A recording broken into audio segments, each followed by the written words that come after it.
The classroom buzzed with tension as news broke that the awakening exam would take place the next day. Everyone was anxious. No one could predict what kind of talent they might awaken.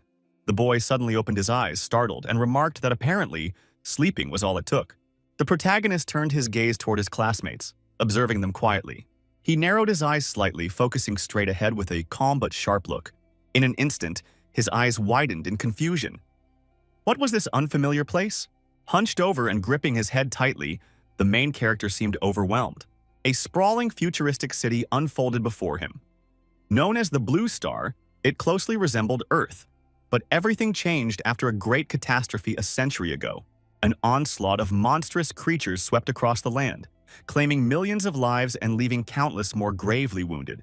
Fortunately, humanity adapted. People in this world are born with innate talents, revealed through the awakening exam.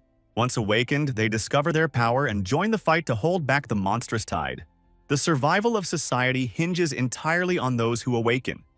They have become the defenders and rulers of the world. As the protagonist looked into the distance, he noted that the setting felt nothing like the game he used to play before the disaster struck. Examining his own hand, he thought aloud that it almost felt as if he had merged with the game world. Back when he played, he had managed to defeat nearly every enemy. He had come so close to total victory. But due to long cooldowns and limited damage output, he couldn't finish off the final boss, who kept summoning endless reinforcements. The main character panted, breath ragged with exhaustion. Suddenly, a horde of monsters encircled him, emerging from the shadows. In frustration, he slammed his fist against the keyboard with a loud smack. Staring at the screen, he yelled in anguish. He had been just one step away from achieving godhood. Out of nowhere, someone patted him on the back. Dazed, he turned and asked if he'd been caught dreaming again. A friend grabbed him by the shoulders and jokingly claimed to be reborn too. He asked if it was all a joke or if there was more to it. Running a hand through his hair, the boy laughed nervously and said he was a top student, clever even, so don't try to freak him out. The protagonist's eyes widened. Chuck looked and acted just like he had in the previous life. It seemed that even after rebirth, the people and the surroundings remained unchanged. Chuck clutched his arm and confessed how stressed he was. The outcome of the awakening exam would decide his destiny. Failing it would mean facing his father's wrath. In the game, the Apocalypse talent was unlocked by touching the awakening stone hidden in the secret kingdom. Raising his hand, Chuck mentioned how tomorrow was pivotal and offered to lend support. Nate replied dryly, asking what kind of help he meant exactly. With a big grin, Chuck assured him it wasn't a huge favor. He just wanted to awaken a talent good enough to please his father. After all, Nate was one of the top students. Maybe he could give him a hand. Staring at his palm again, the protagonist reminded himself, a game is still just a game. Despite his in-game combat experience, reality might play by different rules. He'd have to find out firsthand. Glancing sideways, Chuck asked if he had any plans in mind. The main character smirked and reassured him not to worry. He'd be the first to venture into the secret kingdom and figure something out. With a casual wave, the protagonist wished him luck, adding that if it all worked out, he'd be treating him to meals for the whole year. The students had gathered inside the training hall, awaiting their turn. One of the boys stretched out his hand and suggested they handle the weaker monsters first. A girl immediately disagreed, saying it would drain too much energy. Another chimed in, warning that elite monsters were far too powerful. He'd need their assistance. Gazing at the shimmering portal, the protagonist concluded that this must be the entrance point. With a faint smirk, Nate stepped forward, thinking, let's find out if this world mirrors the game I once knew. A radiant light enveloped him, and shielding his face with his hand, the hero gasped in awe. Peering into the distance, he was stunned to see that everything resembled an apocalypse starter zone, uniform and unchanging. He was taken aback when a voice announced that a system had located its user. It was initiating a 50% sync with the transformation system. Value. The protagonist questioned aloud, what was the purpose of this transformation system and why was it binding to him? A prompt appeared confirming full synchronization. The first-level transformation system activated. It allowed conversion of two primary active skills into passive ones, and their potency would scale with the hero's core attributes. Grinning, Nate realized that active abilities could actually be converted into passives.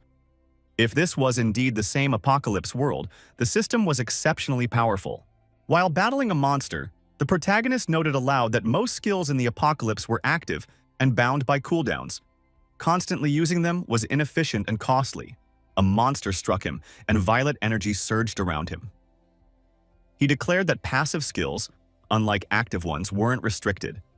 They could be used continually, and as he leveled up, their success rate would grow. A rare treasure, indeed.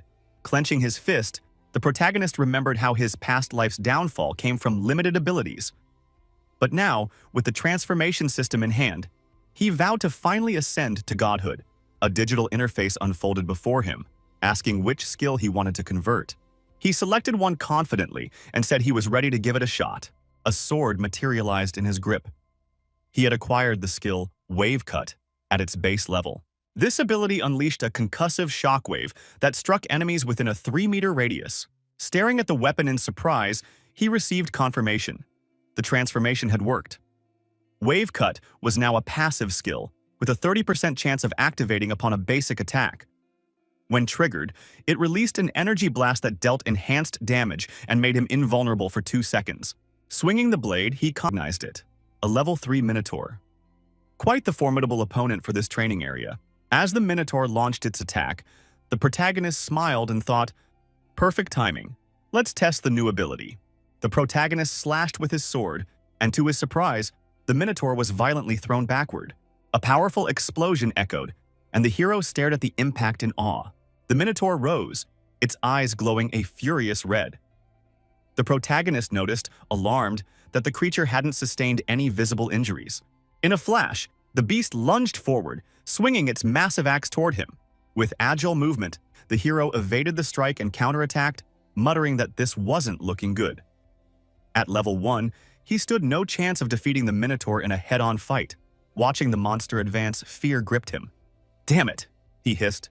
The protagonist successfully parried the Minotaur's next attack, but in a sudden twist, his sword shattered in his hands. A notification appeared. The passive Wave Cut had triggered.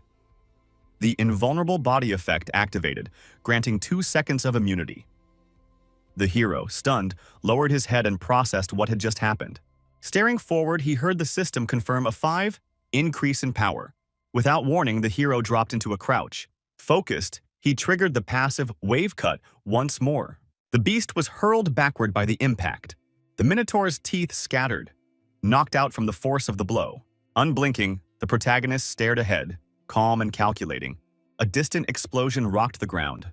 He glanced down at the now defeated Minotaur. Smiling with satisfaction, Nate declared that after converting the skill into a passive, not only had the damage radius grown, but his overall strike power had also climbed. Now, the path to victory seemed within reach. Watching the sun descend toward the horizon, he said softly that this time he would go farther. He would ascend. He would become a god. The protagonist's eyes shifted to the side, catching movement. With precision, he landed a clean blow on another monster. He swung his sword with forceful elegance. A field of monster corpses surrounded him, testament to his growing power. Looking at his knife, Nate thought it had been worth it. After hours of combat and reflection, he needed to locate the actual site of the awakening exam. Only then could he truly assist Chuck. A new prompt appeared, asking him to select a second skill to transform into a passive one. Covering his face with his hand, the hero commented that most beginners perished due to weak attack power and the long cooldowns of their skills. Clicking on the next skill, he explained that while his first passive boosted offense, the second one would need to enhance recovery. A message flashed. He had received the skill Weapon Change. At level 1, it reduced weapon swap time by 30% and lasted 30 seconds. Looking at his hands, he felt the passive version of Weapon Change activate. Reload speed and transition time had been improved by 30%. Gazing into his inventory, Nate noted that he had a decent selection of starter weapons, and now that weapon switching was quicker, he could adapt mid-combat more efficiently. A detailed stat panel displayed. State, active, race, human, level. Strength, 20, affecting physical attack. Agility, 20, affecting crit, dodge, and speed. Spirit, 20, boosting magic. Constitution, 20, increasing health and stamina. Passive skills, Wave Cut, LV1, Weapon Change, of combat power. Grinning confidently, the protagonist said that with the weapon switching problem resolved, no obstacles should stand in his way now. As Nate stepped into the portal, he remarked that everything was in place. Now all that remained was to face tomorrow's exam. The long-awaited day of the trial finally arrived. One of the students asked if he brought the medicine, and the other replied confidently, 9 inventory slots were packed with it. The protagonist raised an eyebrow when Chuck revealed he had persuaded his wealthy father to acquire the map using financial influence. Nate glanced at him sharply and warned in a hushed tone to keep his voice down. Others might overhear and discover his underhanded methods. Chuck, looking guilty, nodded and admitted fault. Peering at the map, Chuck mentioned that rumors said the professor had handpicked this secret kingdom himself. His standards were extremely high. It wouldn't be an easy trial. Gazing downward, Nate thought to himself. The newcomer's area, the Flaming Rift, was known for monster levels ranging from 3 to 10. This was going to be tough. Turning toward Chuck, Nate asked what the highest level monster he could handle was. Chuck responded, estimating his limit to be somewhere near level 5. Nate sighed inwardly, covering his face. He hadn't expected Chuck to be so underpowered. Out loud, he muttered that Chuck would probably just have to follow his lead. Looking off to the side, Chuck mumbled that maybe he should have used his family's money to cheat a little, just like others did. Extending his arm accusingly, Vincent demanded why Chuck didn't just skip the exam altogether and save his father the embarrassment. Chuck angrily swatted his hand away and demanded to know what Vincent was even talking about. Nate placed a firm hand on Chuck's shoulder and told him to calm down. Chuck resisted and shouted that no one should stop him. This was his final chance. Mockingly, Vincent pointed at Nate and said that losers like him could only rely on others to bail them out. In a flash, something slammed into Vincent's leg. He stumbled hard, losing his balance. With a smirk, Nate said that people like him shouldn't talk so much. Fuming, the young man questioned if that was truly the case, and the protagonist responded while raising his hand in confirmation. Chuck hollered joyfully that today, Vincent would be dashing around unclothed. Out of nowhere, the man cleared his throat loudly.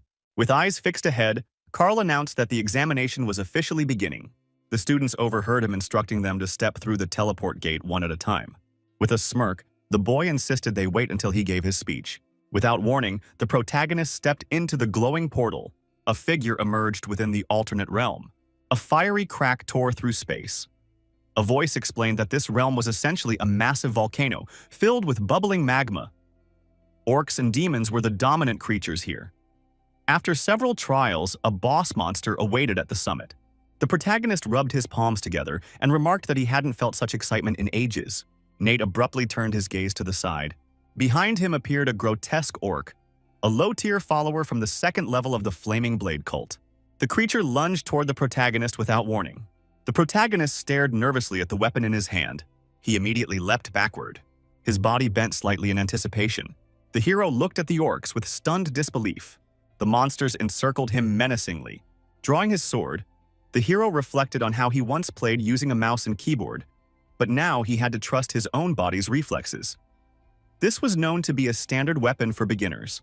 Scanning the area, he realized these monsters were nothing like the ones in the practice zone. Facing 5 at once would be a real challenge. It was stated somewhere that experienced players would have their skills converted into bodily instincts. Nate's eyes widened. He suspected it might be a passive ability.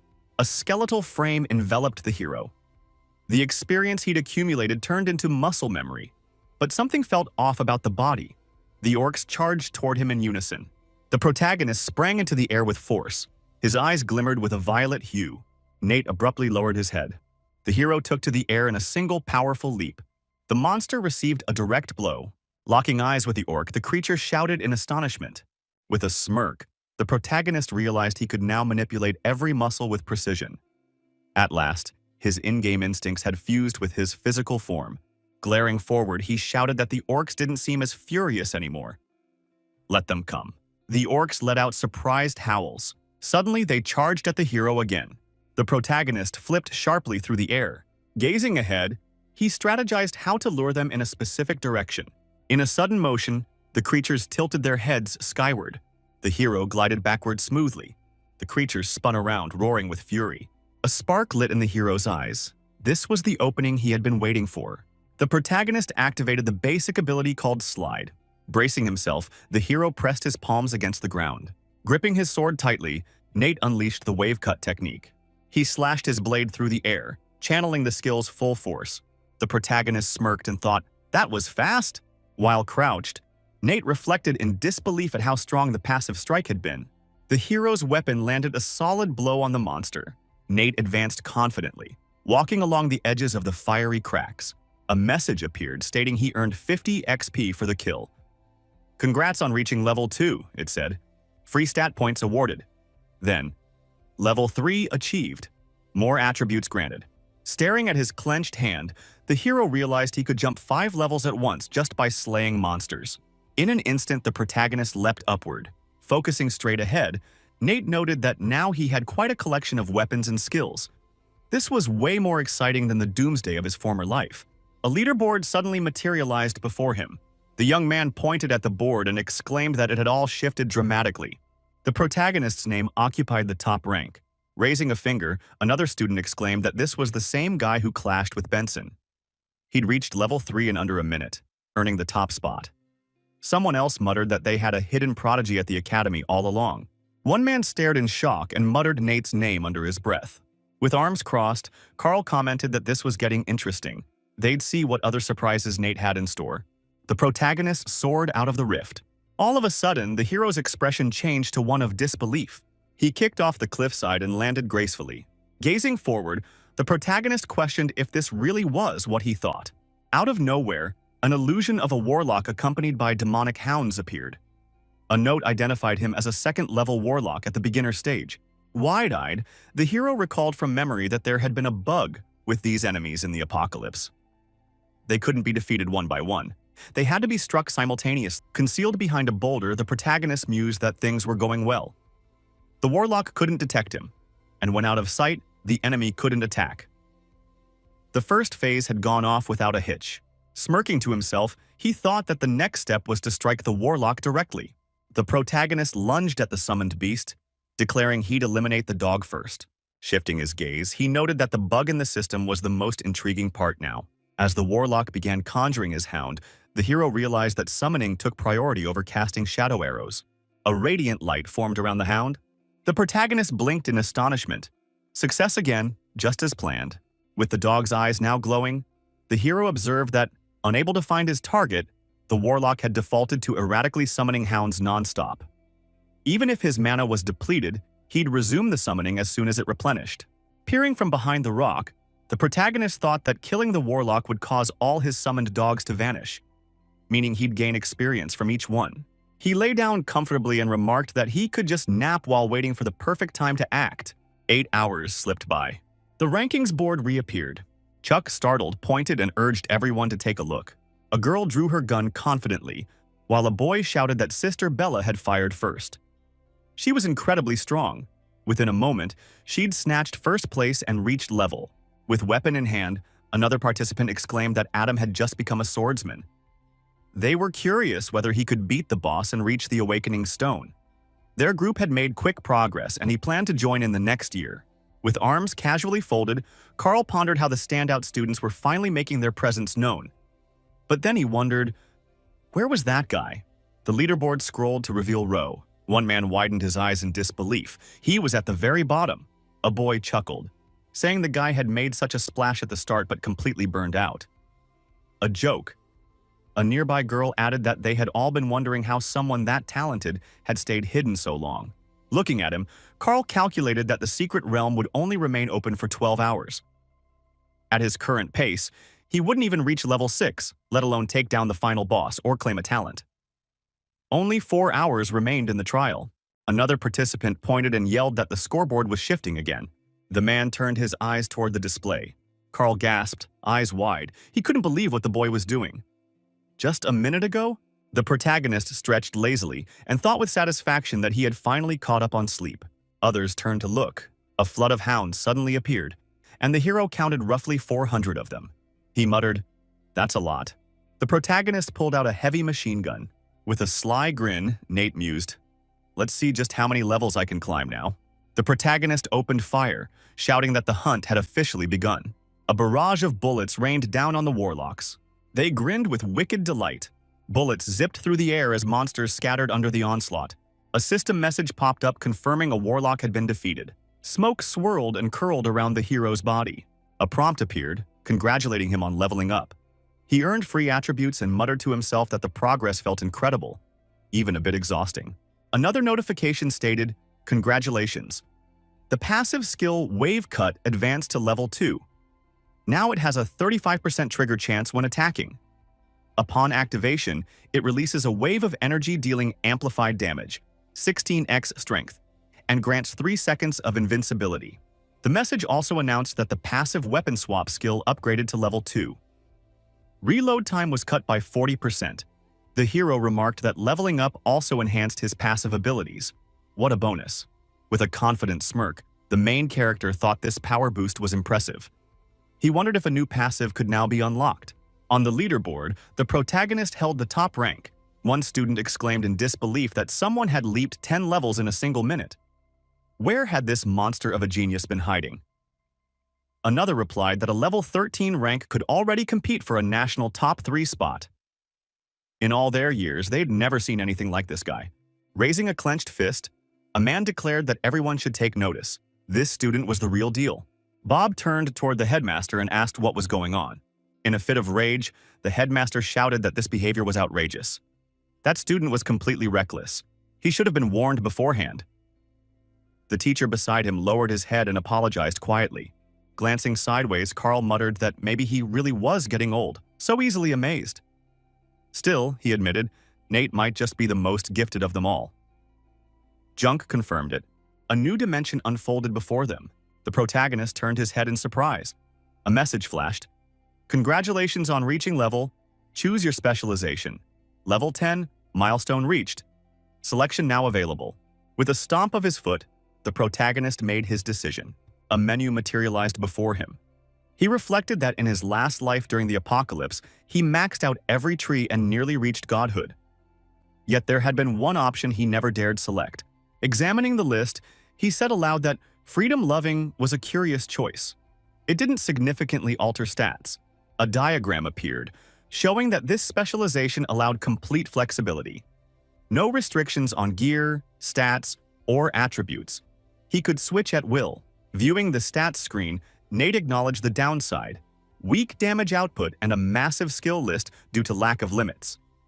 It was viable early on, but later, it would become unwieldy unless properly supported.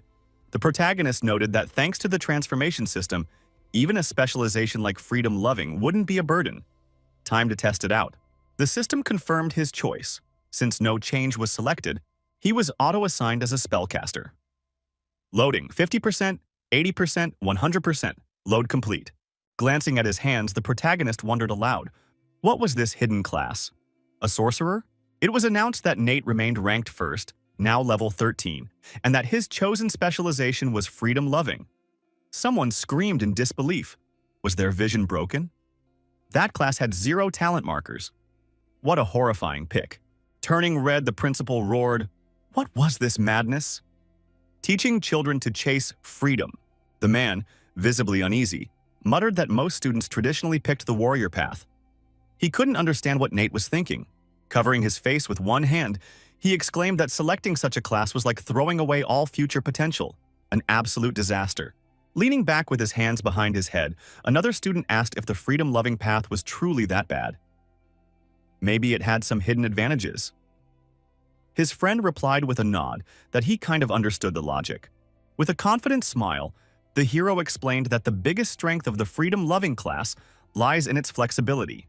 You can mix and match weapon types and tailor your combat style to counter your enemy's moves, even early on.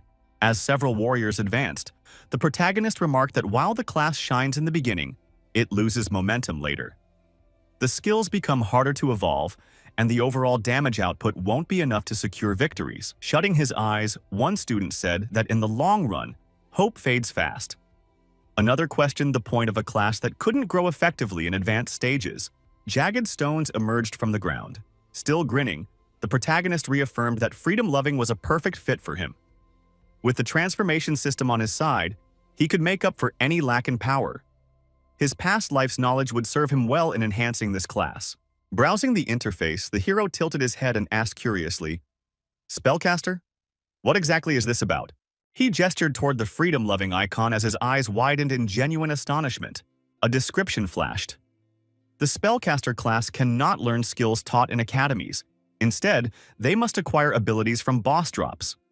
For each new ability mastered, and extra 2 level points are granted. These characters begin with above-average strength, and their rewards scale with progress. Putting his palm to his face again, the protagonist muttered that relying on boss drops instead of institutional training wasn't ideal. But it wasn't the end of the world either. Patting himself on the shoulder, the hero said it was actually quite a decent setup, especially for an apocalyptic scenario. The spellcaster had more advantages than it seemed. After tapping a stat boost option, Nate whispered that his priority now was to enhance passive damage and boost attack speed. Out of nowhere, a bizarre sound echoed nearby. The monsters turned toward the noise, visibly startled. The protagonist then made a swift, powerful slash with his blade. Observing his own hand, he commented that boosting his attributes had made combat noticeably easier. More speed, sharper fencing, and higher critical rates.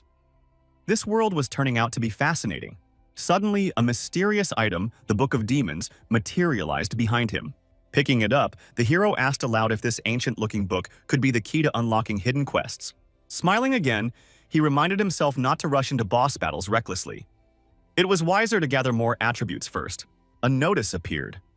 Only 60 minutes remained until the exam concluded. As time ticked down, the students were gradually closing in on the final boss, their ultimate challenge. The boss would only appear after meeting certain conditions. Only by defeating him and touching the Awakening Stone could the trial be truly completed. Just behind the monster stood the legendary Awakening Stone. One of the students kicked the stone defiantly.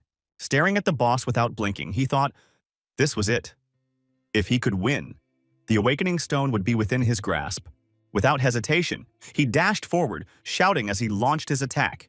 The monster unleashed a sacrificial technique, causing continuous damage over time, while also triggering the Ancestor's Curse, a random debuff that weakened the enemy's attack power. Gripping his blade tighter, the boy reasoned that although this technique usually wiped out challengers, his speed might be enough to dodge and strike back. Suddenly, his eyes widened in shock. He hadn't expected what came next. The force sent him flying backward with violent momentum. Crashing onto the ground, he let out a startled cry.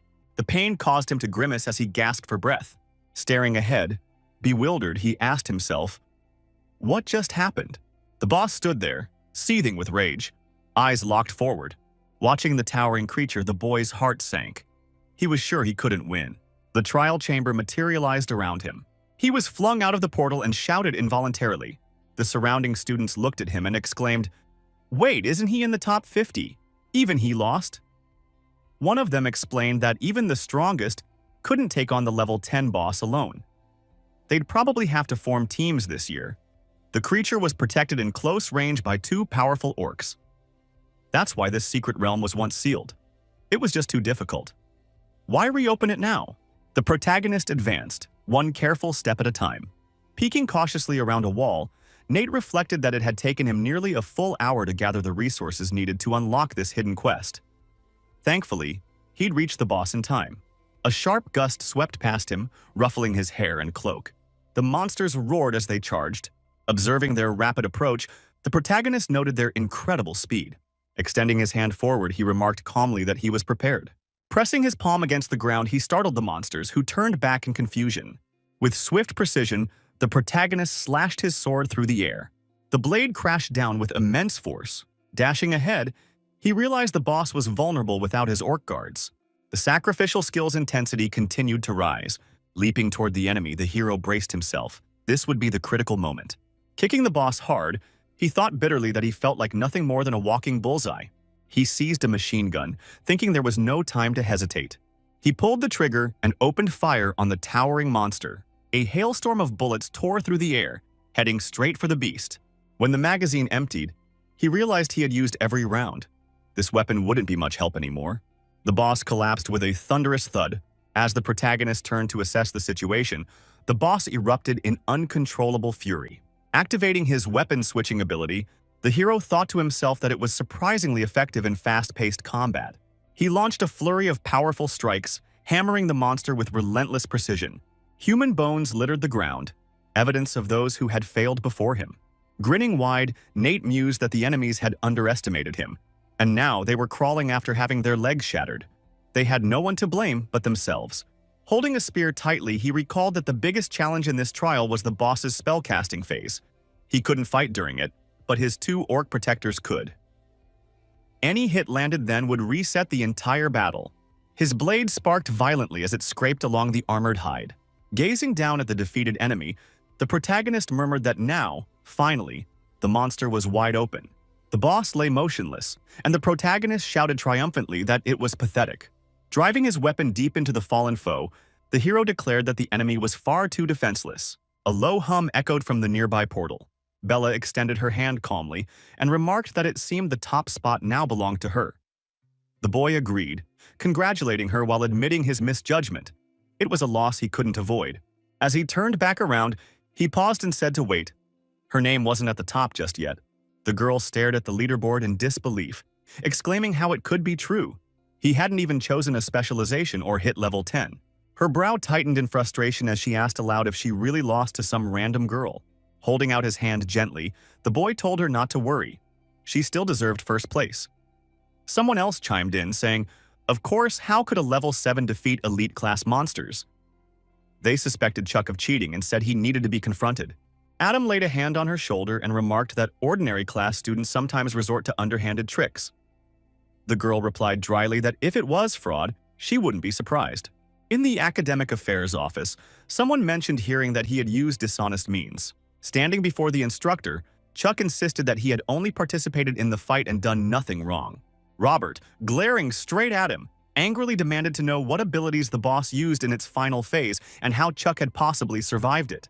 Scowling, Robert added that he wouldn't mind making Chuck the first expelled student in the Academy's history. They would uncover whoever helped orchestrate this trickery. The boy stood frozen, dread filling his eyes. Collapsing to his knees, he confessed it was Nate who helped him. He begged them not to punish him alone. Holding a map, the protagonist explained that if Chuck turned right near the end, he could bypass the monsters completely and arrive at the final boss unnoticed. From there, he only needed to reach the Awakening Stone without engaging in combat. One of the teachers asked in amazement, was Nate really one of their students? How could someone that gifted be here? Turning to the man, someone asked how Nate was progressing. The reply came that Nate had just broken records by reaching level 13. But that wasn't the most impressive part. Handing over a tablet, the man said the full recording was right there. With astonishment as he watched. Then, with sudden excitement, he exclaimed that Nate clearly had a brilliant future ahead of him. A shimmering portal materialized in the room. As students emerged, a few commented that Bella and Adam exited so quickly. They clearly belonged in the elite class. It was impressive. Glancing sideways, a student asked about the one who had reached level, wasn't Nate supposed to be out by now? Another responded that there were only 15 minutes left. No matter how high his level was, if he didn't finish in time, he would still fail. The protagonist reached out toward the Awakening Stone. As he stared at it, he thought to himself that once he touched the stone, he'd be teleported back immediately. There was still time left, so he decided to complete a secret quest first. A mysterious book manifested. A fragment of fiery obsidian emerged. A piece of deadwood floated before him. A translucent crystal shimmered into view.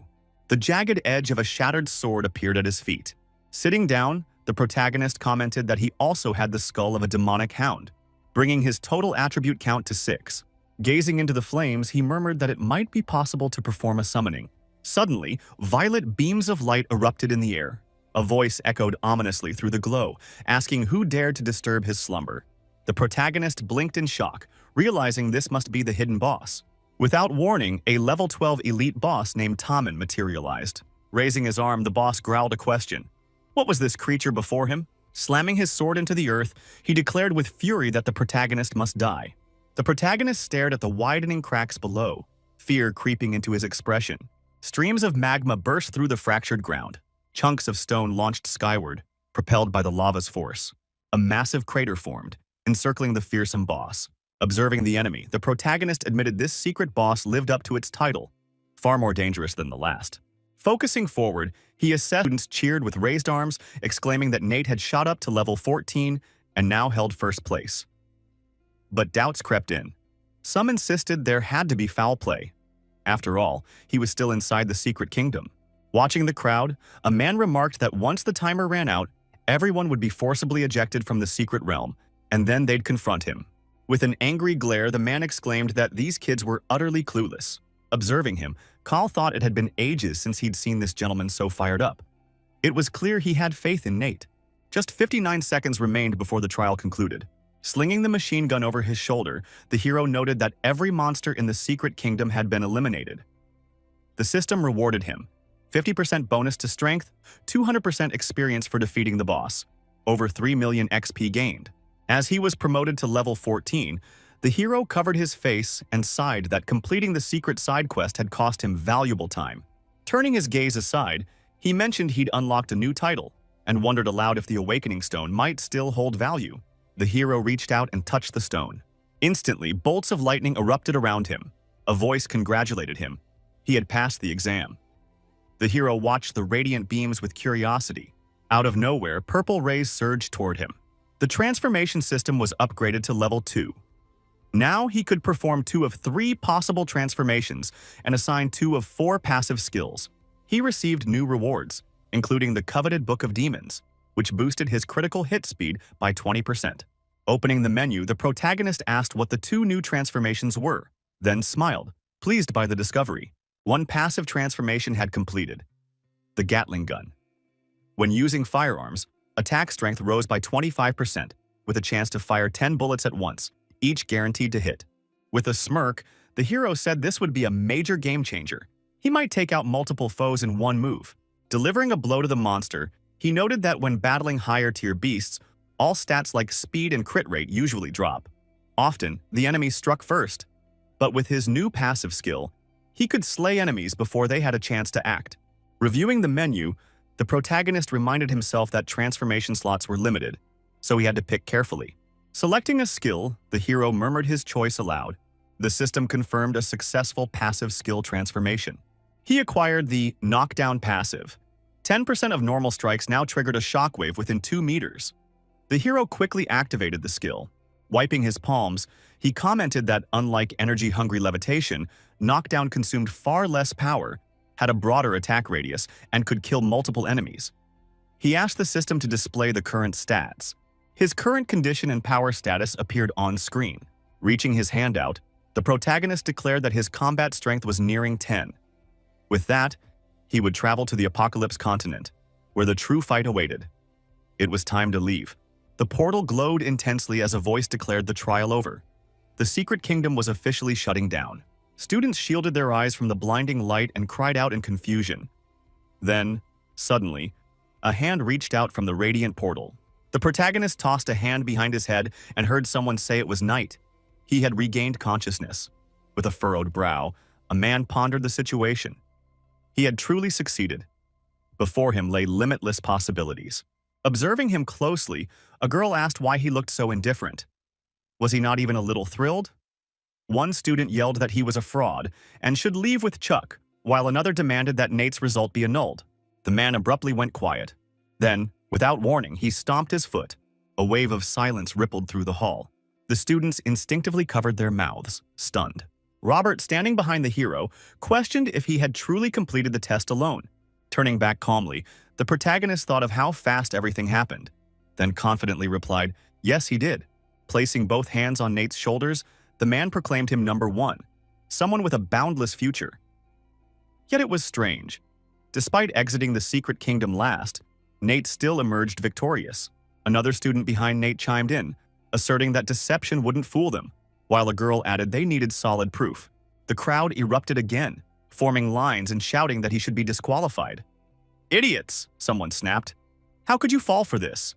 The man exploded in anger, yelling that Nate had faced the hidden boss alone. Though he was only level 12, he had slain more monsters than the rest combined. Robert, placing a hand on Nate's shoulder again, remarked that if he didn't take charge, then a mindless group like them would never have even reached the hidden boss. Bella and Adam shouted in disbelief. They had never even heard of such a boss. How could Nate possibly have known? They suspected trickery. Watching them, a girl mulled over how a simple student from a regular class had seized the top spot. Even the elite rocket class had failed. She was convinced something fishy happened with the boss and demanded a full investigation.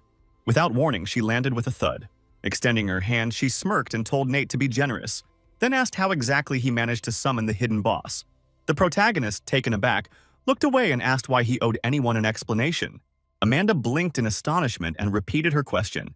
Murmurs spread among the students. It was Amanda, the youngest teacher ever in rocket class history, and Nate had just humiliated her publicly. He was finished. She wouldn't let that slide. The hero turned toward her, stunned by the tension. Drawing his weapon, Adam angrily asked, "How dare Nate speak like that?" To their teacher, pointing his sword ahead, he issued a formal challenge. Let Nate be taught a lesson. Expel him if needed. He would now face the strongest the Academy had to offer. Who did he think he was? Glaring at Adam, the protagonist asked if he truly believed he had the right to fight him. Still staring directly, Nate pressed the question again. Was Adam even worthy of such a duel? The surrounding students erupted in outrage. One yelled that since Adam had initiated the duel, he had placed Nate on equal footing. How dare Nate respond so arrogantly? "What nerve, you mutt!" A girl rested her hand on Adam's shoulder and said that if her classmate was so sure of himself, then they would fight together. That way, maybe he'd prove himself worthy of this challenge. Showing disrespect toward the rocket class, he'd be forced to intervene. The young man tightened his fist and declared he wanted a duel. One that would end in death, not surrender. Amanda observed him with surprise, thinking that once a challenge among the awakened was issued, it couldn't be avoided if both parties agreed. She glanced toward the crowd and remarked that Nate didn't stand a chance against Adam. He wouldn't even last a few moves. Gesturing outward, the protagonist said that if Adam was so eager to die, he'd be happy to help him on his way to the afterlife. Robert stared at the hero and mused that the kid had raw potential. This fight might reveal the depths of his abilities. As his foot struck the arena floor, the man announced that with mutual consent given, the battlefield would now be prepared. A colossal cube crashed down into the middle of the stadium. With his hands calmly folded behind him, the man hoped the choice wouldn't be regretted. Adam nodded with confidence. As the protagonist shut his eyes, someone said they'd soon witness his strength. He replied curtly. He was done waiting. Suddenly, the hero sprang into the air without warning. The other boy raised his head, startled, hearing that the duel was about to commence. Grinding his teeth, the guy muttered angrily that whatever happened next wasn't his fault. In a burst of speed, the young man dashed forward using a high-level skill that increased his movement and strike rate by half. From afar, voices noted the display of a swordsman's transformation technique. The protagonist acknowledged Adam's mastery, admitting he couldn't even track his movements. With a wicked grin, the guy boasted that this fight was already over, classmate. In a flash, he appeared behind the main character. Thrusting his blade ahead, he roared that it was time to die. With explosive force, the hero leapt upward again. Smirking, the protagonist calmly asked if that was all his opponent had. Pointing directly at him, the attacker questioned how he managed to evade the blow. Had he shifted form again? With disbelief, he accused him of not playing fair. Adam scowled, admitting he'd underestimated him. Now he'd get serious. Seizing his weapon, Adam shouted that this time, there was no escaping his chained strike. He moved in to attack. The protagonist shifted sideways and activated his knockdown move. The hero glided across the floor with fluid motion. Charging headlong, the guy unleashed a rush ability. With a loud cry, he commanded an aerial strike on the hero. He looked upward and gasped in disbelief. The hero's eyes widened as Adam suddenly invoked his shapeshift and shadow merge ability. Barreling forward, Adam screamed his victory and triggered a skill to reflect attacks. Without warning, a powerful explosion tore through the battlefield. The crowd looked on, stunned, as someone remarked that Adam had blended terror and precision flawlessly. The girl called it a magnificent strike, softly admitted she wasn't qualified to challenge him. The hero slid his hands into his pockets while people around began whispering in awe. Just moments ago, they had mocked him. Now they praised him as a prodigy, asking if someone like him even had a girlfriend. Staring blankly, the girl wondered when Nate had become so powerful, and why she suddenly felt drawn to him. One of the instructors frowned, reflecting on Nate's reaction time and flawless skill execution. He was far superior to how he himself once was. Maybe this boy truly was destined to be the Five Circles' next legend. Turning to Nate, Robert addressed the crowd, declaring he had an announcement to make on behalf of the Academy. Resting his hand on Nate's shoulder, he proclaimed that due to his remarkable performance, Nate would be granted a reward of 1 million coins and the prestigious title of student leader. The students all stared ahead, their expressions frozen in shock. With awe in their voices, they asked what it meant to be a student leader. Nate covered part of his face, thinking to himself, judging by their expressions, the title must be valuable. Could it possibly be traded for something? The man's expression shifted to surprise as he explained that in their city, no student had held such a title in over 2 decades. The last one had achieved 4 circles. Ordinary students only reached 2. Few officials even managed 3. So why had this title gone to Nate? Amanda stared forward and considered the implication, so he might reach 4 circles too in time. Taking a bold step ahead, she resolved to bring such a gifted student into her class. If she succeeded, her reputation would soar. Turning suddenly to Nate, she asked if he'd consider joining the rocket class as class monitor. She would personally oversee his preparation in the final month before the exam. A chorus of jealous students shouted that she was a goddess among teachers, and they would give anything to be in Nate's shoes. He had landed a golden opportunity with ease. The protagonist looked at her and calmly replied, "What did she say?" Because he didn't need any instruction. Raising his arm, he said this wasn't just about her. No one at the academy had the ability to teach him. He questioned whether she truly valued freedom. On the screen it displayed, Name, Nate. Class, Spellcaster. Level, Circle, 0. Strength, Agility, Spirit, Constitution, Awakened Talent, 2nd rank Reincarnation. Passive skill, Wave Cut, LV1. Active skills, Gatling Gun, LV1. Knockdown, LV1. Weapon Switch, LV1. Combat power. The data indicated that the running shoes were of level 8, categorized as cloth armor. They granted 20 armor, reduced agility by 5, and added 5 strength. Their durability remained at a full 50 wars. When activated, they boosted running or swimming speed by 200% for 5 seconds. Cooldown, 2 minutes. The man responded, noting Amanda's clear frustration. She couldn't train him due to their differing specializations.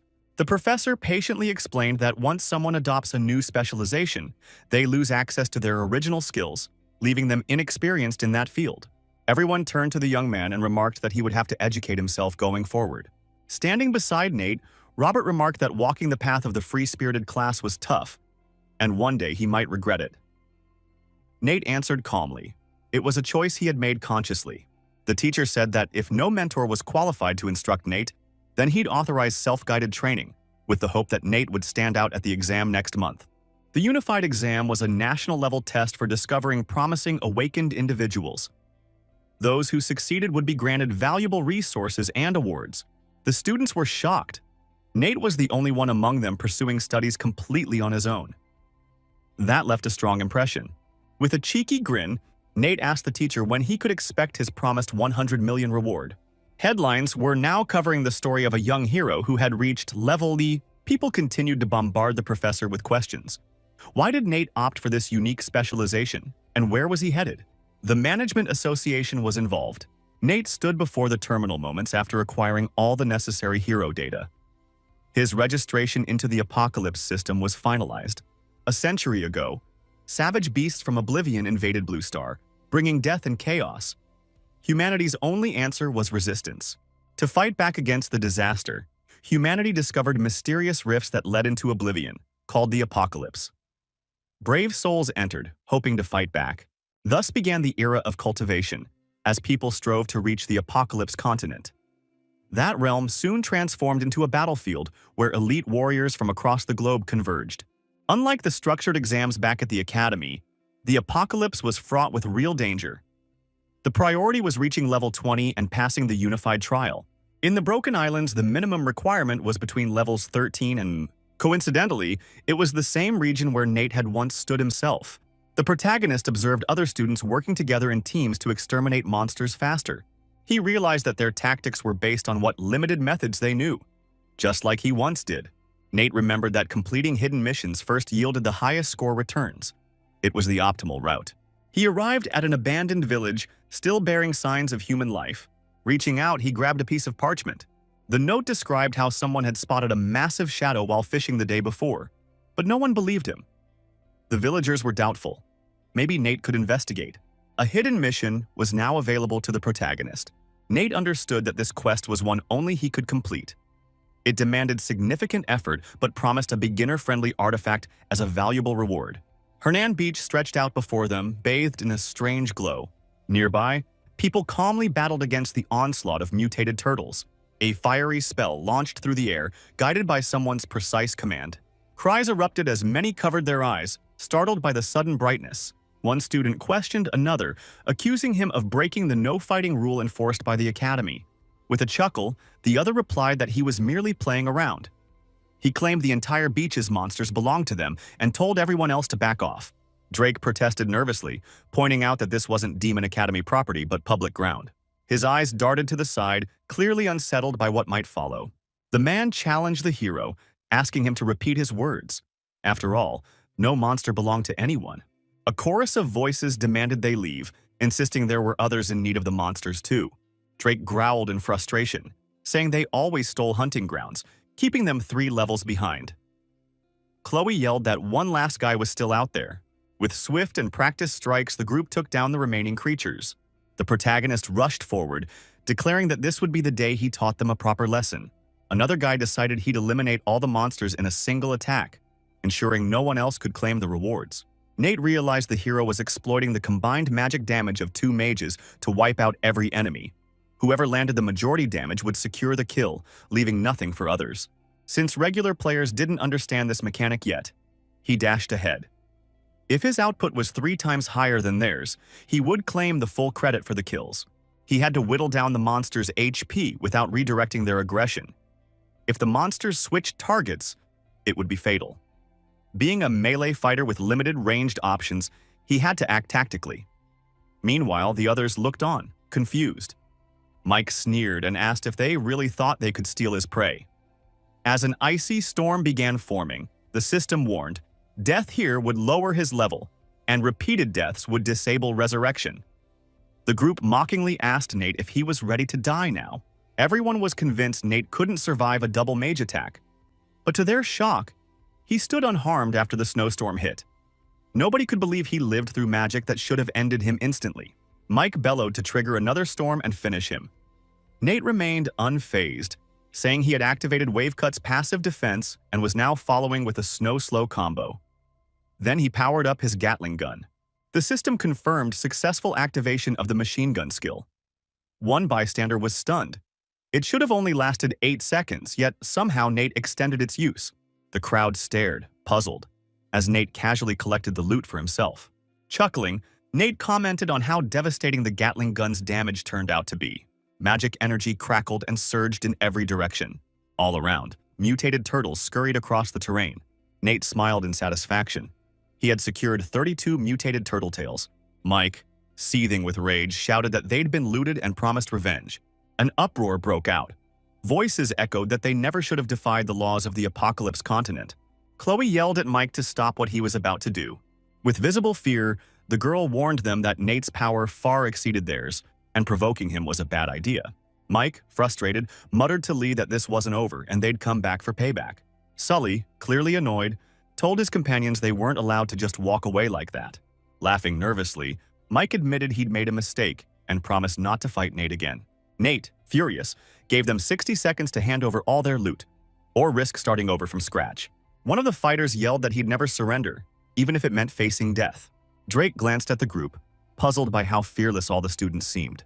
Everyone's attention turned to Nate, confused by his lack of movement. With a grin, the hero joked that he was paralyzed by fear and couldn't budge. A surge of flame was launched in the direction of the boy. His hands morphed into gloves, triggering a rapid-fire boxing evasion technique across the field. Fire surged through their bodies as explosive fists formed from clenched hands. Nate glared at them and delivered powerful kicks that sent everyone flying in all directions. He let out a thunderous war cry that echoed through the area. Drake stared forward in awe, unable to make sense of what had just happened. Standing behind Mike, Nate said he was taking back his earlier words, and now demanded not just the stat items but every last Apocalypse coin. Chloe cried out sorrowfully, promising to give up everything they had. The group responded that they hadn't lost yet and didn't need to be mocked. Mike roared in anger, trying to restore order and calm. A sack of belongings was handed to Nate in silence. Mike, filled with regret and anxiety, offered all their items as a peace offering. Nate growled that they were now free to leave. Drake chuckled, still baffled that even elite academy students were no match for Nate. The protagonist turned to the others and suggested forming a party, appointing a team leader. Nate grinned, realizing just like in his past life, strength reigned supreme in the Apocalypse. But he wouldn't let anyone get in the way of gathering his attributes. A system alert showed shadowy silhouettes beginning to fade. Nate sighed. He still had 239 turtle tails to collect, and it was shaping up to be a long, dull day. A new day arrived. Nate collapsed on the ground from exhaustion, muttering that his hidden mission was draining him just to gain a single level. The system display began tracking and updating all of his current stats. He was thrilled to see that his agility had exceeded 100, a rare feat for a first year. He decided it was finally time to tackle his main objective. Demon Academy came into view. Mike snapped at his teammates, furious that they were weaker than he was, even though he was just a freshman too. Chloe calmly replied with a grin that she'd found someone capable of helping them handle Nate. Michael smirked. He'd heard that Group 1 had already contacted the top 30 students, and most had agreed to join their effort. He was delighted to discover an even more impressive freshman, someone who had managed to reach level 21 within a single year. Leon replied uncertainly, mentioning that there were whispers about this person never submitting to anyone, and it was unclear whether he'd cooperate. A wave of fire energy surged into action. Mike stood firm, eyes forward, radiating confidence. He casually brushed his hands clean and announced he was unleashing power to execute a fireball spell. With a smirk, the hero turned his head and asked Mike what business brought him here. The group grinned and got straight to the point. They had a plan for battle. But the freshman coolly declined, saying he wasn't interested. The protagonist protested, saying he wanted them to step aside. Mike's expression turned sour with frustration. The hero shouted that he was a man who valued freedom above all. Kevin quickly pivoted, eyes scanning the group. The hero smiled slyly and admitted that although he usually despised people of this class, this time he'd found a worthy rival. Scene transition. A fishing shop. The hero entered and asked to see the top-tier fishing rods. Nate glanced around, realizing that collecting those broken tails was only step one of the quest. Now he needed proper gear and planned to spend his earnings wisely. The shopkeeper looked over at him and said all the items and prices were listed clearly, and he could browse freely. Facing away, Nate replied that fishing quality depended on equipment, which he didn't fully understand, so he'd appreciate assistance. He was about to ask for a deluxe rod crafted from purple bamboo and 10 live daphnia.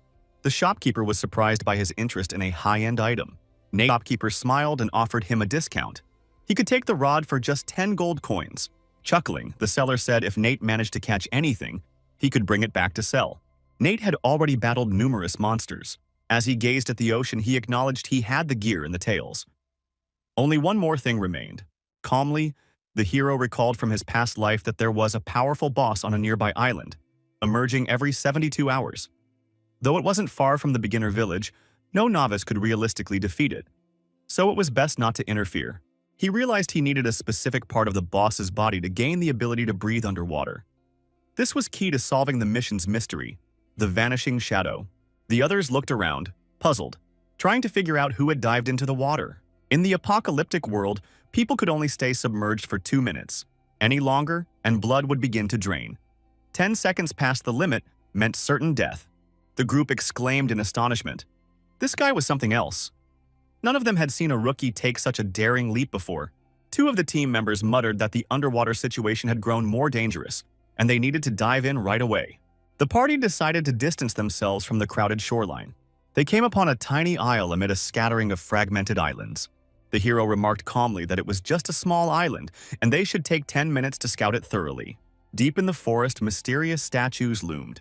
Stepping slowly forward, the hero said this was exactly what he had been searching for. His foot slammed down, sending a thud across the ground. Something gelatinous began to congeal and take form. Nate grinned and said luck was clearly on his side today. A rare mutant had just spawned within the zone. The hero engaged the beast, yelling that it had been ages since he'd encountered her. With a precise strike, the creature's skull shattered in a burst of fire. Viscous slime splattered in all directions. The mutant crept closer, attempting to close the distance. Nate's eyes widened as he noticed the monster had grown in size. He realized that if that sludge landed on him, his speed would drop by 30%, a penalty that could stack repeatedly. Without hesitation, the hero swapped to a long-bladed weapon. Moments later, he executed a rapid slash, cutting through the tide. Seconds after, his passive ability, Wave Cut, activated on its own. The successive hits were taking their toll, rapidly weakening the creature. The mutant bellowed in agony. More slime erupted, coating the surrounding terrain. Nate spotted a radioactive cloud forming ahead. Entering it would drain life with each passing second. Clutching his weapon tightly, the hero opened fire in a wild barrage. The beast continued screeching until something caught its attention, momentarily distracting it. A violent explosion ripped across the battlefield. The guy dove flat to the ground, muttering that he had made a foolish move. Amid a cluster of stones, he spotted a staff. A system message appeared. Water Vine staff acquired. The hero's face lit up. This was exactly what he needed. Nate smirked, knowing all that remained now was to capture the elusive vanishing shadow. He braced himself, aware that the next phase would involve an intense showdown. His eyes shifted to the side, sensing something. They realized someone had been tailing him since the previous night. The Water Vine staff granted limitless underwater breathing. The team cheered with relief. They didn't have to rely on risky diving tactics anymore. One of the boys remarked that Nate could have easily been killed by the monster. And if that had happened, all their waiting would have been in vain. The group began shouting, trying to locate the guy. They angrily contacted the girl, accusing her of letting Nate slip away unnoticed. Meanwhile, a fishing spot rested quietly among the shattered islands. Holding a rod, the hero thought it was finally time to begin fishing.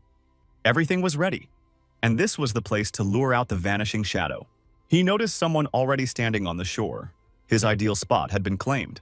When he opened the information panel, he was surprised to see no listed attributes. His eyes widened with realization. One can't detect another's level unless the power gap is overwhelmingly vast. The stranger glanced back and asked if the guy was there to fish too, then mentioned there was still room beside him. He added with a smirk that while he admired the boy's cautiousness, someone at his level could eliminate him easily. Still, if he wanted to fish, he was welcome to. The young man sat down, deciding to wait patiently. Once the man left, he'd get to work. Nate cast his line. The stranger observed him silently, thinking the kid was either fearless or reckless. 2 minutes later, Nate reeled in his first catch. Cheers echoed. It was an 8-kilogram fish. Removing it from the hook, the young man recalled his past life, where a catch like this once boosted his fishing skill to its peak. The stranger chuckled. What a stroke of luck. Nate threw the line again barely a minute later. This time, he pulled up a 5-kilo redcon. Just 2 minutes after, another fish, 2 kilo. The veteran angler's jaw dropped. He had been sitting there all day and hadn't caught a thing. What was this magic? A cascade of congratulatory messages flooded Nate's screen. The older man placed a hand on his hip and jokingly asked if the young wizard could spare a few secrets. Nate crossed his arms thoughtfully. Even though he'd been around for years, fishing was still something he hadn't fully mastered. But he thanked the elder kindly, then offered a genuine tip. Better bait made all the difference. Stroking his chin with amusement, the stranger laughed. What a peculiar youth. So young, yet so knowledgeable about fishing. He was genuinely impressed. Suddenly, his gaze turned sharp. He remarked that based on his observations, fishing wasn't the only thing this guy was good at. Curious, he decided to test something. Nate instinctively tensed. The man extended his hand, conjuring a swirl of crimson energy. Instantly, Nate pulled out a machine gun, asking bluntly why the man cared about his freedom-loving specialization.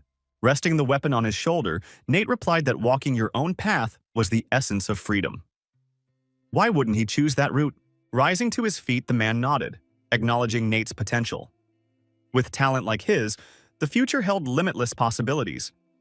He offered to mentor him, but Nate respectfully declined. He preferred forging his journey alone. As a parting gesture, the man tossed something, which Nate caught, a ring. He assured him there was no pressure. If Nate ever reconsidered, the door would always be open. The ring was a key to the association, should questions ever arise. Blushing a little, Nate asked what had prompted such a generous gift. On a distant monitoring screen, a dialogue box revealed surveillance on Nate. Some players informed their superior that they might need to track the hero's trail. His location, currently fishing. All units were ordered to assemble within 10 minutes. Headquarters of the Demon Academy Management Association prepared to act. Mike wove through the bustling crowd. The students buzzed excitedly. Today, elite teams were facing off. That alone was rare. Isn't Kevin usually a lone wolf? They asked. He's the first year's leader. Why team up now? Are they seriously targeting the boss? Mike grimly thought to himself, Nate was going to die today. He turned to Kevin, saying the group was counting on him. Kevin, still sizing up the situation, replied that he'd wait for the others to make their move first. If things turned out as serious as Mike believed, he'd act then.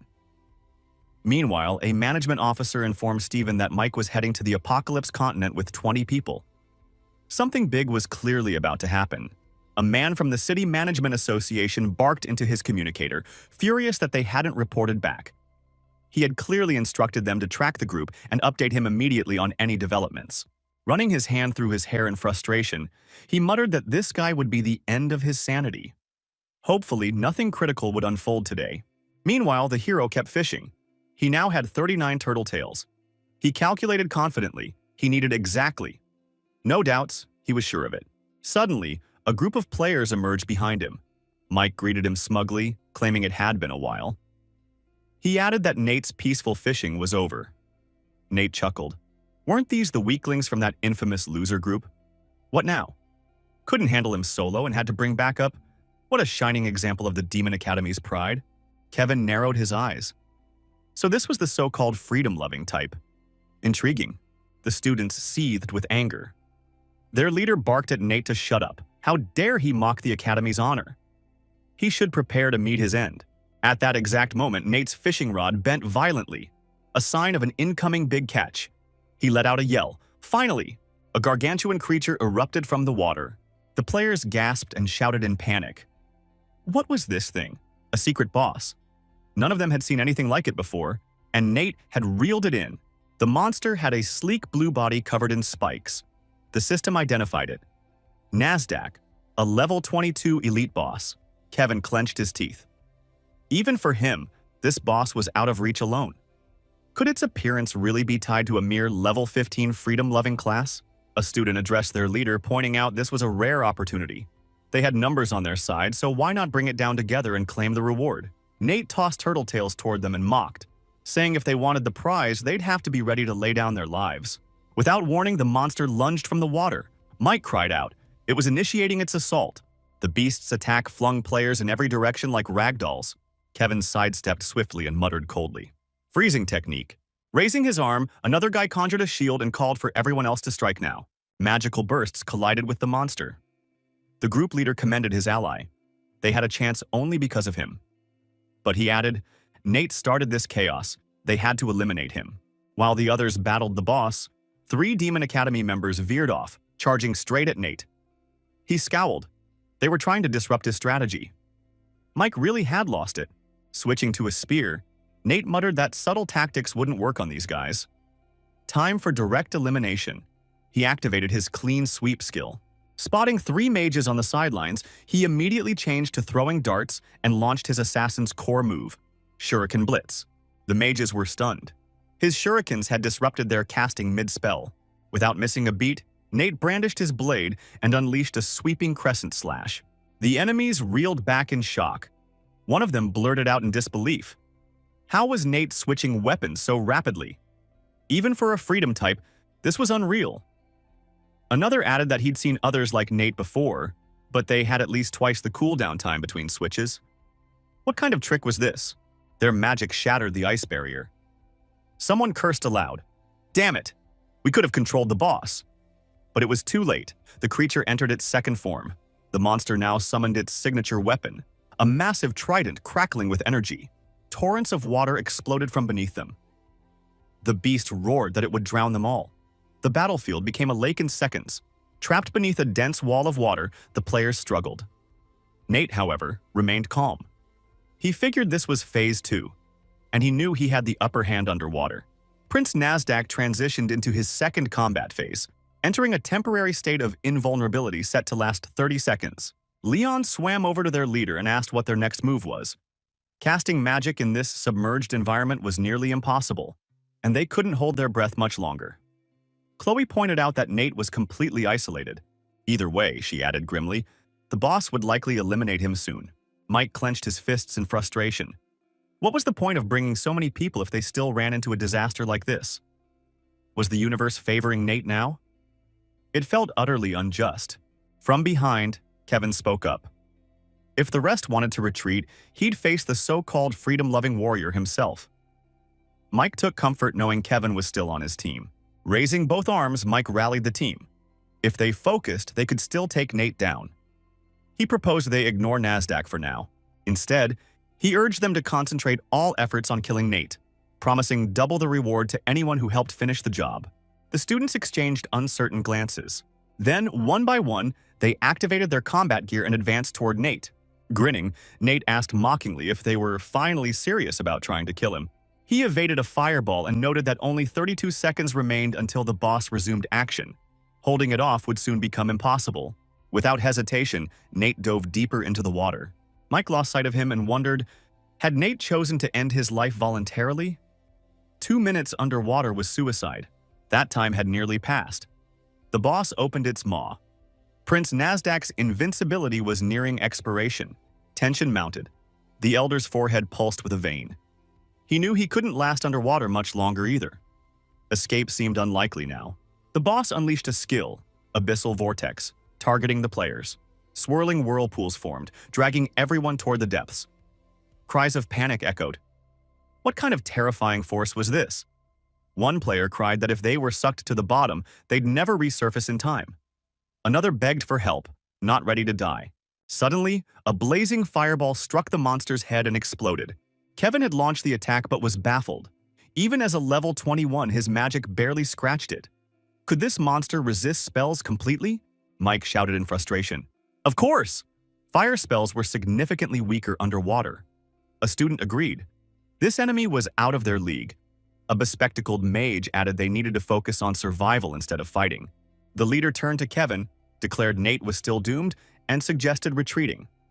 Kevin replied that next time, they'd make it work. The group swam toward the surface. From below, Nasdaq roared in fury.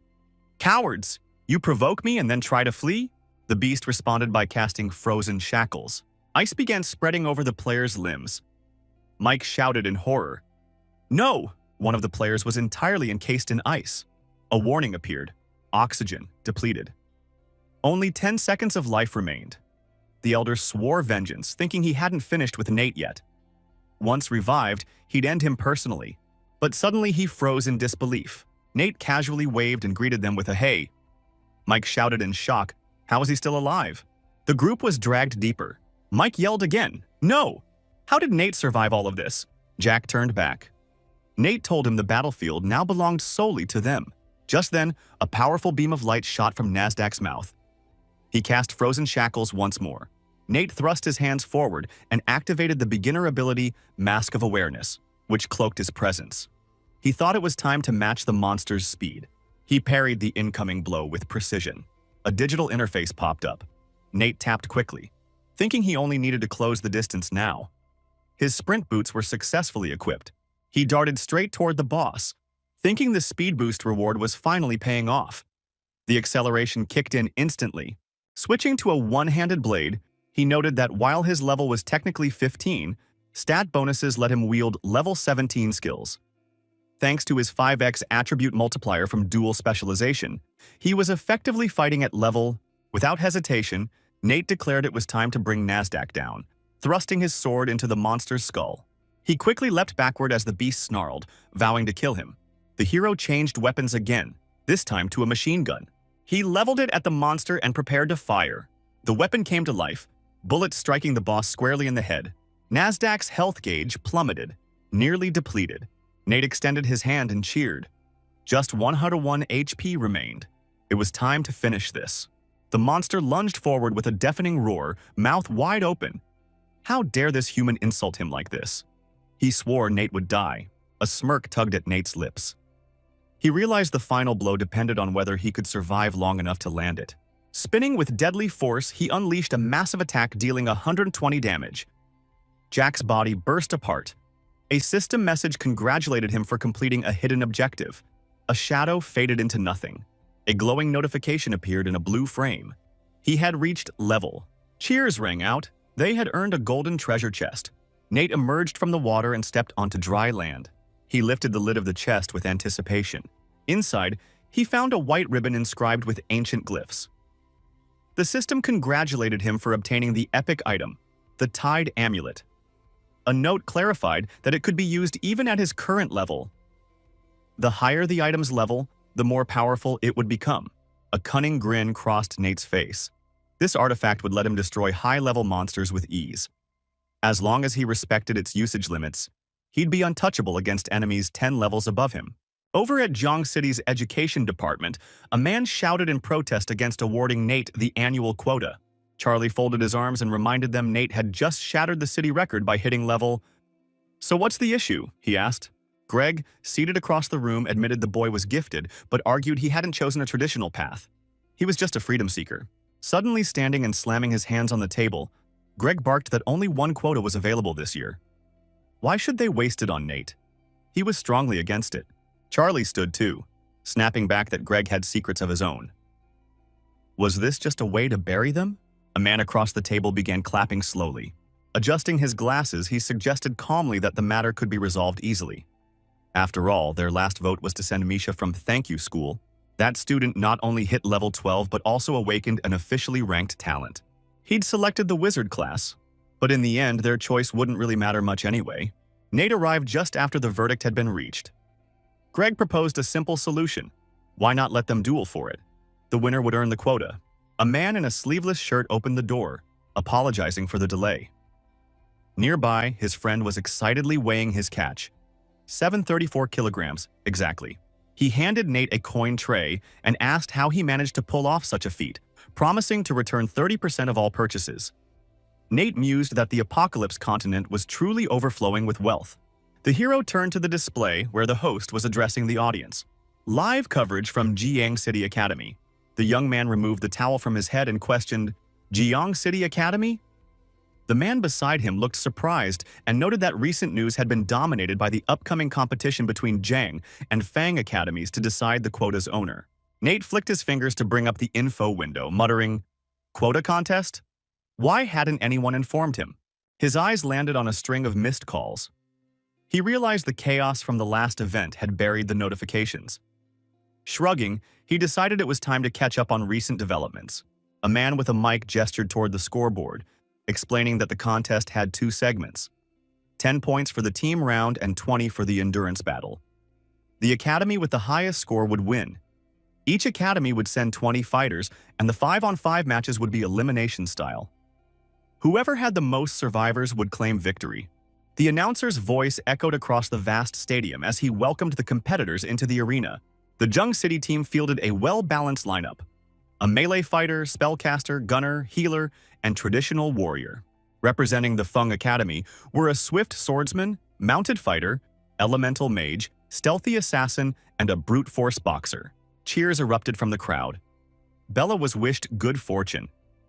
Some students pointed out Misha, Feng's top-ranked pupil, boasting level. They agreed he couldn't match Nate in talent, but strangely, Nate had been missing lately.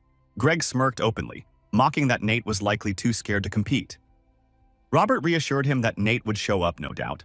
With a condescending smile, Misha taunted, asking what happened to the famous Nate. Did the academy think anyone could challenge him? He called their school a garbage heap. Bella clenched her jaw in frustration. Where on earth had Nate gone? This was their one shot at the quota. How could he just vanish? Turning to her teammates, she urged them to prepare a plan. One fighter was to guard the priest against backstabs and keep enemies off his rear.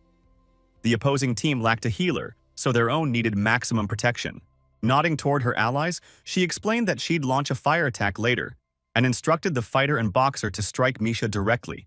They had to stop him before he could cast anything. Charlie stepped up, adjusted the mic, and officially declared the start of the competition.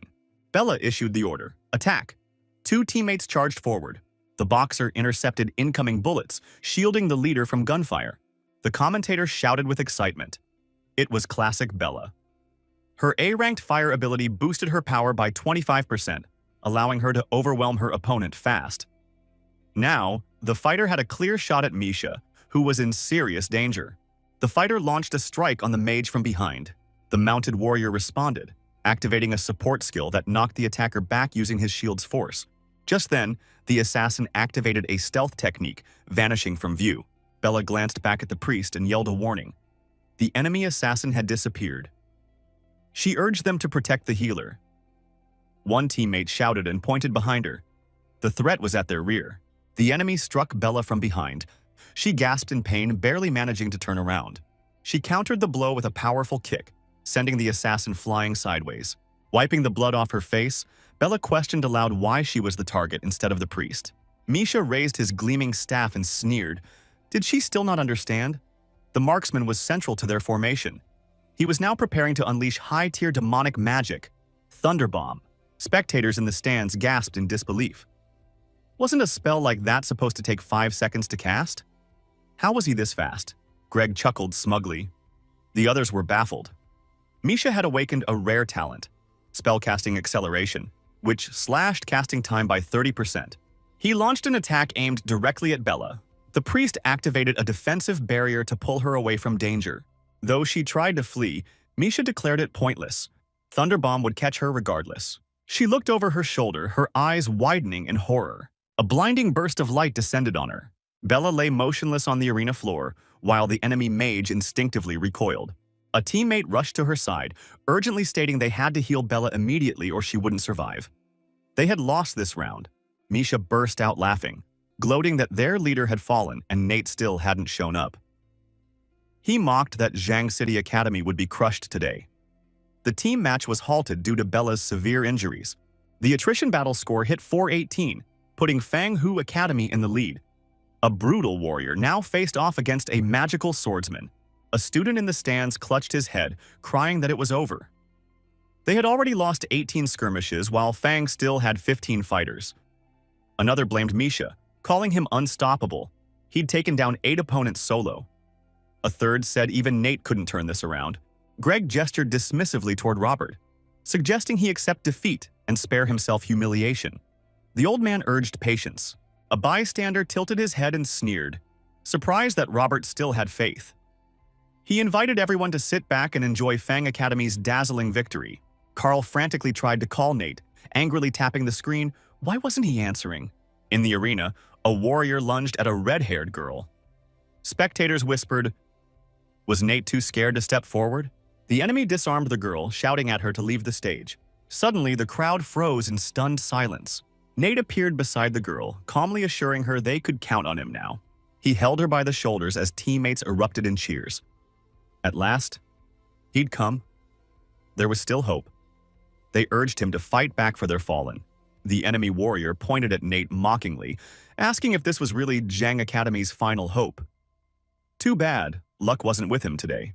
He charged forward, sword raised high, determined to kill. Nate calmly pulled out a machine gun. He opened fire at the charging warrior. The enemy collapsed to the ground. With a serious look, the hero turned his head and calmly asked, "Who's stepping up next?" Supporters of the rival academy were outraged. How could that be? He won in mere seconds. Nate was only 4 levels higher. It shouldn't have been enough to win so easily. Just then, someone pointed urgently, telling them to look over there. A crackle of lightning flashed across Nate's eyes as the info panel revealed his class. Level 17 free-spirited. The audience gasped. 17 already? How did he level up so quickly? Hope surged. Maybe they could actually win this. The stadium erupted into a thunder of cheers. "Nate is awesome! Long live Nate!" they shouted. A man yelled in disbelief, "Level 17? How could a free-spirited fighter reach such a high rank?"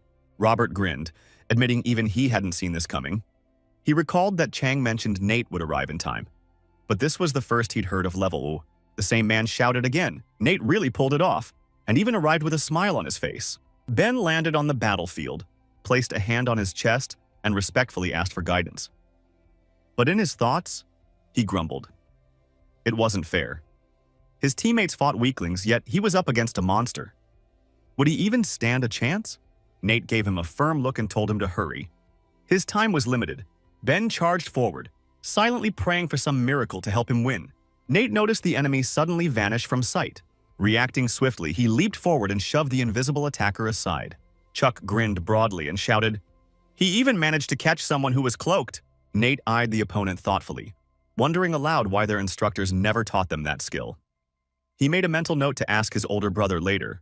Carl watched with admiration and thought, "This is why the whole academy looks up to Nate. He truly knows how to uplift everyone's morale." Now, all the students would surely see him as a role model. 10 minutes later, a breathless student burst into the lounge yelling that things were looking bad. Misha, annoyed, asked if it wasn't obvious that he was resting. Why all the shouting? The student shouted that Nate had shown up last minute, and in just 15 minutes, turned the tide. Their own fighters were dropping from exhaustion. Mattia clenched his jaw and shouted that this couldn't be happening. The audience looked toward the arena and roared in disbelief. What kind of miracle was this? Even the mighty Fang Academy was being overwhelmed. Their only hope now was for another miracle. Victor stood trembling, wondering why he had to be the final contender. Couldn't he just quietly wait for Nate to defeat him? Why was he forced into such humiliation? Misha exited the room and mockingly questioned whether it was fair to pressure someone level 10 when you were level. He gave Nate a sharp glare and declared that he would take the risk and face him himself. One of the officials protested loudly. It was against the rules. Misha had already used his rest period and wasn't permitted to return to battle. Misha scoffed and demanded whether Nate was scared. He was just level 12 after all. Was Nate willing to fight him in the final round? Nate observed him and sensed something unusual. This guy wasn't like the others. The Fang Academy students weren't ordinary. And now was the perfect time to test that theory. He then replied with a calm resolve, "Fine, let them fight." The crowd roared again, some jeering, calling the opposing academy shameful. Others warned Nate to stay alert. Misha had a rare talent that boosted spellcasting speed by 30%. His sister had already fallen victim to it. A man turned away and muttered that it would be a shame to miss such a show. Khalil turned toward the voice, hearing the final verdict being announced. He then raised his voice, declaring that since both parties had agreed, a double duel between Misha and Nick would now commence. Misha landed gracefully in the arena, stating that just one hit was all he needed. After that, the rest would fall into place. Carl raised his arm high and signaled the start of the match. Victor launched a quick, fierce punch at his opponent. Nate swiftly sidestepped the incoming blow. He countered with a strong uppercut that surged upward. Victor was sent soaring through the air. Suddenly, a dragon-like figure lunged at him mid-flight. Victor then crashed down hard onto the arena floor. Tola beamed with excitement, cheering, "That was lightning fast. Nate is incredible. Maybe the free-spirited path isn't so weak after all. Long live Nate!" Misha lifted his staff and prepared a gas bomb for launch. Nate's eyes shot open. He instantly realized he was in trouble. The blonde opponent smirked and taunted, asking if Nate had noticed too late. With that, he fired the canister. Nate raised his hands, beginning to channel a thunder bomb spell. He knew it normally required 5 seconds to cast, but he had refined it down to just 5. Still, that half-second delay was critical. It had taken him only 3 seconds to defeat Victor. Misha stared into the swirling dust, waiting for a sign. Nate emerged from the haze and calmly said that while Misha could shorten casting time, executing it within 3 seconds was a stretch. He might fool most people, but not him. Nate pointed directly at him and declared that Misha must have received a hidden reward. He had undergone a secret baptism in the hidden realm, and it explained everything. Misha stood stunned, thinking that his unbeatable technique had been exposed. He snapped, yelling that it was nonsense and demanded silence. A bystander chimed in, asking about this secret baptism. Another onlooker replied that not knowing about it was shameful. It was a rare perk, divided into 2 stages. The man unrolled a scroll, explaining that between levels 1 and 10, individuals can awaken talents and specializations. But from level 10 to 20, a secret baptism can grant rare bonuses. Producing another scroll, he remarked that there's no way Misha's team reached the hidden realm alone. They must have relied on their leader's assistance, an act strictly forbidden. The crowd erupted, shouting in outrage. "That's why they're so overpowered. We demand an investigation into the Thank You Academy. Justice must be served." A man turned to his companion and asked if he'd noticed it too. Robert replied that if not for Nate, they would never have suspected a thing. Now that they knew, it was time to alert the governing association to begin an inquiry. Another voice accused the academy of resorting to defamation once they realized the enemy was too formidable. How had Nate been able to uncover Misha's abilities when no one else could? The crowd murmured in awe. Nate's insight clearly exceeded the ordinary. If they really thought about it, he was far beyond any regular third year. What a revelation. Nate looked up into the sky, reflecting on why fate had drawn so much attention toward him. The man, stunned, doubted a third-year student could reach level 17 so swiftly, suspecting they strayed from the right path. The protagonist confidently explained their deep understanding of all specializations, allowing them to identify flaws others missed. Initially skeptical, the man loudly dismissed the idea that an ordinary person could possess such insight. He scrutinized the protagonist, arguing that no student could master so many specializations due to the vast number of techniques and limited human capacity. Challenging the protagonist's boldness, the man proposed a test, starting with a discussion on the obscure Holy Messenger of the Blue Fist. Spectators gasped, noting the rarity of this specialization, convinced the protagonist, Nate, lacked knowledge of it. Greg, frustrated, silently admitted he himself only knew of this specialization from his youth, fearing Nate's exposure. Nate calmly detailed the Holy Messenger's mind control skill, including its mechanics, stats, and effects, surprising the crowd. Greg, shocked, realized he had underestimated Nate's knowledge. A girl pointed to Greg's stunned expression as proof of Nate's talent, while another spectator praised the elder's brilliance. Misha, unconvinced, suggested Nate's success was luck and challenged him with a question about the spellcaster's hidden characteristics. The audience roared, accusing Misha of deliberately trying to stump Nate with an obscure question only spellcasters would know. Nate confidently clarified that a spellcaster's ability to embody studied spells wasn't hidden, explaining the 5 elemental spell types and the power of gold-based Thunder Bomb. Misha, incredulous, demanded to know how Nate acquired such knowledge. Overwhelmed, Misha's legs gave out and he collapsed in disbelief. Charlie, disappointed, remarked that Misha misused his talent, signaling the event's conclusion and awaiting the results. Greg, regretful, admitted his student's failure, having hoped to guide him toward a bright future. The judge declared Zhong City Academy's victory, stripping the opposing academy of its achievements. Nate stood triumphant in the arena, celebrated as the undefeated champion. A man formally awarded the sole quota to Nate from Zhong City Academy. Nate, curious, inquired about the 10 universities controlling the secret kingdoms. Later, in the director's office, Nate reflected on his path. Flipping through a book, Nate questioned why none of the 10 universities, including Shenmue University, met his needs. He began speaking, revealing that there were hidden realms within the university. He questioned why it wasn't among the top 10 in the country. Charlie set his cup down, mentioning that it was a long story. 50 years ago, Shenmue University was home to many such secret realms, where everyone thrived, and the university was the top in the nation. He went on to explain that, over time, other universities started developing their own secret realms, becoming more advanced, and their students growing stronger.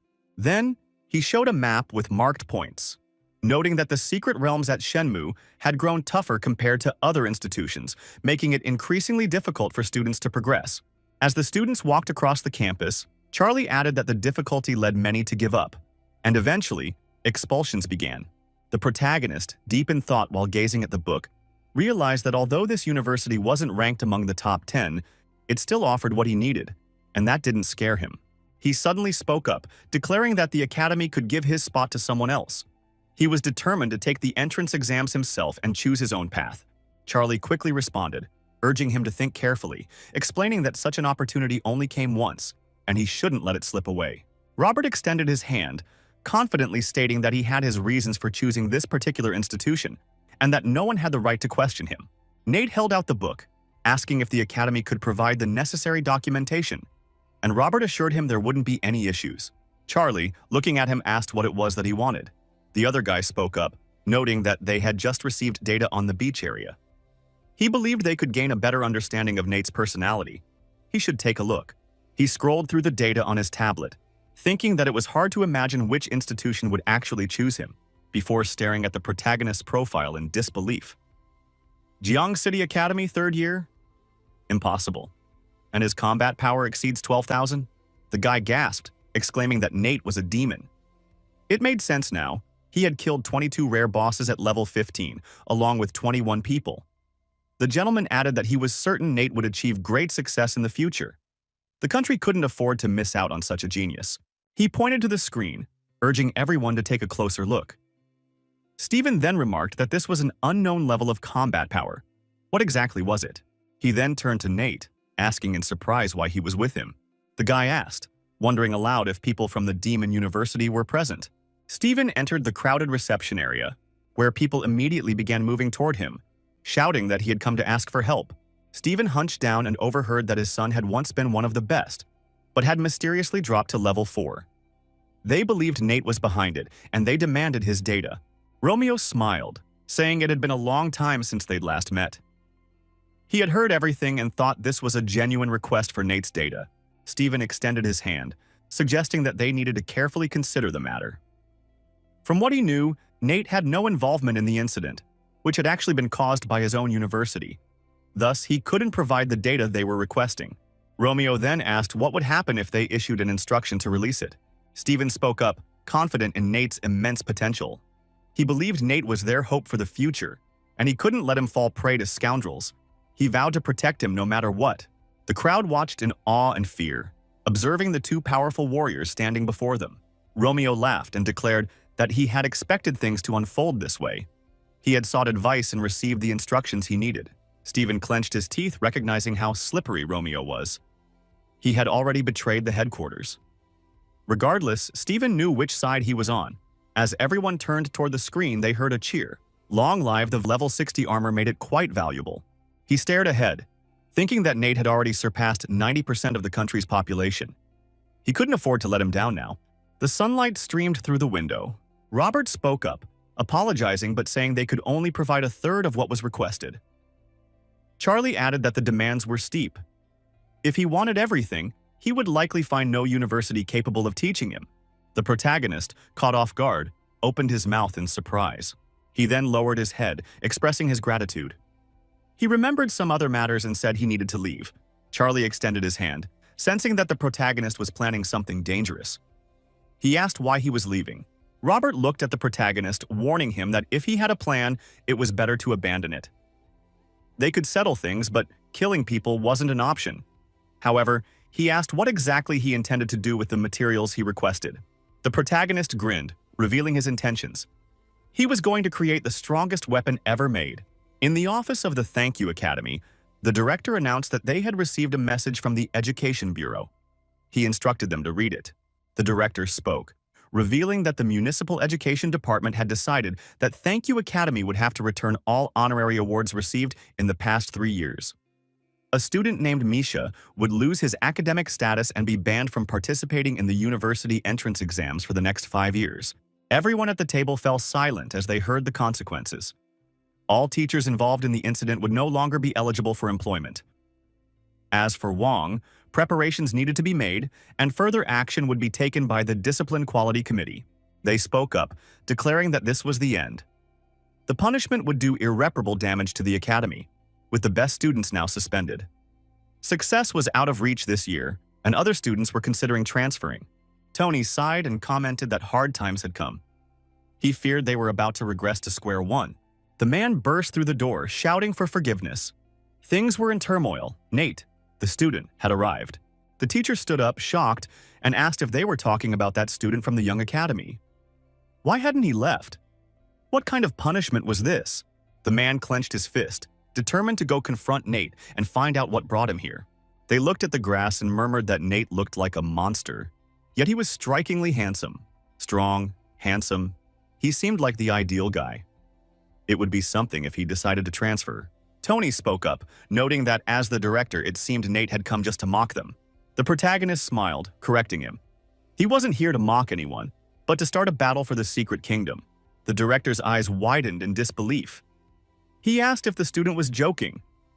He was going to start a battle for the secret kingdom? The crowd leaned in, confused. What was a battle for the secret kingdom? Why was the director so shocked? They couldn't believe it. This was about determining who would control the secret kingdom. Nate then explained the concept of the battle, introducing the dark chains. He explained that if the academy controlled the secret kingdom, they would have complete control over it, earning various rewards. However, those not affiliated with the academy wouldn't gain anything. Nate smiled, replying that if he lost, he would do whatever they asked of him. Tony turned to face him, agreeing to the terms and instructing him to come forward. Moments later, the crowd stood before the entrance to the secret kingdom. Tony gestured, explaining that their academy controlled the 4th level of the secret kingdom. If Nate could clear a level in 3 attempts and set a new record, he would immediately be crowned the winner. The protagonist stared at the available levels, deep in thought. The man raised his hand and called for attention. "Get ready! Turn on all screens! Watch Nate carefully!" A man in the crowd yelled that their spirits were strong and unshakable. They needed to see Nate fail for themselves. That kind of spectacle would only boost their morale. Nate descended into the abyss. He surveyed his surroundings. As he walked, he recalled a past life. This dark abyss resembled a maze filled with monstrous creatures, especially fishermen. The other characters stared in awe at the monsters. Then, their eyes turned to Nate. With a confident smile, Nate thought it was time to fish, and launched into action. He struck rapidly, moving forward, until he impaled a monster. Watching from above, the students were impressed. One admitted he himself couldn't have handled those creatures, and doubted Nate could either. Nate ran toward a pond. Gazing into the distance, he identified the next challenge.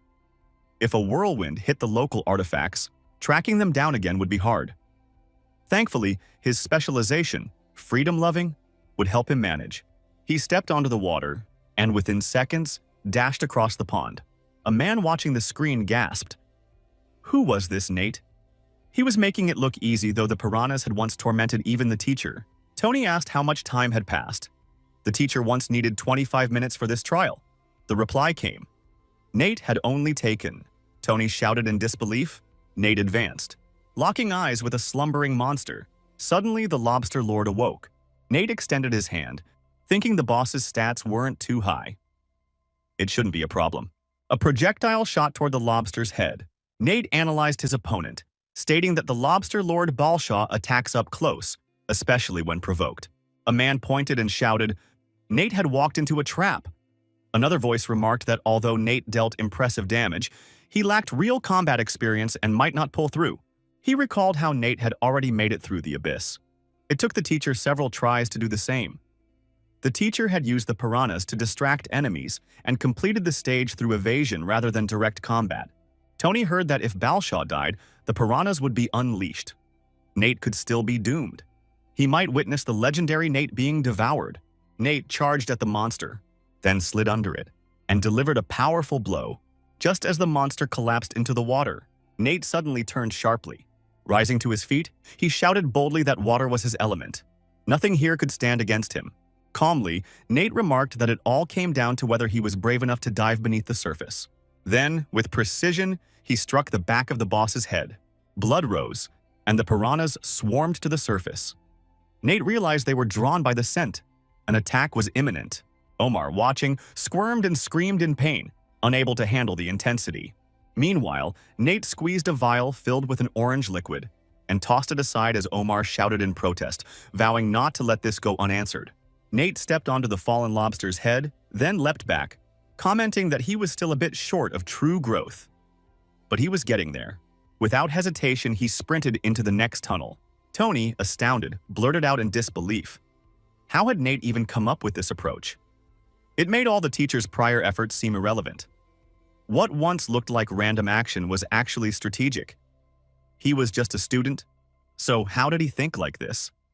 Even the teacher had needed time to get through this path. Watching in amazement, Tony saw Nate continue forward, having somehow chosen the exact correct passage through the cave.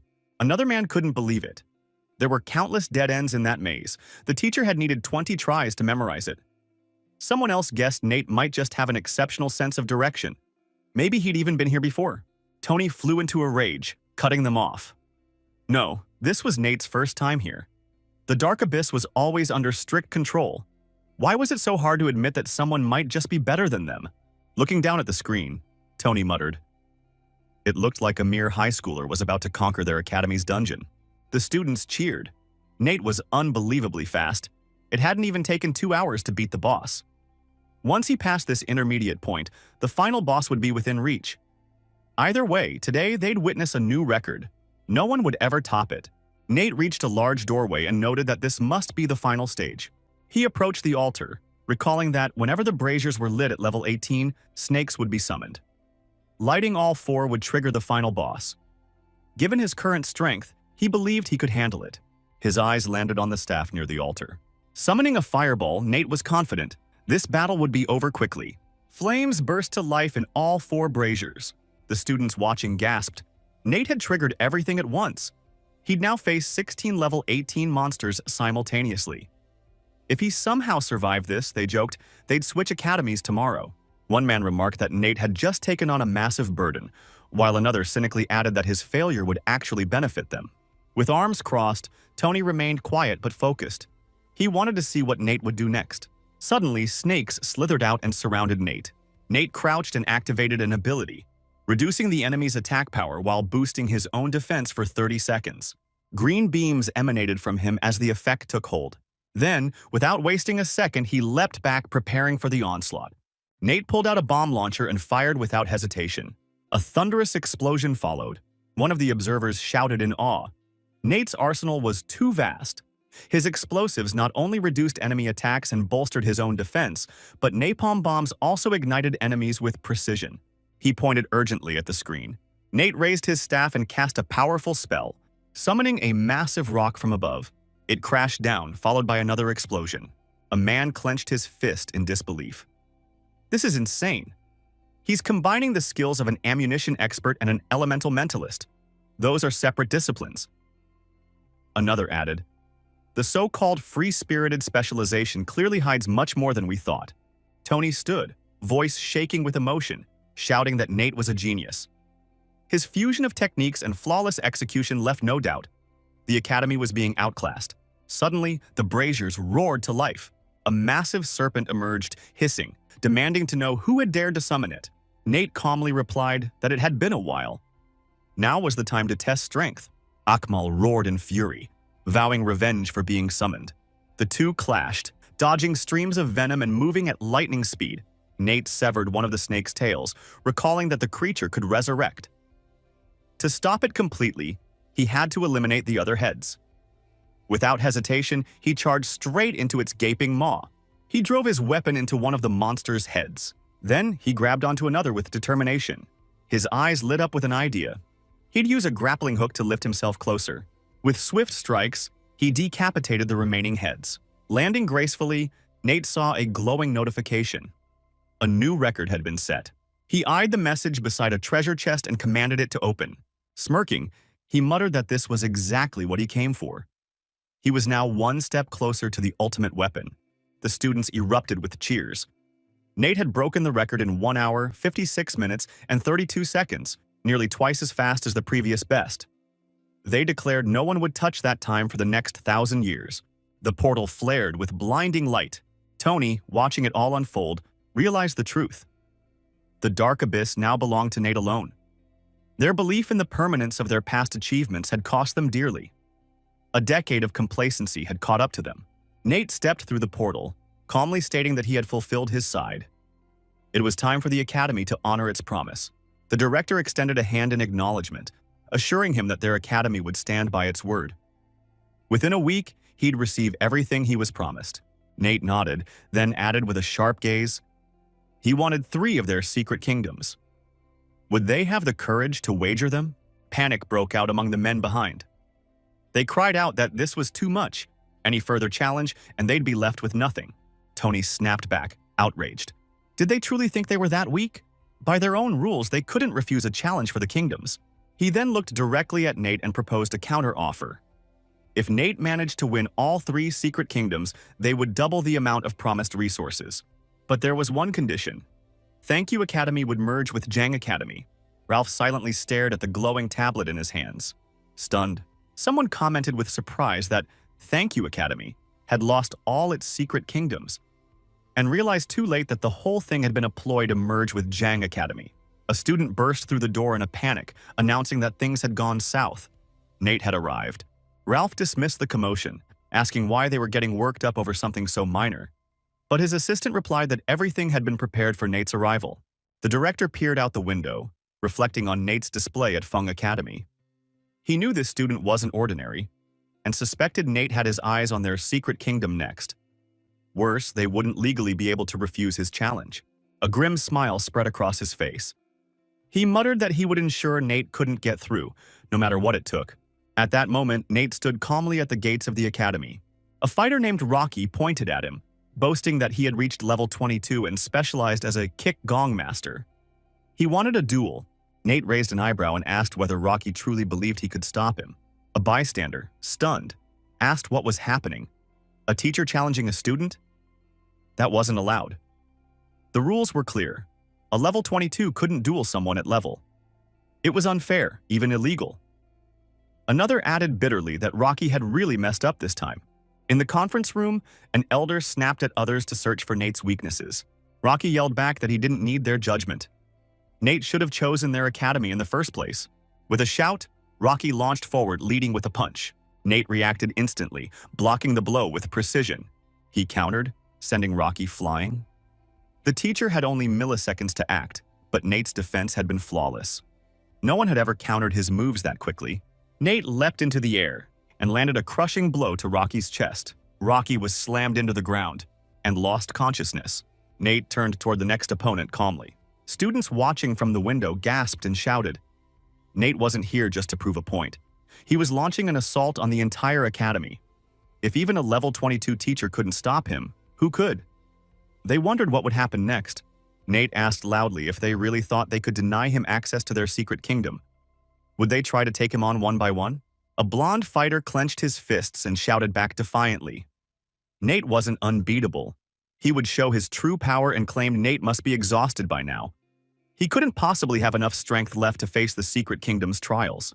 Nate replied coldly. The sooner they finished, the better. The blonde's body began to glow with a brilliant blue aura, but it suddenly froze, trembling uncontrollably.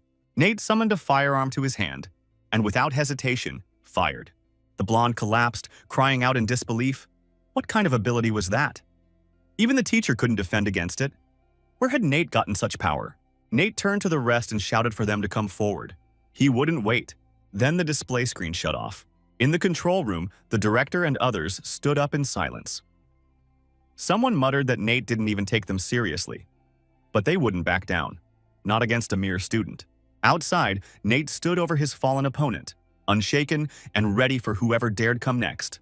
Ralph glared at Nate, eyes full of tension.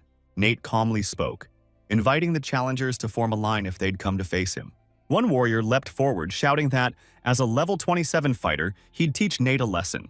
But before he could act, bullets ripped through the air and he collapsed to the ground.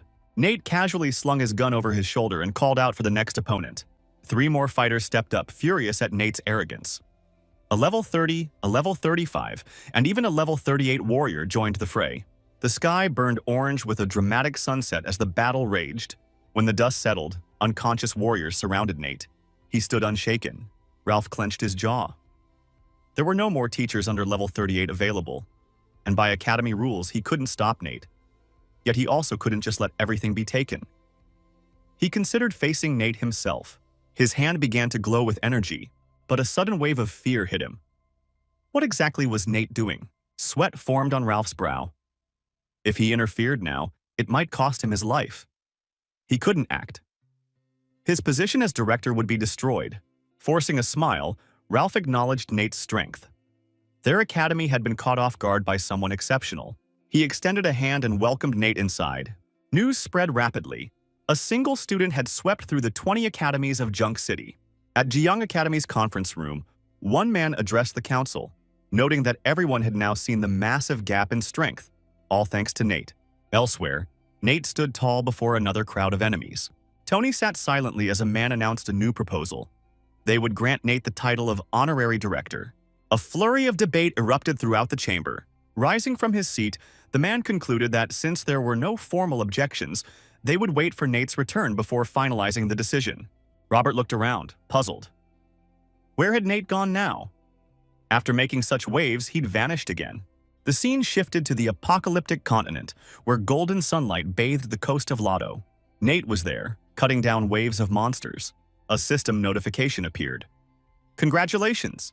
Nate has reached level skill mastery has increased to level E. He reviewed the details of his upgraded passive, Machine Gun Elvitor 3. When using any firearm, there was now a 30% chance to unleash 15 guaranteed hit bullets at once. Another passive unlocked. Clearing Shot.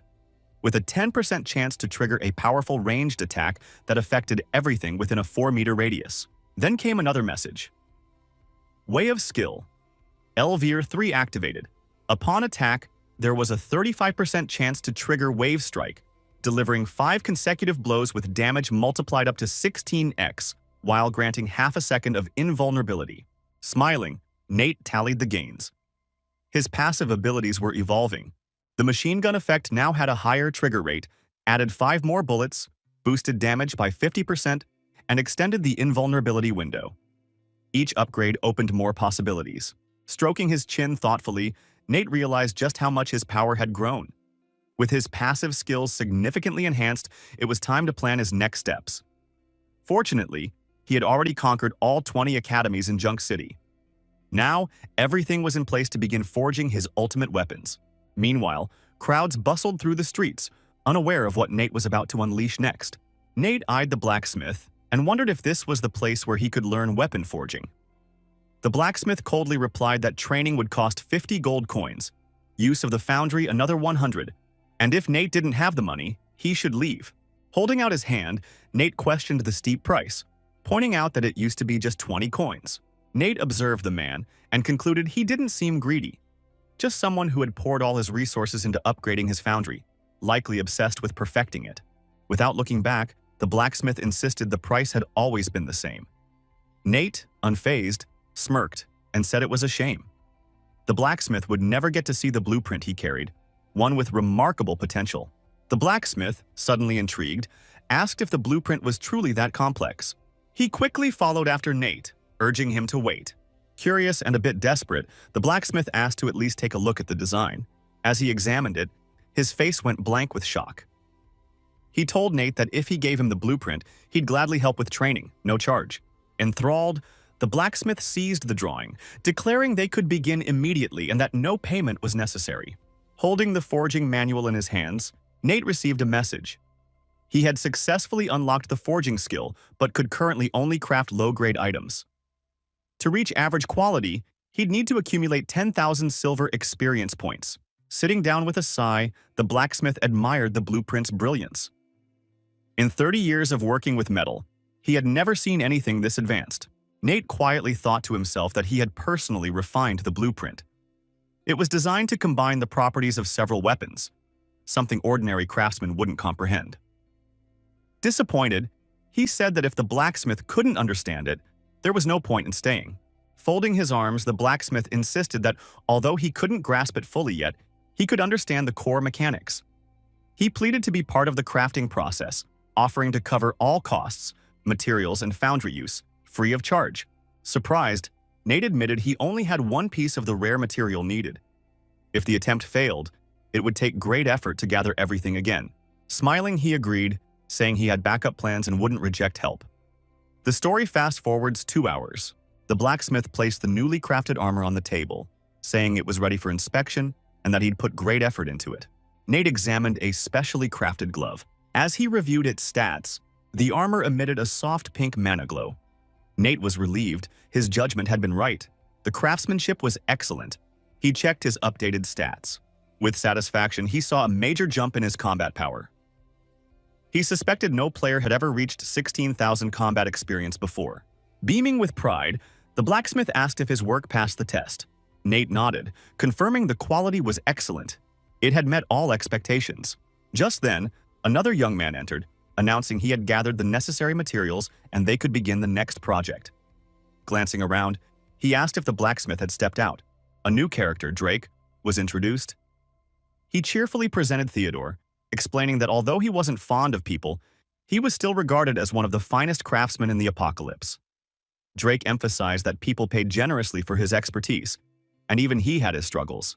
Drake was startled by loud voices coming from behind the wall and asked if someone was arguing about forging techniques in the back room. As he pulled aside the curtain, he overheard Nate questioning why Theodore couldn't distinguish between different forging methods. Standing over Theodore, Nate firmly pointed out that when selling liquid metal, its critical value had to exceed 25,000. Anything less would lead to serious issues. Drake was stunned to see. Caught off guard, Drake wondered why Nate was looking at him like that. He couldn't recall ever seeing such a gaze. Smiling, Nate admitted he hadn't expected to run into Drake there. In his mind, Nate recalled Drake wielding an enormous blade. The legendary swordsman of the apocalypse, who had reached level 98, seized control of an island, and became famous worldwide. They had even become friends in real life, sharing endless conversations. Theodore glanced at Drake and asked if he had begged him to help forge a weapon. Nate pointed at Theodore, saying he remembered Theodore wasn't fully prepared and that he wanted to see how he handled the forging process first. Theodore, taken aback, asked if Nate was mocking him. Bowing his head, he admitted that Nate's skills far exceeded his own. He had no choice but to comply. Theodore began forging the weapon. The story moves forward 2 hours. Beaming with joy, Drake held up a finished sword, proud to have helped create a level 24 weapon. Standing before him, Theodore stated that few in the world could outmatch his forging ability. Drake tested the blade, remarking it felt like it had around 100 stat points with excellent speed. Still stunned, Drake turned to Nate and asked why he was helping him, cautioning that Nate wasn't someone to take lightly. Nate crossed his arms and replied that since Theodore had proven himself again, he could now focus on his own tasks. Sunlight bathed the forge in a warm glow. The scene shifted to nightfall. The windows of the forge glowed brightly in the darkness. A radiant stream of energy erupted from the weapon they were forging. Theodore, amazed, explained that such a golden glow often appeared when a weapon was completed, yet this one was only ranked 1, which made it all the more surprising. They closely inspected the unique, umbrella-shaped spear. Nate studied its stats in astonishment. As he held the spear above his head, he realized it had 25% more base damage than a similar weapon from his past life. No one would suspect a level 20 student to be walking around with a weapon boasting 150 base damage. Smiling, Nate casually said he would now switch to a machine gun. The spear immediately began to transform. Theodore was stunned, asking if this was really the weapon he had helped craft. Its design was far too refined. Nate now held the machine gun in his hands, then calmly gave the command to revert to spear form. Gripping the spear with both hands, Nate watched in awe as system messages confirmed he had obtained a top-tier class weapon, one whose attacks were now impossible to dodge.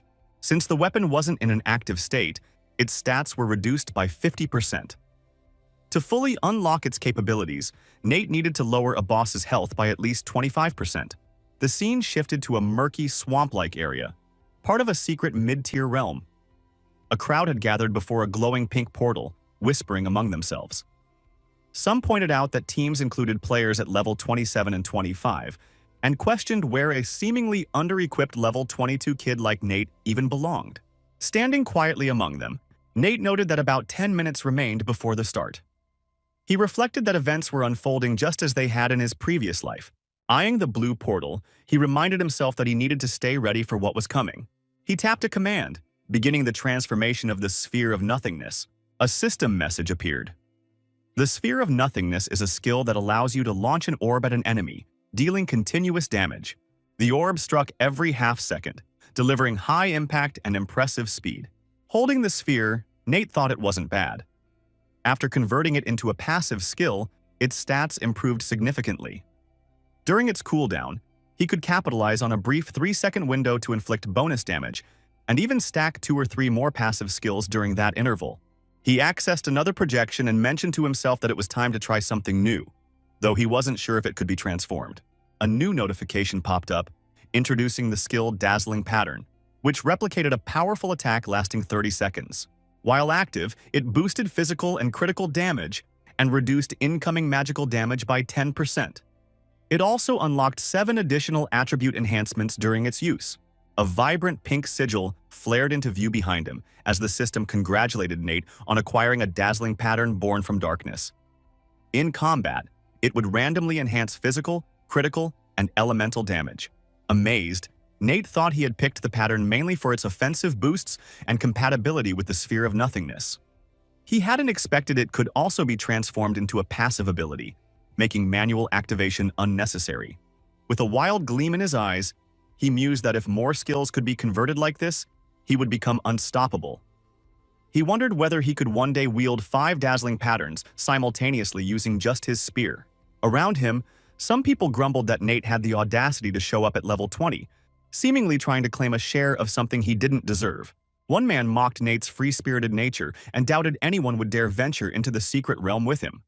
But a girl quickly urged him to lower his voice, saying that Nate was no ordinary case.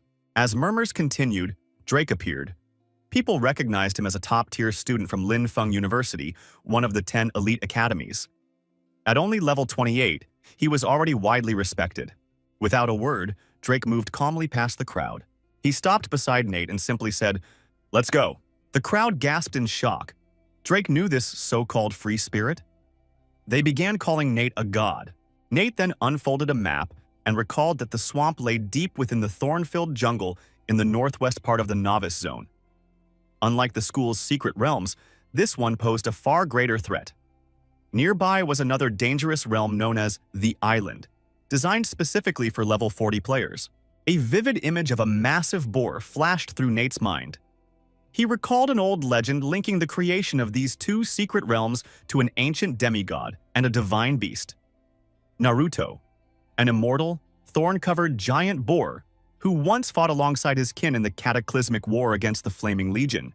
Nate referenced the legendary Battle of Monsters, highlighting how his clash with the Abyssal Lord echoed across the entire apocalyptic continent. Though the beast perished, his blood, infused with violent, thorny energy, gave rise to countless new life forms, both animal and plant. The glowing red eyes of wild boars stood out in his memory. Over time, some of these beasts awakened spiritually, becoming faithful followers of Nero Kim. They now stand watch over the sacred realm, patiently awaiting their master's rebirth. Nate and Drake stepped through the portal into the thick primeval forest. As they moved deeper into the woods, Drake explained that the path would soon fork into two trails, each guarded by minor bosses.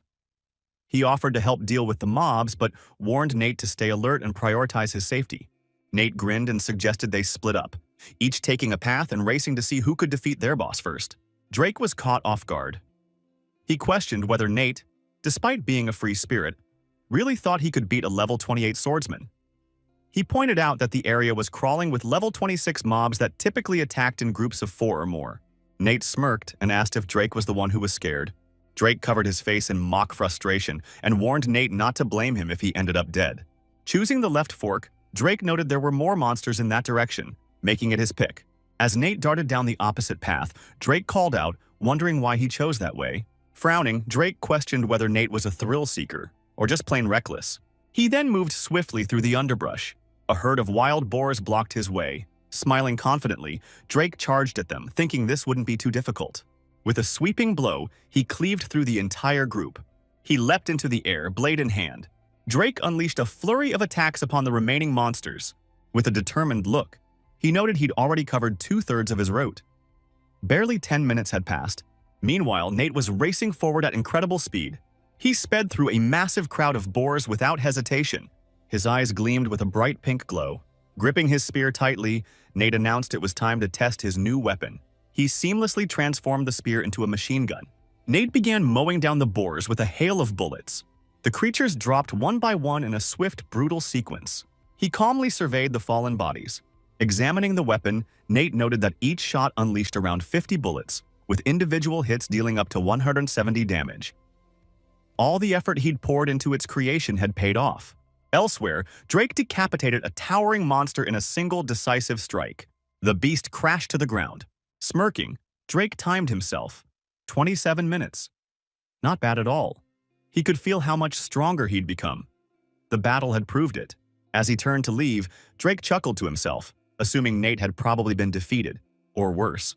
But as he exited the forest, he was stunned to see Nate already sitting calmly on a log, waiting for him. Shocked, Drake demanded to know how Nate had beaten him there. A faint smile appeared on Nate's face. Drake chuckled and said that, considering Nate's level, retreating was the most reasonable choice. As he began to walk away, he told Nate to rest for now, assuring him that he could handle things from here. While moving through the woods, Drake found it odd that there weren't any monsters on his path. Stopping in front of a heap of corpses, he questioned why all the creatures had been gathered and slain in one place. Sprinting past the bodies, he mentally tallied the number, already around 7. Stunned, Drake wondered how Nate had managed to eliminate so many monsters by himself, something even he couldn't pull off.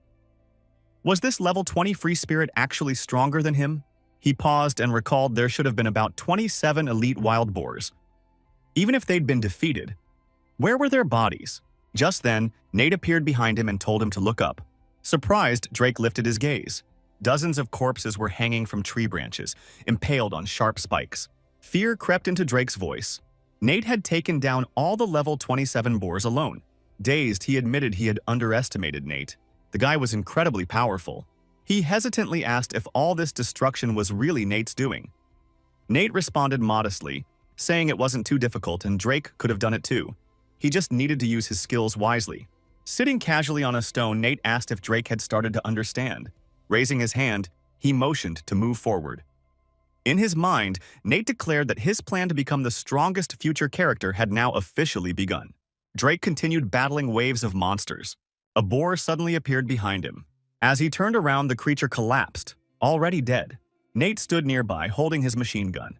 Watching calmly, Nate noted that Drake's attack speed was slower than his, by exactly 0.2 of a second. More monsters surged toward Drake. He swung his blade, slicing through them with force. As he fought, Drake realized how far behind he still was. Witnessing Nate's cold, methodical efficiency was more shocking than his strength. A faint glow of purple mana surrounded Drake's body, but he knew his skills weren't enough. A powerful blow from a boar sent him flying. He crashed to the ground, hitting his head hard. Nate, smiling wryly, questioned whether this was truly the so-called genius swordsman of the last 13 years. Was Drake trying to entertain him with such a sloppy performance? Embarrassed, Drake admitted Nate was simply too strong. He had killed one boar and its sibling, but it took a long time, and he still couldn't compare. With a serious tone, Nate asked if Drake truly knew why he hadn't reached the top yet. Observing Drake's fighting style, Nate explained that as a warrior, he often ignored his own injuries, wrongly believing health wasn't important. This recklessness broke his rhythm and weakened his performance. As Drake was hurled toward a colossal monster, Nate emphasized that true strength came from precision, not speed. That's why Drake's strikes lacked the necessary impact. Standing over him, Nate urged Drake to reflect on this and hoped the lesson would serve him in the future. Rising to his feet, Drake began to speak about timing, attack sequences, and the importance of carefully calculating each move. With a proud smile, Nate remarked that Drake was finally beginning to resemble the version of him he once knew. He then asked if Drake truly aspired to become the #1 swordsman on the Apocalypse continent. Drake was taken aback by the unexpected compliment and challenge. Nate extended his hand, telling Drake that if he learned from him, success would surely follow. Drake grasped his hand firmly, declaring that he believed in Nate. Fueled by newfound determination, he charged forward, shouting that he would become the greatest swordsman of the Apocalypse and that no one could stop him. He ran straight into a group of monsters. Drake swiftly deflected the charging boar's attack. As another boar lunged at him, he calmly observed its weaknesses. 2 more monsters charged from the sides. Narrowing his eyes, Drake calculated the timing. He needed to wait just 0.2 of a second more. He burst forward like a whirlwind, slipping past the beasts. Drake unleashed a precise and powerful flurry of strikes. With satisfaction, he noted that this combat style demanded absolute control and forethought. Watching closely, Nate smiled. He was finally seeing the rise of the strongest swordsman of the Apocalypse. Excited, Drake ran over and shouted that Nate was incredible and would make a perfect teacher. But Nate gave the credit back, saying that Drake had reached this point through his own natural talent, and that the next lesson would be the final one. Eyeing the massive boar ahead, Nate explained that the beast, Kanga, was the Wild Boar clan's chief. It possessed 4 core abilities, but its support skills, purification, a 2-second buff, healing, and surveillance, were crucial to disrupt. Holding a fire staff, Nate told Drake the goal of this lesson. Interrupt the shamanic skills at all costs and leave the rest to him. The fight would be fast. No time to tire. A thunderous explosion erupted. Nate swapped to a combat spear and charged forward. He yelled that the boar's blood would make a perfect adornment for his spear. As he spun the spear, Nate analyzed the enemy. Calvin's chest had potent regeneration, making ranged attacks ineffective. Close combat was the only option. He drove the spear into the boar's abdomen. Blood gushed from the wound, flowing freely down the beast's flank. As it hit the ground, Nate observed that the spear was his ideal weapon right now, capable of delivering both physical and blinding dark damage. Roaring with fury, the wounded boar declared its intent to destroy him. Turning with a grin, Nate called out. It was Drake's turn now. Drake charged in, blade raised high. As he struck, a notification appeared. The boar's recovery ability had been interrupted. Drake burst out laughing with satisfaction. Suddenly, a green aura enveloped the beast. Stunned, Drake pointed and shouted. It had already been interrupted. How could it activate again? This was too much. Nate urged him to stay focused and not let the next opportunity slip by. The protagonist unleashed a relentless chain of attacks on the monster.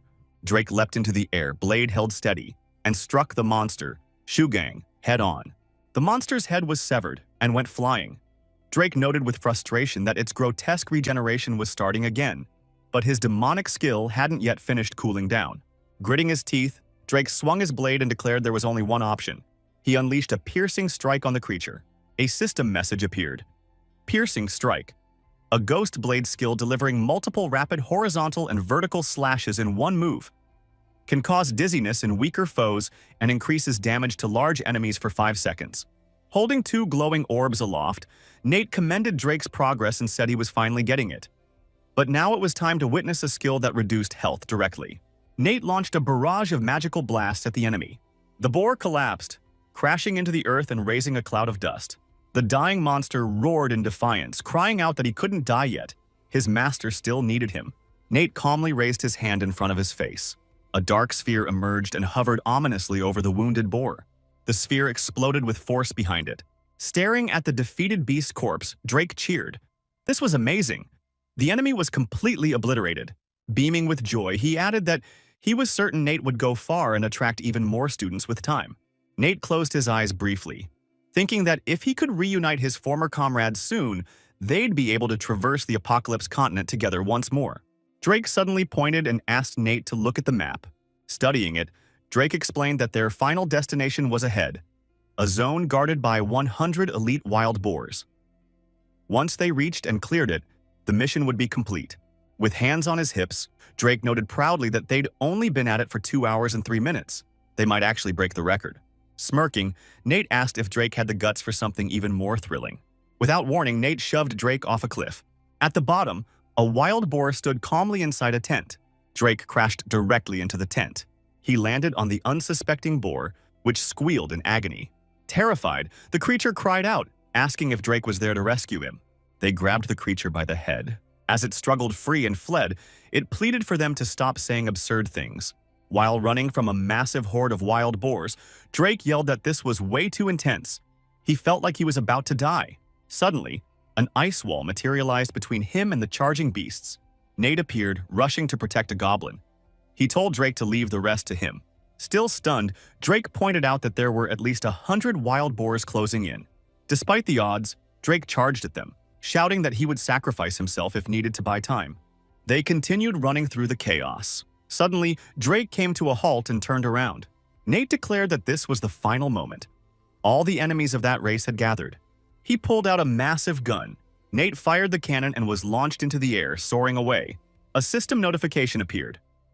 Cannon skill. Upon firing, propels the user a great distance. Can be used for quick movement or retreat. Drake took off running after him, shouting Nate's name. The goblin hesitantly asked if they had come to rescue him, and whether escape was even possible with such a massive herd of boars surrounding them. Nate gripped his staff tightly and, facing the charging beasts, demanded that they show him their strength. He began summoning a dense mass of dark energy. He launched a powerful void sphere, an orb of pure nothingness, at the approaching boars. Watching the explosion erupt, Drake was stunned by the sphere's intensity. It detonated violently for 4 seconds, and though its cooldown was now around 15 seconds, the impact was devastating. Streams of magic bullets zipped through the air in front of Nate. He fired them rapidly into the crowd of monsters.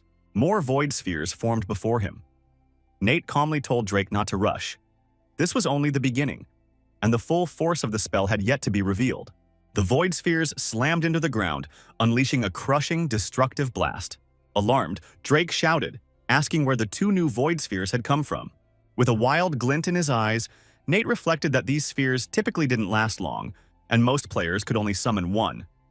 But after a passive skill activated, the void spell had changed. Now reusable, it had become an ideal ability. Looking satisfied, Nate invited Drake to follow him, promising more wonders ahead. A system message appeared, congratulating them on completing the mission. Their time was 2 hours and 14 minutes. Their average team level was 24, and they were ranked first. Other warriors looked up at the leaderboard and exclaimed in disbelief. They'd finished in just over 2 hours, a full 37 minutes ahead of the second-place team. Then again, they mused, what else could be expected from a god-tier player? Nate raised his umbrella and was met with a barrage of system notifications. He reached out and opened the treasure chest before him. Another notification appeared. Drake excitedly clenched a glowing orb and announced that he had received level 35 shoulder armor, then asked what Nate had gotten. His jaw dropped as he realized he had also received a second circle item in ghost form. Nate told him that if he chose to sell it, he shouldn't accept anything less than 50 million. A plant-like creature approached Nate, expressing heartfelt gratitude for saving him. and admitting he had unintentionally revealed their secrets. He handed over a piece of paper, explaining that it contained vital information. It needed to be buried at specific coordinates to verify his mission. As he vanished, he gave his thanks once more for their help. Leaning in, Drake whispered in awe, "Was that really a legendary hidden quest? They were incredibly lucky." Nate explained that it only triggered if the goblin was rescued within 10 minutes, an impossible feat in a standard playthrough. He added that while the quest was valuable, their current levels weren't enough to continue it. It would be wiser to postpone the next stage of the challenge. Drake smiled, suggesting they start grinding quickly to prepare. Nate placed a firm hand on Drake's shoulder and said to wait. There was somewhere he needed to take him first. Above them, the sky shimmered through the canopy of leaves. A sudden explosion echoed from beneath a nearby slope. Drake, reacting swiftly, shattered a boulder with his sword. He shouted in confusion, surprised at how weak the wall had been, and demanded to know how Nate had discovered this hidden location. His expression turned to one of shock as his jaw dropped even further. Drake stared in awe at the glowing altar, remarking that he'd only ever seen such a thing in illustrated books. Legend said it could steal and transfer skills from other classes.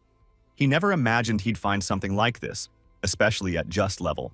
Nate closed his eyes and recalled that during a previous hidden quest, he'd been given a map, one that led directly to this place. Arms spread wide, Drake exclaimed that he was grateful Nate had shared such a valuable secret with him. Overcome with excitement, Drake threw his arms around Nate, shouting that he loved him. Nate, embarrassed, told him to calm down and focus on activating the altar. They needed to see what skills were available. Drake placed his hand on the altar, and his entire body began to glow.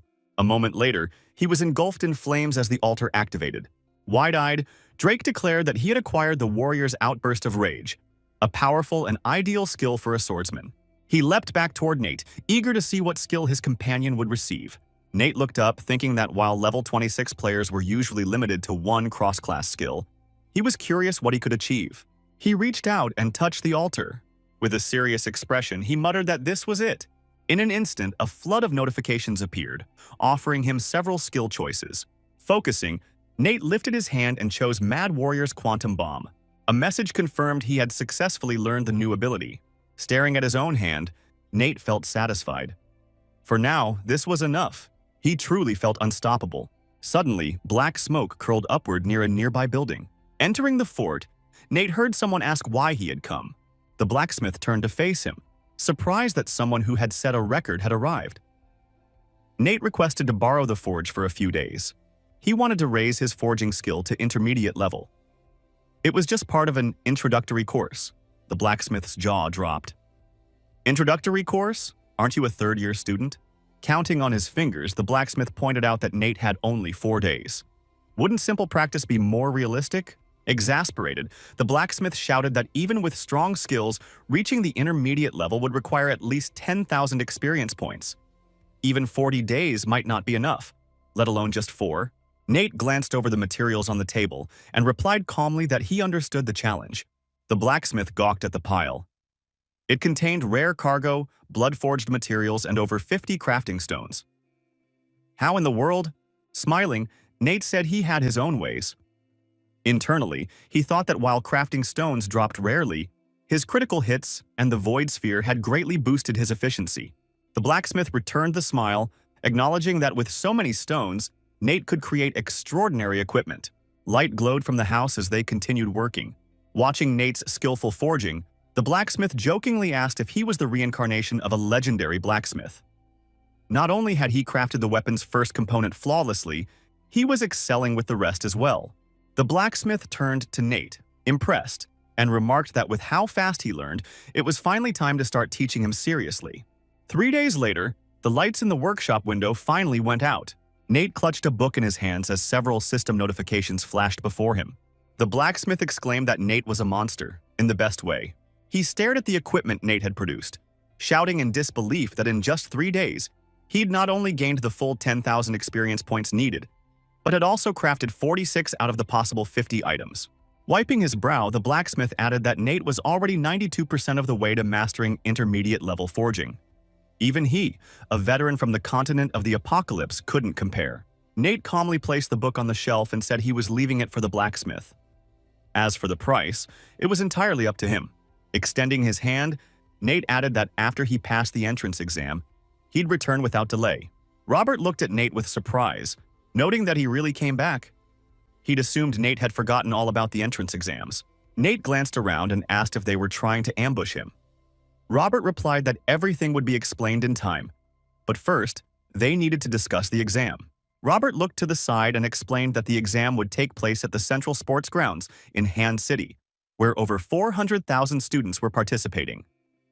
Yang City, being just one of 32 smaller cities in the province, wasn't a strong contender.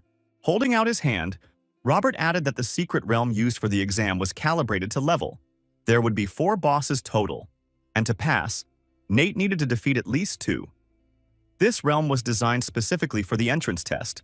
Only 1 attempt was allowed. Today's results would define his potential. Turning around, Robert added that Zhang Academy was especially tense today. Nate was their shining star, and they had a small surprise planned for him. Nate asked what kind of surprise. With a smile, Robert drew back the curtains. Nate looked out and saw a massive crowd. He heard voices cheering that next year they too would participate, and they would give it their all. The school director stepped forward and announced that before the third-year students headed off to take their entrance exams, there was one more important announcement. He pointed at Nate and declared that after much discussion, the faculty had unanimously agreed to name Nate as the honorary director of Zhang Academy. Without his achievements, the academy would not have gained such renown. Stunned, Nate pointed to himself and asked how an ordinary third-year student could possibly be made honorary director. The director reassured him not to feel awkward. He had earned it. And no matter what challenges lay ahead, the academy would always be his home.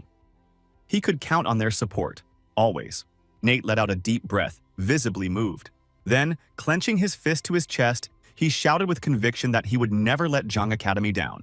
Robert gestured to the side, noting that since Nate had previously declined a special quota, the academy had reallocated it to a girl. Bella stepped forward, placing a hand gently on Nate's arm, and asked which of the top 10 universities he planned to attend. A boy suddenly hugged Nate and teased that Bella was too shy to admit it. But she had fallen for Nate and planned to transfer to whichever university he chose. Nate grabbed the guy by the ear and scolded him, saying that since he was now officially a writer, he'd better have read Nate's recommendations. The guy yelped that he had read everything, no need to worry. Someone nearby commented that Bella's beauty and Nate's strength made them the perfect couple. Nate then picked up his phone and asked who was calling. A voice responded. It was a member of the Standing Committee of the Tan High Association, requesting a meeting. The meeting was set for the day of the entrance exam, with buses already stationed near the arena. Chuck remarked that Bella was a great girl. Why wasn't Nate dating her already? Arms crossed, Nate thought silently that he hadn't even considered that. He was more focused on the mysterious committee member. He suspected it was the same old man from before. Narrowing his eyes, he admitted to himself that without the old man's help, he probably wouldn't have made it this far. When the bus stopped, the students noticed a commotion. Why had so many vehicles from Zhang Academy arrived? Peering out of the windows, a few students complained about Zhang Academy taking over the parking area. Wasn't this supposed to be the #1 academy in the province? Harry snapped at the group to quiet down, reminding them Zhang Academy hadn't even reported how many buses they'd bring, and that they were clearly overstepping by occupying others' parking spots. Pointing directly at them, he scolded that parking space allocations were based strictly on budget. Bobby chimed in, incredulous. How could a bunch of backwater students dare to challenge them? Tony stood silently, taken aback. Stephen stepped forward, calmly observing that the crowd seemed quite energetic, even this early in the morning. A man greeted them, extending his hand and explaining that he was there on official business and would notify management. Stephen declined. He had come on personal business. Then Stephen turned to Nate, offering a friendly handshake and asking how he was doing.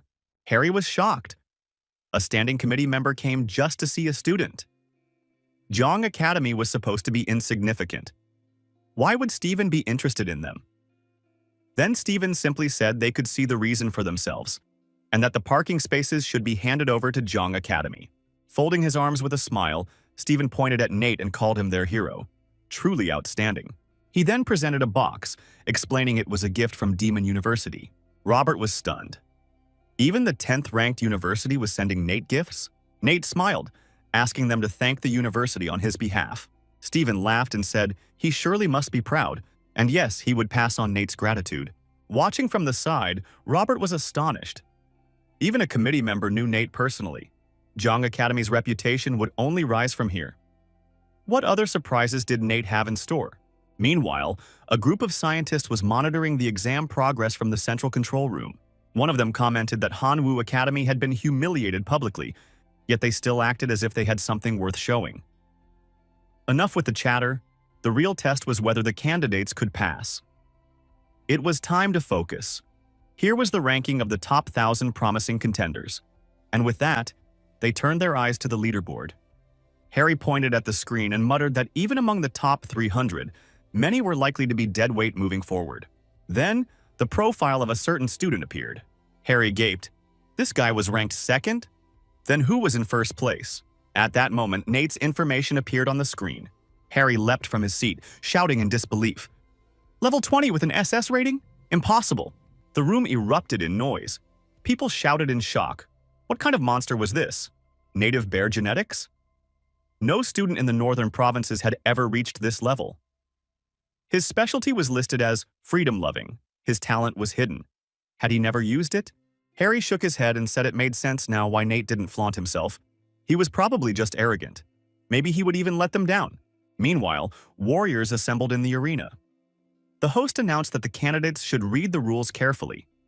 The entrance exam would be held in the Level 20 secret realm of No America. There would be 4 bosses in total, and at least 2 had to be defeated to pass. A bright flash of light signaled the beginning of the exam.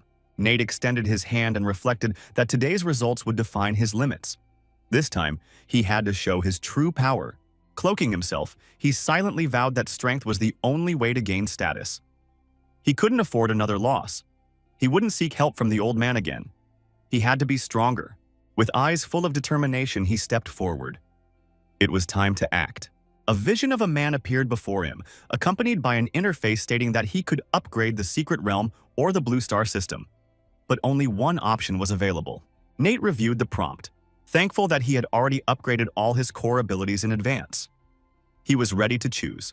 He selected the basic graph upgrade, deciding it offered the most balanced advantage. A green seal was summoned, followed by a flood of system notifications. Suddenly, his rank shifted on the leaderboard. The crowd gasped. His stats had changed. Was this real? What was Nate hiding? He had become the first student in national history to receive an S grade. As Nate entered the exam zone, he saw robots and recalled that this was Morgan, the once great city of wonders, now overrun with radiation, monstrous machines, and mutated creatures. Staring into a massive crater, Nate heard the announcer explain that all candidates had been teleported to the entrance of Morgan's underground palace. The trial had officially begun. Looking ahead, Nate spotted the first boss. The stairs leading downward were swarming with mutant rats the size of wolves. He would need to clear them first. The rats pooling on the ground. Smirking, he recognized it. An old friend had returned. The sticky sludge monster opened its gaping maw and let out a roar. Nate summoned a machine gun, noting this version was far stronger than before. Its level had doubled, and it now had 500 more HP. But this time would be different. He had at least a 50% chance of winning. Without hesitation, he opened fire on the monster.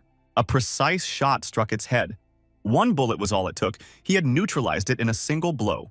In the assembly hall, Harry commented that the results looked promising, but nothing was final until someone completed the secret kingdom entirely. He turned to the screen and noted that only about a quarter of the participants were showing signs of real progress so far. Suddenly, he pointed and exclaimed in disbelief. Nate had already eliminated the sticky sludge monster. Everyone stared at the display in shock. Only a few minutes had passed since the exam started. How had he done it so quickly? Unfortunately, there was no replay function. It was too early to make conclusions. They would just have to keep watching. Meanwhile, Nate stood before a horde of robots. Observers shouted in amazement. Who would dare charge into that mechanical army? These robots weren't basic. They were rigged with explosives. Even at level 20, they doubted anyone could handle it. A man with glasses raised his hand and remarked that ink fluid. A gigantic spider-like robot emerged. The spider landed near him. Nate looked up, then leapt into action. He released an electric shock, stunning the spider robot. Bombs began raining down from above. Nate summoned his staff and declared that the real fight was about to begin. Darting to the side, he shouted that the operation had started, then struck the spider bot directly from behind. In response, all the surrounding robots collapsed, piling onto the spider robot. A deafening explosion shook the screen. Nate calmly walked forward into the next passageway. One of the observers cried out in awe. Nate had used only 2 relatively weak abilities, and yet he had taken down the boss and 100 mobs. A true genius, the first they had seen in a century. Finally, there was hope for their country.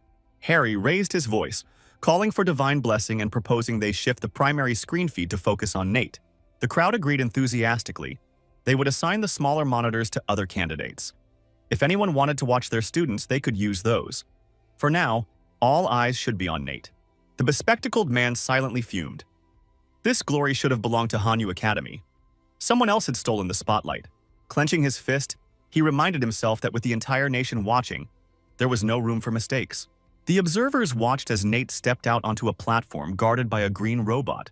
Nate stared ahead, thinking that defeating Morgan, the deadly machine before him, could earn him a place in any of the top 10 universities.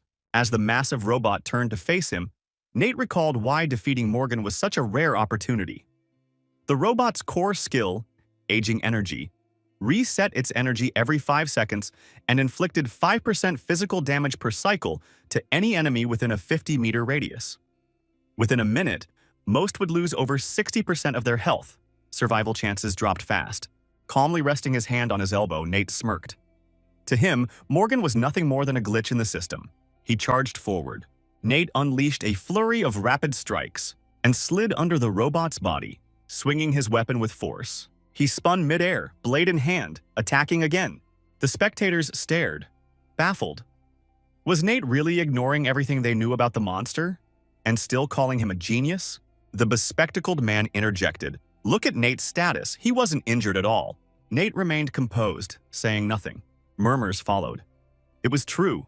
The monster's deadly energy field had no effect on him. How? Harry narrowed his eyes. Could Nate really calculate and react in just 10 milliseconds?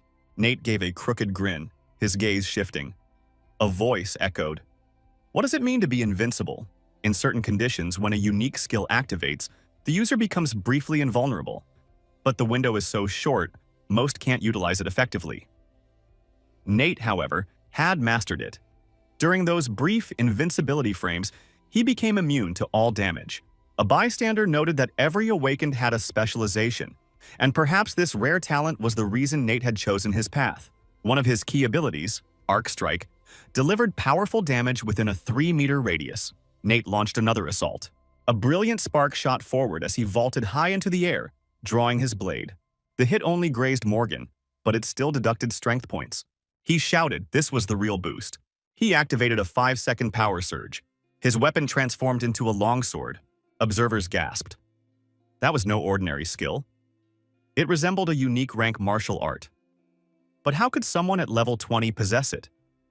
Maybe, someone whispered, he had been undercover all along. The crowd watched closely. Why were Morgan's attacks failing? One voice said he figured it out. Nate was exploiting momentary invincibility at exactly the right time. An old man closed his eyes. Judging by Nate's refined technique and uncanny anticipation, he believed the monster would fall in a single blow. Another added. It made sense. His SS rank wasn't just for show. With a wild glint in his eyes, Nate declared, "It was time to end this," he yelled, releasing a barrage of luminous energy waves toward Morgan. The blasts struck true. Morgan's power levels plummeted. Nate stood firm, eyes locked ahead. One man noted that this feat had taken just 24 minutes, where previous examinees took over 2.5 hours. Another said if Nate became a battle mage, he could accomplish greatness. The others agreed. With his instant invincibility skill and combat genius, Nate had an extraordinary future ahead. One of the observers furrowed his brow and remarked that things were shifting. Soon, a completely different combat style might rise in popularity. Perhaps the free-spirited specialization would gain prominence. The final mechanical boss now loomed ahead. His threat wasn't just his level, 24, but also his immense health pool, a staggering 6,000 points. What made him even more dangerous was his ability to endlessly summon reinforcements. The longer the fight dragged on, the more enemies appeared. Victory demanded hitting both the boss and his summoned monsters simultaneously. Even a brief lapse in focus meant being overwhelmed. That's why this stage was considered nearly impossible. But as Nate looked at the boss, he confidently declared that while others had failed, he was different. 2 minutes would be all he needed. A voice echoed, listing the waves of enemies being summoned. Elf warriors, counterattackers, magicians, puppeteers, self-detonators, crown cannons, trap hunters, and trackers. Colossal monsters began circling around Nate. He raised his weapon calmly as the voice announced even more powers at play: Blade Soul Mastery, Master of Destruction, Blessing of Light, Voice of the Heavenly Torturer, and the Avenger of Light. A man watching shouted in frustration, realizing Nate was summoning a massive army to block off incoming mobs before confronting the boss directly. But others pointed out that 2 minutes had already passed. Was this really part of his plan? Nate calmly changed his weapon to a machine gun and said, "All right, let's begin." Suddenly, a bright light ignited on the boss's control node. Explosions erupted all around the battlefield. Nate narrowed his eyes, a cold gleam flashing in them. The boss's energy was visibly dropping. His strength points were depleting rapidly. Nate shouted fiercely, "Bam!" A stunned voice blurted, "Wait, what just happened?" Meanwhile, Oscar from Honda Academy, who was currently in second place, covered his face with his hand. The voice acknowledged Oscar's strong performance. He had cleared his own trial in just 30 minutes. For a moment, it looked like he might take the championship, but the board lit up with a message congratulating Nate of Young Academy. He had officially passed the entrance exam and was crowned the champion of Hubei province, finishing in just 30 minutes. A new all-time record for an S-rank candidate. Oscar gasped in disbelief. How did he manage that? Fred from Hanoi Academy, ranked 6th, yelled that it had to be a joke. Hangul Academy had been defeated. He stood there stunned as a loud cry echoed through the room. A girl took aim and fired at her own monster, then glanced at the results board and declared to Nate that she'd give it everything she had to catch up to him. Chuck, grinning with pride, said Nate had just performed another miracle. Their academy was destined for fame now. In the crowd, a girl screamed, overwhelmed. Nate was amazing. She was in love. The audience buzzed with voices wondering if he had a girlfriend or how they could send him gifts. Not only was Nate powerful, he was charming too. A student approached the director with a grim update. Many fans of Nate were now requesting transfers to Young Academy. Ron swore under his breath. Then he rose, placed a hand on his chest, and declared, "May God bless our nation. That young man is a true divine messenger." A fleeting thought passed. Finally, someone worthy of recognition. Another observer nodded and said, "Young Academy has finally put Hangul Academy in its place." Robert remarked that decisive moves, like trump cards, can completely change the outcome of a battle, though victory had taken them quite some time to achieve. The hero, smiling at the scoreboard, credited his win to a creature summoned just in time, though he admitted that such tactics are hard to repeat in real combat, as enhancements lose effectiveness over time. The scoreboard displayed a congratulatory message for passing the entrance exam, noting that his high score increased the value of his reward.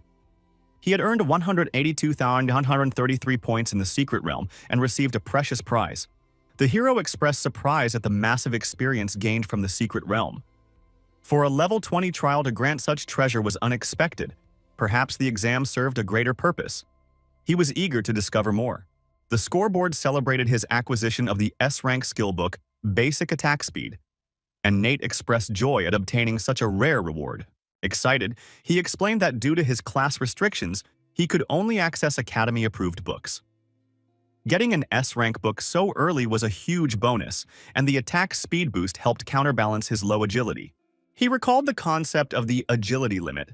As agility increases, its effect on attack speed diminishes, but thanks to the book's technique, he wouldn't suffer from that limitation. The scoreboard confirmed the gain, a 15% boost to attack speed. With this, his current attack speed was now 8%. Nate clenched his fist in triumph, proud that his attack speed now surpassed that of anyone else at his level, even some at level 1. Turning toward the monster, he noted there was still one last hidden reward to obtain. Holding a vial of holy water, he recalled that the boss could drop a special mask. After pouring the contents, the board announced that he had received the secret reward, the leprosy mask, which allowed him to change appearance, height, and weight, with a cooldown of 12 hours. A voice affirmed that all rewards were now collected, and the next phase, admission, awaited. A massive board broadcast congratulations on the hero's victory. The protagonist reappeared in a public square. Onlookers turned their attention to him. A voice greeted and congratulated him, announcing him as the year's champion. Someone in the crowd shouted that they always believed in him and that he truly earned this victory. Another voice proclaimed that he was a once-in-a-millennium talent, someone the nation needed. Yet another person declared that the country's future depended on him, that he should lead them to glory and overcome all challenges. The hero frowned, sensing that the government wanted to brand him as a patriotic figure. If monsters ever threatened the nation, it would be him on the front lines. Gritting his teeth, he thought grimly, "What a nightmare this is." He then asked that his teachers, who had trained him, be given the floor. People looked at him, questioning if he understood their expectations. The young man replied casually that he simply wished to meet the teammates who would stand beside him in future battles. Even though he knew the country would make decisions without consulting him, he still longed for like-minded allies on the battlefield. He added that since the teachers were so pleased with his victory, surely they'd be willing to support him in future battles, right? One man closed his eyes and chuckled, calling Nate a joker. He said their abilities couldn't compare to his. Another voice chimed in, agreeing. How could they possibly match someone like him? They were merely being polite, Nate responded, slightly amused.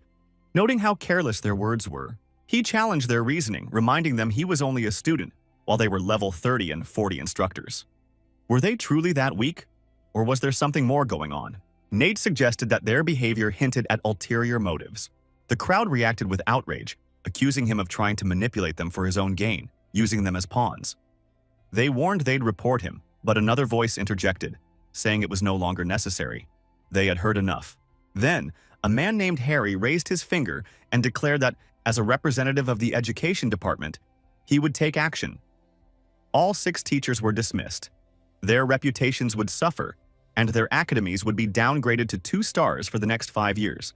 One of the teachers, though he wasn't certain of his status. The encounter happened while fishing. Stephen was stunned. Fishing, of all things? Nate placed an item on the table, explaining that the man had given him a ring. Stephen leapt up in shock. It was a gift from the elder. Among the nation's leadership, only one person with that surname existed, a 4th-rank battle mage, level 75, standing at the peak of power. Stephen mused that, although the elder was immensely powerful, he was known for being eccentric and reclusive. How had an ordinary student like Nate earned his favor? After a pause, Stephen closed his eyes and decided there was no cause for concern. He told Nate that he couldn't reveal the elder's identity, but he could confirm that the man was the most powerful figure in the country. Stephen advised him to keep the ring close. It might prove invaluable one day. Meanwhile, the TV announced breaking news from Jong City. The entrance exams had concluded, and a student from Jong Academy had emerged as the overall champion, pushing the academy to 2nd place in the province. The report continued, celebrating the joint victory of Jong Academy's students and teachers. Representatives and faculty exchanged heartfelt congratulations. Outside Jong Academy at the entrance, a student pointed in surprise, asking where all the cars had come from. Another responded that today was special. People were visiting to consider joining the academy. Only the top 300 students would qualify. A student pointed out that, judging by the logos on the vehicles, representatives from 16 of the top 30 universities in the nation had arrived, and even the 5th-ranked university was now here. Others replied that it made sense, as they were all here to meet the champion himself. Someone wondered aloud which university he would choose. Meanwhile, in the conference room, a man introduced himself as Robert and welcomed everyone on behalf of Jong Academy. He explained that the large screen displayed the profiles of top students, and representatives could use the nearby panel to indicate their interest. Once chosen, he said, interviews would be arranged accordingly. A student exclaimed in disbelief at the protagonist's power level, over 20,000 units of combat power. Though he was a champion, the number still seemed unreal. Someone noted that he was stronger than half their academy combined. Another man, clearly impressed, remarked that he'd never seen anything like it. Frank, the director of Demon Academy, added that back when the boy was only in 10th grade, he could already rival half their students. That kind of spirit was exactly what they needed. Looking at the protagonist's photo, someone noted that even if they couldn't recruit him, they should at least clear up any past misunderstandings. His record was spotless. Edgar from Lantern Academy smiled to himself, recalling that Drake had specifically told him to pay attention to this student. Clearly, there was a reason for Drake's admiration.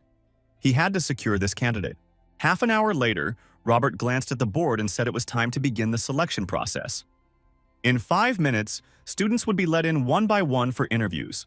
However, he acknowledged seriously that Nate's situation was exceptional. Everyone wanted a chance to speak with him, which was understandable. Still, he cautioned them not to fixate solely on Nate and urged them to begin. Voices rose in protest. Surely this had to be a joke? 16 schools vying for just one student? Some suggested they hold public negotiations. Others insisted that only they should have the right to recruit him. Perhaps the rest should withdraw. A voice from the Demon Academy declared their agreement. Frank smiled and said that a genius like Nate deserved such extraordinary treatment. Someone called out in surprise as another representative, this time from Lantern University, also voiced support for an open interview format. One voice questioned why only 2 top-tier universities were stepping forward so boldly. If the others backed down now, would they be able to handle the consequences? Another person added that, frankly, they also wanted a chance to see the SS-ranked candidate with a staggering 22,000 combat power. A new voice declared their agreement as well. Baking University would participate too.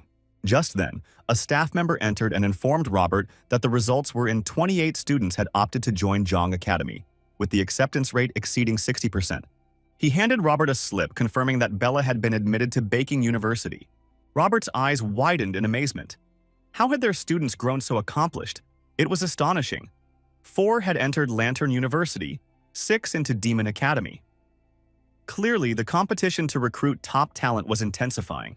Gazing at the conference room, he remarked that all eyes were now on Nate. 16 universities were after him. But in the end, it was Nate's choice, and there was little he could do to influence it. As the boy stood in the center of the Great Hall, a voice declared that no matter which university he chose, his fame was now inevitable. The protagonist faced the crowd ready for what came next. Frank introduced himself as a representative of Demon Academy and admitted there had been a misunderstanding earlier. He hoped there were no hard feelings. Nate frowned, realizing this was the academy Romeo worked for. It seemed Demon Academy now wanted to bury the hatchet. Edgar bowed politely and introduced himself as a representative of Lantern University, adding that a friend of his, who spoke very highly of Nate, was currently studying there. Nate was surprised. He didn't recall anyone from Lantern being that close. Could that guy really have spoken on his behalf? A voice broke in, commenting that Frank and Edgar had certainly said enough. It was no wonder they were going all out. But the decision had to be based on more than just personal impressions or affiliations. The chairman of Oracle Academy sat silently at the table. Nate was stunned that even an institution like Oracle would lower itself to join the recruitment scramble. Someone cleared their throat and suggested they officially begin the meeting. The representative from King Academy noted that 16 academies were gathered here, all eager to recruit him. He asked Nate to explain why he had chosen the Free Spirit specialization. Nate answered firmly, to lead the apocalypse. His response was met with accusations of arrogance. Lawrence, a level 50 ice mage and representative from Bento Academy, remarked that such youthful idealism was bold, but Nate needed to be realistic. If he truly believed in his path, he should explain how he intended to lead in the apocalypse. Some quietly reflected that despite Nate's strength, the Free Spirit class had known limits, which made many hesitant to back him outright. Nate challenged them, asking if they genuinely believed free spirits were weak. If so, they could test that theory for themselves. One of the representatives laughed, impressed. Persistent and bold, excellent. He added that if Nate could defeat him, he would take back all his criticisms and show him full respect. With both sides in agreement, the man clapped his hands and announced the start of the duel. Lawrence stepped forward to face Nate. He stated he had limited his power to level 21. Just like Nate's, to ensure fairness and to prove that even at equal levels, experience and technique made the difference. Observers commented on Lawrence's impressive speed and skill. Some questioned whether he was going too far by targeting a student. Another replied that Nate had challenged him. Why not give him a proper lesson? Lawrence muttered, summoning a flurry of ice shards. Nate stared at him calmly and asked, "Is that all?" He set his weapon forward and said he'd now demonstrate what true speed looked like. Explosive shots burst through the air, flying straight at Lawrence. The bullets pierced into Lawrence, forcing him backward. Moments later, he crashed to the ground, defeated. Nate turned to face the audience and calmly asked, "Anyone else?" Shocked voices rose. "In just 1 second! That speed! Those were no ordinary bullets. That weapon must be custom-made. He really is a free spirit. Frank grinned, realizing this was what Mike and the others had meant. Another man frowned bitterly. Drake never said Nate was this powerful. This loss was devastating and humiliating. The academies began competing fiercely, offering lavish incentives. One promised multiple A-ranked skill books and 8 million coins as a scholarship.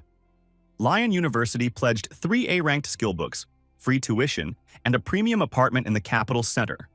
Others raised the stakes, offering 10 A-ranked skill books and Riverview accommodations just for enrollment. Edgar shouted passionately, asserting that loyalty to Lion Academy would grant him full access to their library of A-ranked books. Someone chuckled, noting how ruthless Edgar was, offering their entire skill book archive. Frank exclaimed that these offers were getting too crafty. One of the organizers pointed out that Oracle Academy was the only one that hadn't spoken yet and invited their representative to state their offer, assuring him that any terms were acceptable, no matter how bold.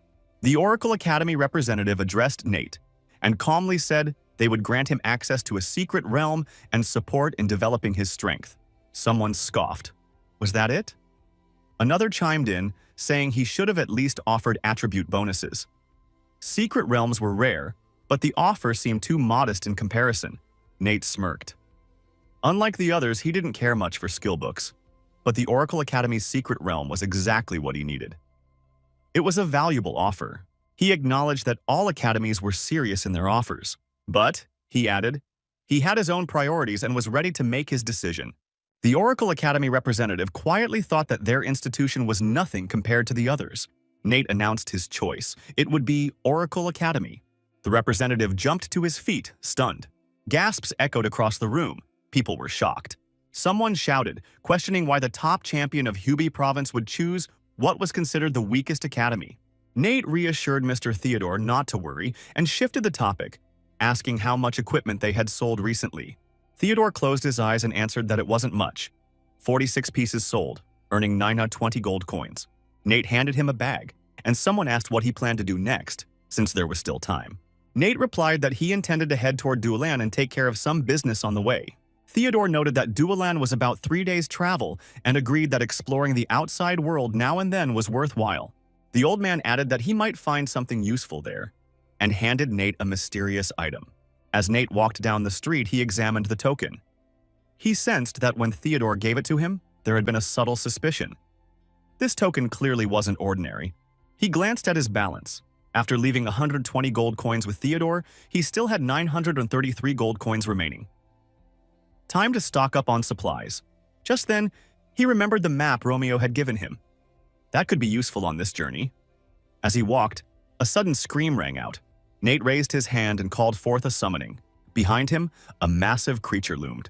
Before leaving the novice village, the hero had invested a significant amount of money to master essential life skills: pill gathering and refinement, mining, summoning, and leather crafting. For the past 8 days, he focused entirely on hunting and collecting materials. As a result, his experience in pill crafting, mining, and leather refinement had reached 90%. Holding a lion's pelt in his hands, he assessed his progress and concluded that by the time he reached Duanmu City, all his basic skills would likely reach mastery. Suddenly, Nate exclaimed that he recognized the sound. It was the cry of Maskis. Maskis was a rare elite boss in the post-apocalyptic world. Despite being only level 27, it boasted a staggering 8,000 HP. It was notoriously difficult for regular players to defeat. However, even a single successful hit could reward players with enough experience to jump straight to level. Nate muttered that he'd need some serious luck today. Someone nearby asked why Maskus was such a challenge. Another voice mentioned that someone was already fighting the monster. The boss monster stood before a lone girl. Her name was Lena, a melee mage at level. She had managed to land a few hits but realized she couldn't finish the fight. Her stamina was already depleted. She had no choice but to retreat. As she sprinted away, she screamed for the beast to stop chasing her. Suddenly, a voice commanded the monster to halt. A blinding light flared as Lena looked back. Explosive flashes shot toward the monster. Lena yelled to activate her meteor strike. Pink flashes rained down on the enemy. Nate observed her from afar. Despite being only level 24, her attack abilities were exceptional, even superior to his own in some ways. Impressive, but still not enough to defeat Maskis. The monster roared, unleashing shockwaves around her. Lena cursed in fear. Closing her eyes, she braced for the end, shouting that it was all over. A thunderous sound echoed across the field. Nate suddenly appeared in front of her, shielding her from the attack. He leapt into the air and unleashed a flurry of attacks. Double strike, command dance, sudden strike, and a final airborne blinding slash. Dust and debris erupted around him. His level surged too. Lena beamed and shouted in admiration. He was both strong and handsome. A system message appeared congratulating Nate. He had received a reward, the Staff of Continence.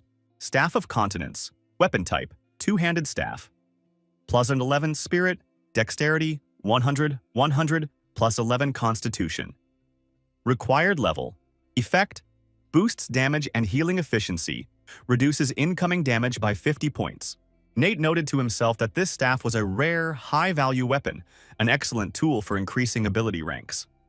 Though it was designed for mages and not usable by him, it would fetch a good price. Another boy nearby asked what it was.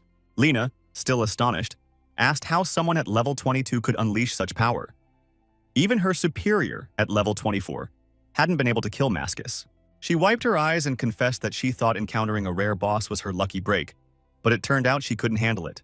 Nate replied calmly that his talent granted him a naturally high attack speed. He estimated conservatively that his boost exceeded 38%. Lena was surprised. Her own SS-Rank talent allowed for up to 40% attack speed. How did he know? Someone remarked that although her ability was still immature, her close combat technique and tactics were solid. She had potential but hadn't yet grasped the core of her powers.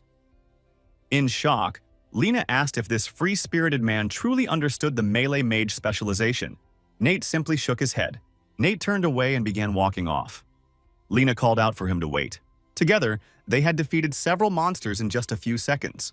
Lena watched him in awe, thinking how incredible he was. He clearly understood mages inside and out.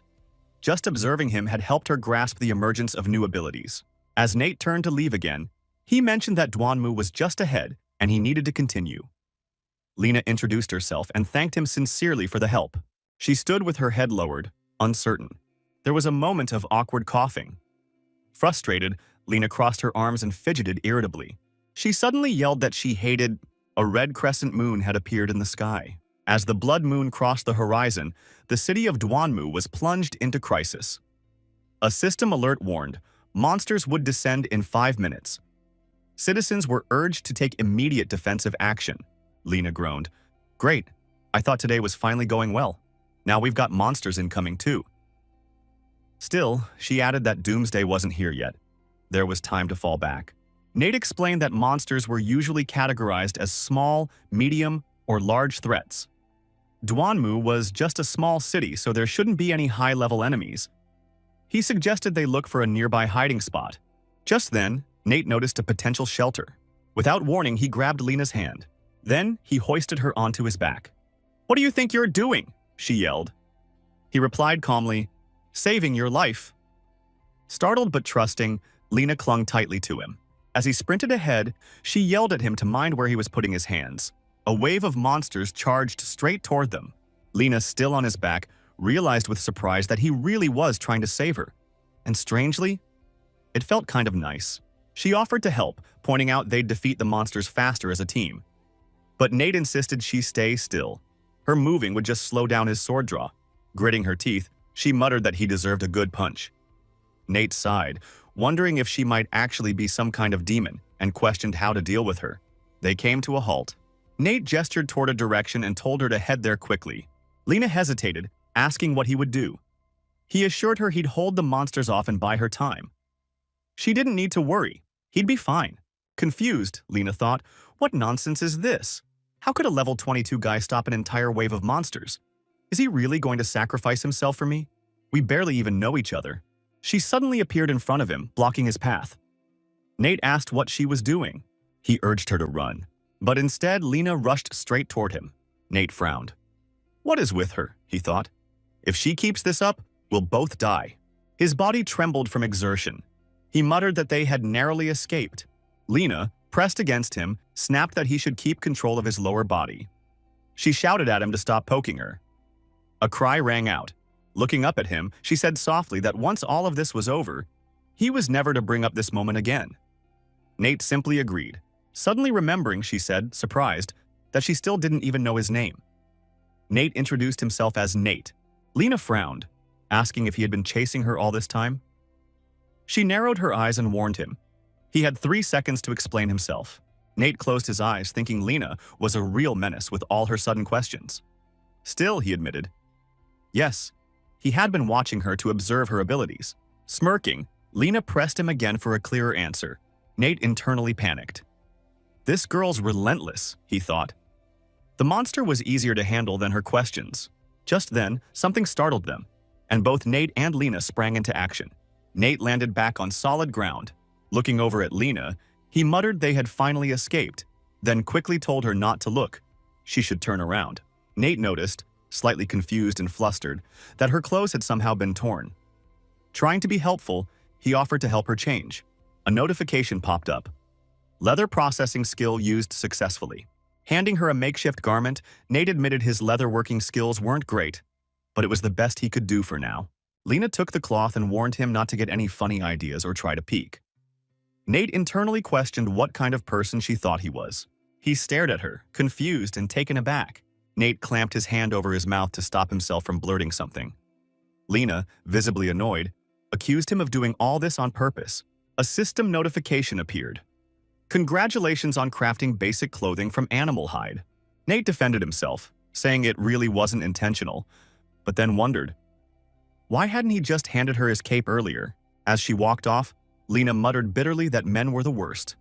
Her mother had always told her there wasn't a single decent guy in the world, and she was clearly right. Nate thought to himself, poor guy. Her dad must have had it rough. Ahead, the city of Duanmu came into view. Looking toward it, Lena asked who was over there and what their next move should be now that they'd reached the city. Nate glanced sideways and said he needed to stop by the auction house. Lena stretched her hand toward it and asked about the auction. She offered to go with him. This part of town looked familiar. Nate agreed and said they'd go together. After all, he still owed her for the clothes. Lena asked if he meant it. When he confirmed, she eagerly told him to lead the way. Eyeing Nate skeptically, Lena pointed out that her clothes weren't cheap, and he didn't exactly look wealthy. She warned him not to bail on her. Smiling, Nate reassured her. Don't worry, I won't run. Pick whatever you like.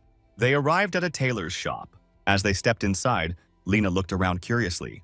A staff member greeted them. The shopkeeper looked them over and immediately judged them. Great, she thought. Clearly broke. They'll just waste my time. Nate caught her expression and glared at her, annoyed. Meanwhile, Lena held up a dress and asked if it looked good on her.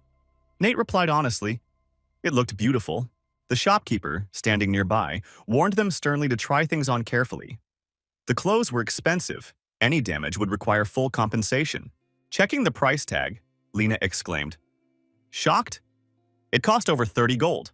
Turning to Nate, she said she had nearly 150 gold now, but maybe they should just go to a cheaper place. Nate, however, insisted she get it. If she liked it, he would pay. He even asked if there was anything else she wanted. Both Lena and the shopkeeper looked at him in stunned silence. Lena hesitated, covering her face with her hand. But this is really expensive. Those are gold coins, not silver. Do you even realize that?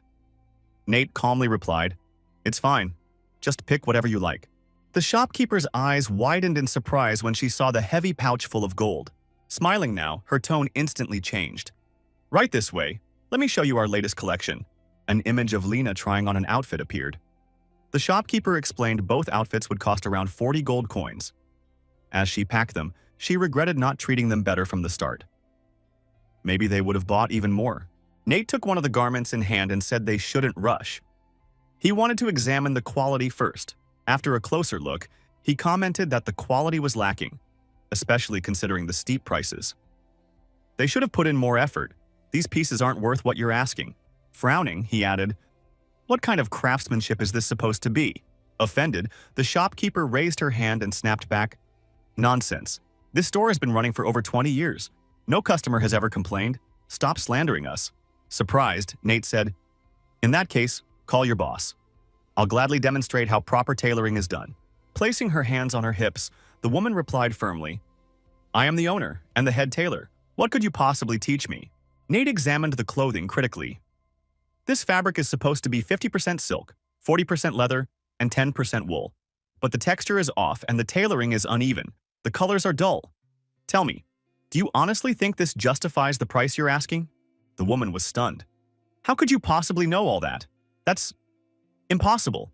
A nearby employee stared at Nate, wondering what kind of skills he had. Clearly, this man was no ordinary customer. The owner scowled inwardly. Damn, I'm dealing with a real expert. If word spreads, I'll lose everything. She quickly shifted gears. Please accept my apologies. I didn't realize your expertise. Yes, we may have let a few flawed items slip through. I hope you'll be discreet about this. I'm willing to offer compensation. Lena cut in, furious. But your employee was just glaring at us like we were beneath her. The shopkeeper turned and slapped the employee. How dare you treat customers like that? The employee stammered that it was a misunderstanding, but the owner shouted, Enough! You're fine. I might actually be one of the richest men on the continent now. Pointing ahead, Lena reminded Nate that he was heading to the auction. She smiled and offered to lead the way. They arrived at the towering auction hall. Looking up in awe, Nate marveled that he might already be more impressive than he ever was in his past life. Lena chuckled and said it was nothing special, just a routine stop. But she admitted that she'd had the same reaction the first time she came here. As they climbed the stairs, Lena added confidently, Let's go, I'll get us inside. At the reception desk, Lena placed her hand on the counter and asked when the auction would begin. Glancing at a ticket, the receptionist smiled and welcomed her as a VIP with a silver card. The auction begins in 10 minutes. You're in luck. There's one luxury room left. I'll assign it to you now. Nate averted his gaze, thinking silently that he had suspected for a while that Lena wasn't just some ordinary girl. A silver card? Those were usually reserved for elders. Impressive. Better not to show all his cards just yet. Nate stepped forward, extending his hand. You still have luxury rooms, right? We'd like to participate too. The man behind the counter looked apologetic. I'm very sorry, but this honored guest just claimed the last one. She holds a silver tier VIP card. Nate casually tossed a different card on the table. And yet you call that VIP? Take a closer look at this one's color. The man picked it up and his eyes widened. This is a gold card. Still holding the card, the man bowed slightly. My apologies, I'll prepare a room for you immediately. But before he could leave, Lena snapped, clearly irritated. You better. She grabbed Nate by the hand and pulled him along. Laughing, Nate said, He had that coming. Lena smirked. Yeah, he almost ruined all the fun. Lena glanced sideways at him. We showed up, they said we'd get a room, and now this nonsense? Do they even think? Nate reassured her. It's fine, let's not waste energy. Let them stew. A regular guest room appeared before them. Lena sighed, clearly unimpressed. Ugh, now the whole vibe's ruined. Facing her, Nate calmly said, Relax, this is just the beginning. Lena raised an eyebrow. Beginning of what? You don't know anything about these people. Or did you just make something up? Nate coughed awkwardly and looked away. Pacing around the room, Nate shared his thoughts. Based on what I've observed, one of them is a level 26 elementalist. With that clue, tracking them down shouldn't be difficult. Staring at the ground, Nate added, Let's show them how different we really are. Gazing at the crystals in awe, Lena said, These are incredible. I've never seen such high-grade ones before. On stage, a man introduced himself as the auctioneer and politely asked the guests to allow him to begin the event. A digital screen lit up. Lot number 1, Lewis announced, is 10 roots of lengthy grass, an essential material for elementalist ascension. Starting bid, 2 gold coins, minimum increment, 20 silver. In VIP room 414, a man scoffed, 10 roots all at once and at that price? The bidding began. Guest number 233 offered 2 gold, 40 silver. Number 911 countered with 2 gold, 80 silver. And number 366 raised it to 3 gold coins. The auctioneer struck the gavel and congratulated bidder number 414 on acquiring 10 lengthy grass roots for 15 gold coins. Examining the bundle, the buyer remarked that it wasn't a bad deal, about 5 gold coins per root. After all, securing 10 at once under normal circumstances wasn't easy. Louis announced the next lot. Another batch of lengthy grass, this time 46 roots at once. The crowd gasped in disbelief when he revealed the starting price was only 6 gold coins. With a minimum raise of 50 silver coins, people were shouting, how could 46 roots be starting cheaper than the previous 10? It was time to act fast. The bids escalated quickly. Number 103 offered 6 gold, number 422 went to 7, number 762 jumped to 25, and number 238 leapt to 50 gold coins. Tapping his bidding screen, Nate muttered that he would take this lot too. He wanted to see the shocked looks on their faces, but the auctioneer declared that this item was not available for his purchase. He should wait for the next lot. Nate, surprised, asked aloud, "What? Who's blocking me? Who dares?" A congratulatory announcement rang out for bidder number 782, who secured lot number 2 for 60 gold coins. Nate was fuming. How could someone snatch 46 roots so cheaply? Pointing at the pile of coins, Nate said he had figured it out. "They're in room 414, he claimed. The girl beside him asked, stunned, how he knew that. Nate explained that when he sent the first batch of grass, it went to room. But now, with restrictions he had personally set, that same room was blocked from making the next purchase. This proved that Tyler, the elemental, was indeed in that room. Smiling in admiration, the girl exclaimed that Nate was too clever. So he had manipulated the restrictions on purpose. She was sure Tyler must be furious right now. Nate laughed and agreed. He would have loved to see Tyler's expression. Once again, the seller refused Tyler's bid, telling him to wait for the next item. Tyler exploded. It had failed again. Tyler shouted in rage, "What the hell do they want from me?" Glaring ahead, Tyler yelled for them to bring out the manager. He wanted to confront whoever dared to challenge him. His companions agreed, ready to support him. Meanwhile, the auctioneer announced the final lot of the round, expressing excitement over showcasing such a unique item. Lot 188, he declared, is the Staff of Continence. It boosts spirit and constitution attributes and instantly reduces incoming damage by equipable at level 25 and above. Enough talk, let's begin. Starting bid, 100 gold coins. Minimum raise. The bidding erupted. 622 offered 110 gold, 521 raised to 120, 798 jumped to 130, and 5565 shocked the room by bidding 520 gold coins. Tyler clutched his face, overwhelmed. Damn it, this is a dream item. I have to win it. No one's going to stop me this time, right? But the system notified him. Participation prohibited. Apologies, but Mr. Tyler must raise his bid by no less than 100 gold coins. A voice echoed through the room. Who the hell could pull strings like that? Nate stepped forward and asked mockingly, "You expect me to pay 10 times more? Fine, I won't back down either." Tyler's eyes widened. He shouted, "Let them all see. I've got no problem throwing money around." And finally, the auctioneer declared, "Congratulations to bidder number 414 on purchasing the Staff of Continence for 840 gold coins." Lifting his head in disbelief, the guy muttered, "What the hell?" It actually worked. He hadn't expected to spend all his savings on a single weapon. Smirking, the protagonist reflected that, after calculating his trades and purchases, his net gain was 2,760 gold coins. Not a bad result. A man appeared at the door and announced himself as the auctioneer, saying someone was looking for the protagonist. The protagonist frowned, thinking that even though he had spent his own gold, there had been no better option. He had no regrets. Smiling, Nate said, "That's me, so what are you throwing at me?" The visitor confirmed that it was indeed him.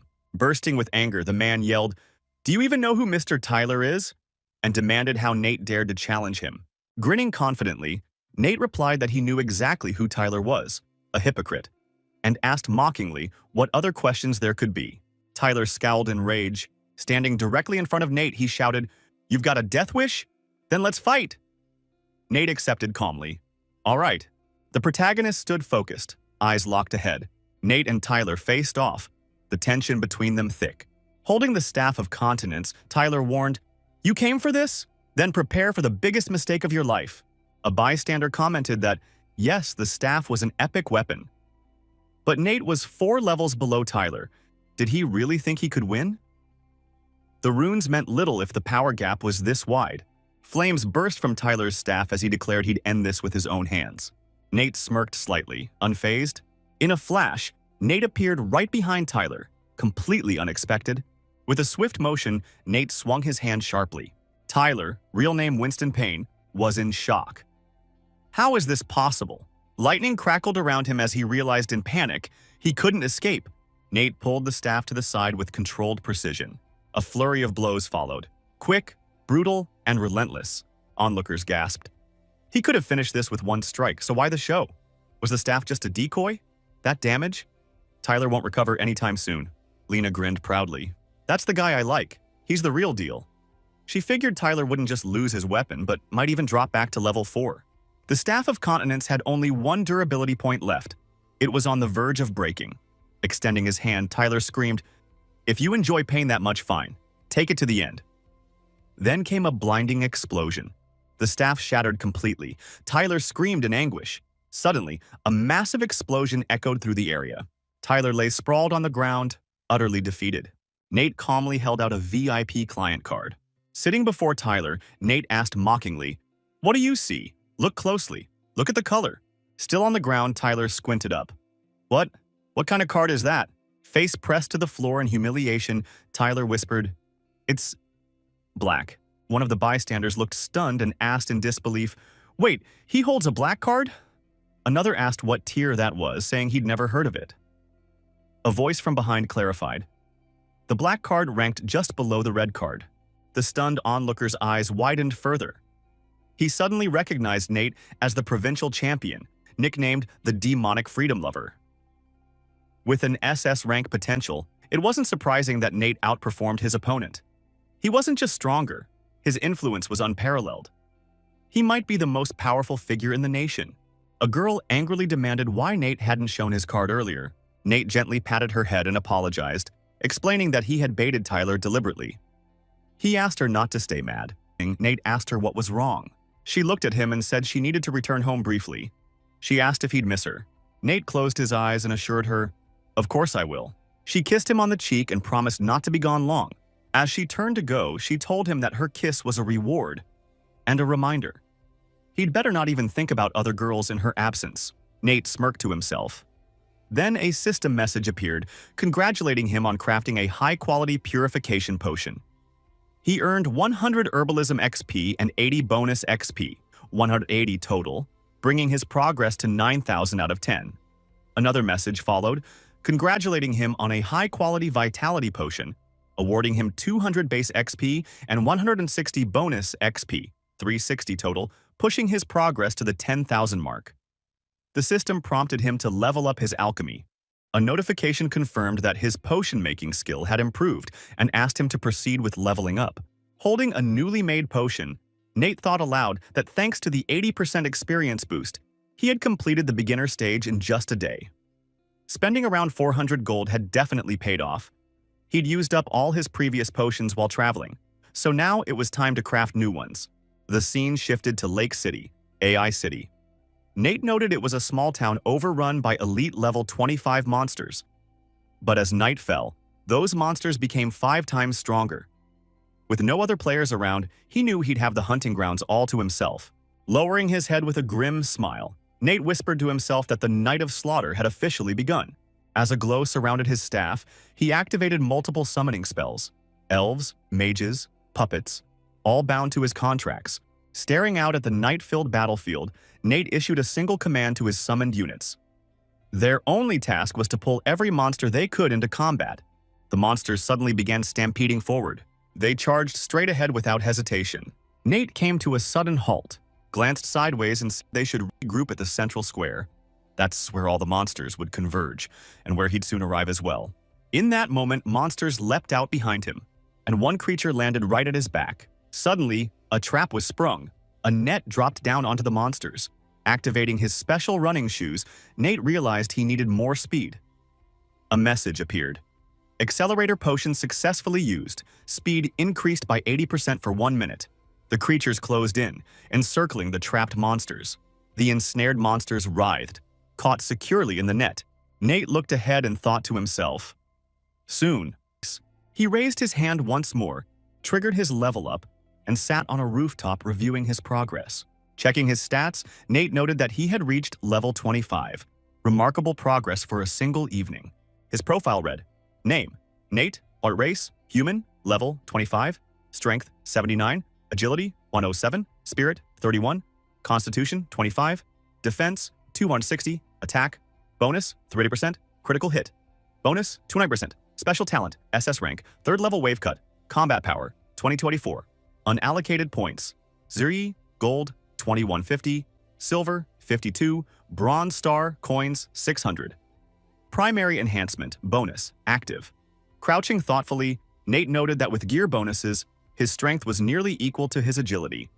By level 30, he planned to double most of his stats. Jumping down, he reminded himself that in 4 days he'd need to report in.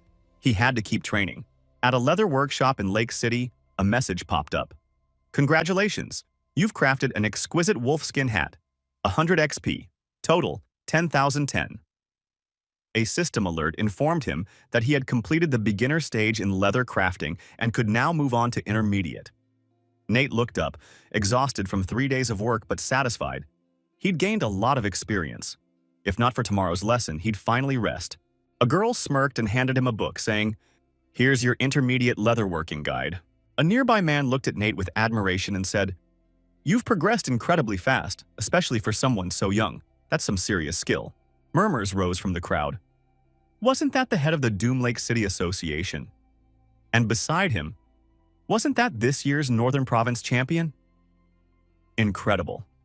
Not only a combat prodigy, but also someone rapidly mastering multiple skills. Turning around, Nate politely asked who the man was. The man extended his hand and introduced himself as Harvey, head of the Doom Lake City Association. He had heard of Nate's talents and wished to invite him to join their ranks. Nate closed his eyes and replied calmly that he wasn't interested. But Harvey urged him not to dismiss the offer so quickly. It wasn't just an invitation to join, but a proposal for the prestigious position of permanent member of parliament. The onlookers reacted in shock. Before he could finish, Nate cut him off, confirming that he did. Nate added that parliament likely had enough members already. The crowd gasped. Wasn't Nate being a bit arrogant? Harvey frowned. With Nate's 2 advanced skills, this was the highest offer he could extend, but clearly, nothing more could be done. Covering his face in frustration, Harvey thought maybe he had misjudged. Nate was reaching too high, always aiming for the stars. Just then, someone interjected. Who said Nate only had 2 developed skills? Harvey turned sharply, asking what he meant. The man declared loudly that if Nate had developed 3 skills, he would personally appoint him as an elder and give him a 20% lifetime discount in all stores. Nate checked his menu and thought this wasn't a bad turn of events at all. He didn't expect his progress to cause such a stir. The crowd stared in awe. His mid-tier skill book was completed. He'd genuinely mastered it. Even Harvey was stunned. How was this possible? Not even he had done that. Where did Nate get the stamina and focus? Approaching him, Harvey suggested they talk more. He had never imagined a youth could surpass him in skill progression. It was almost embarrassing. Pointing ahead, Harvey mentioned the association building. He would prepare a badge for Nate and ensure discounts in all partner stores going forward.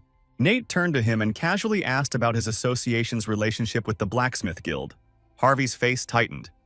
He explained that they had no formal ties.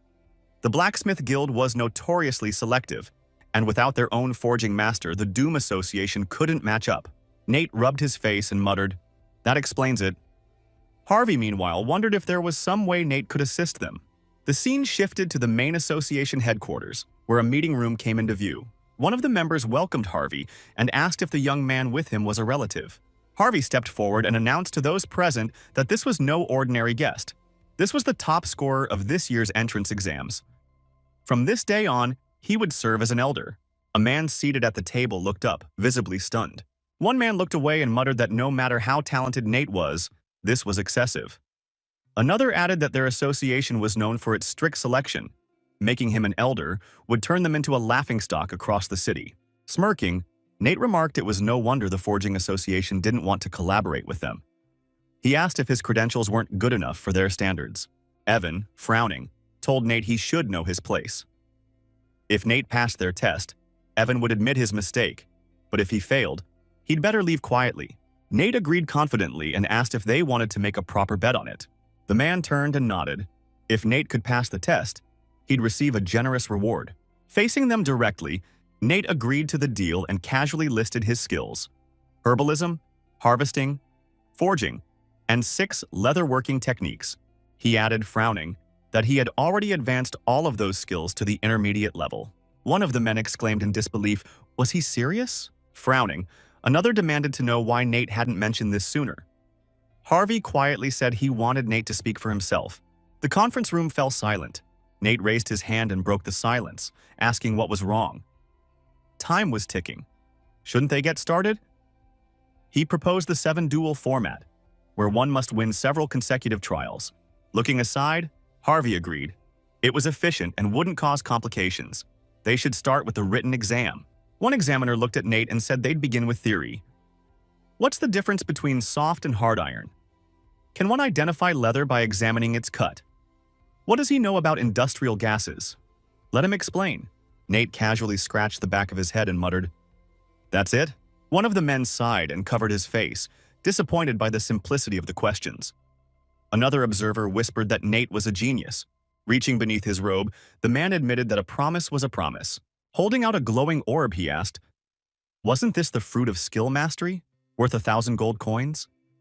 Why give it away?" Bowing. Nate cheerfully accepted it and thanked them for the rare gift.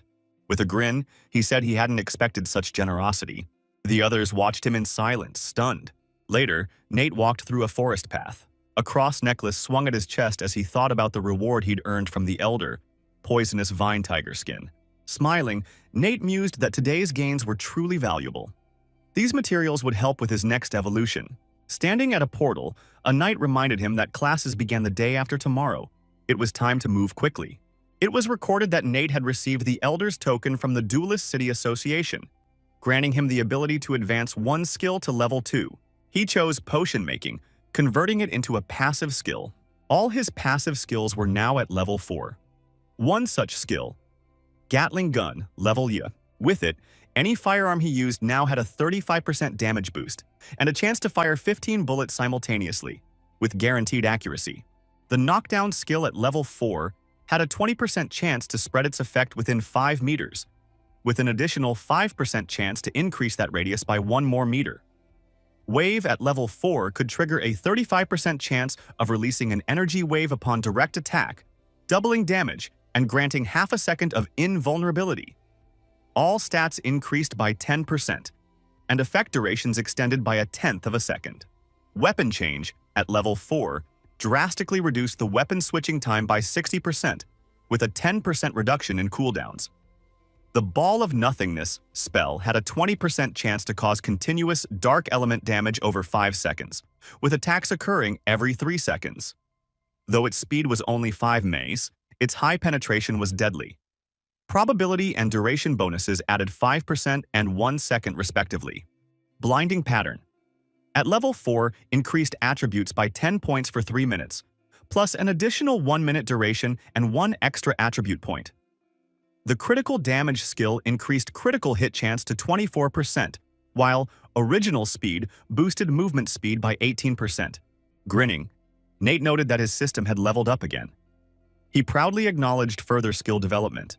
The interface displayed, Condition, may ascend to human-level attributes, Strength, 79, Agility, 107, Spirit, 31, Constitution, 25, Defense, 260, Critical, hit rate, 8%, Critical damage, 6%, Special talent, Wave Cut, SS rank, Level combat power, 26, Unallocated points, Coins, 1,520, Gold, 52, Silver, 14, Bronze star, Coins, 600 million.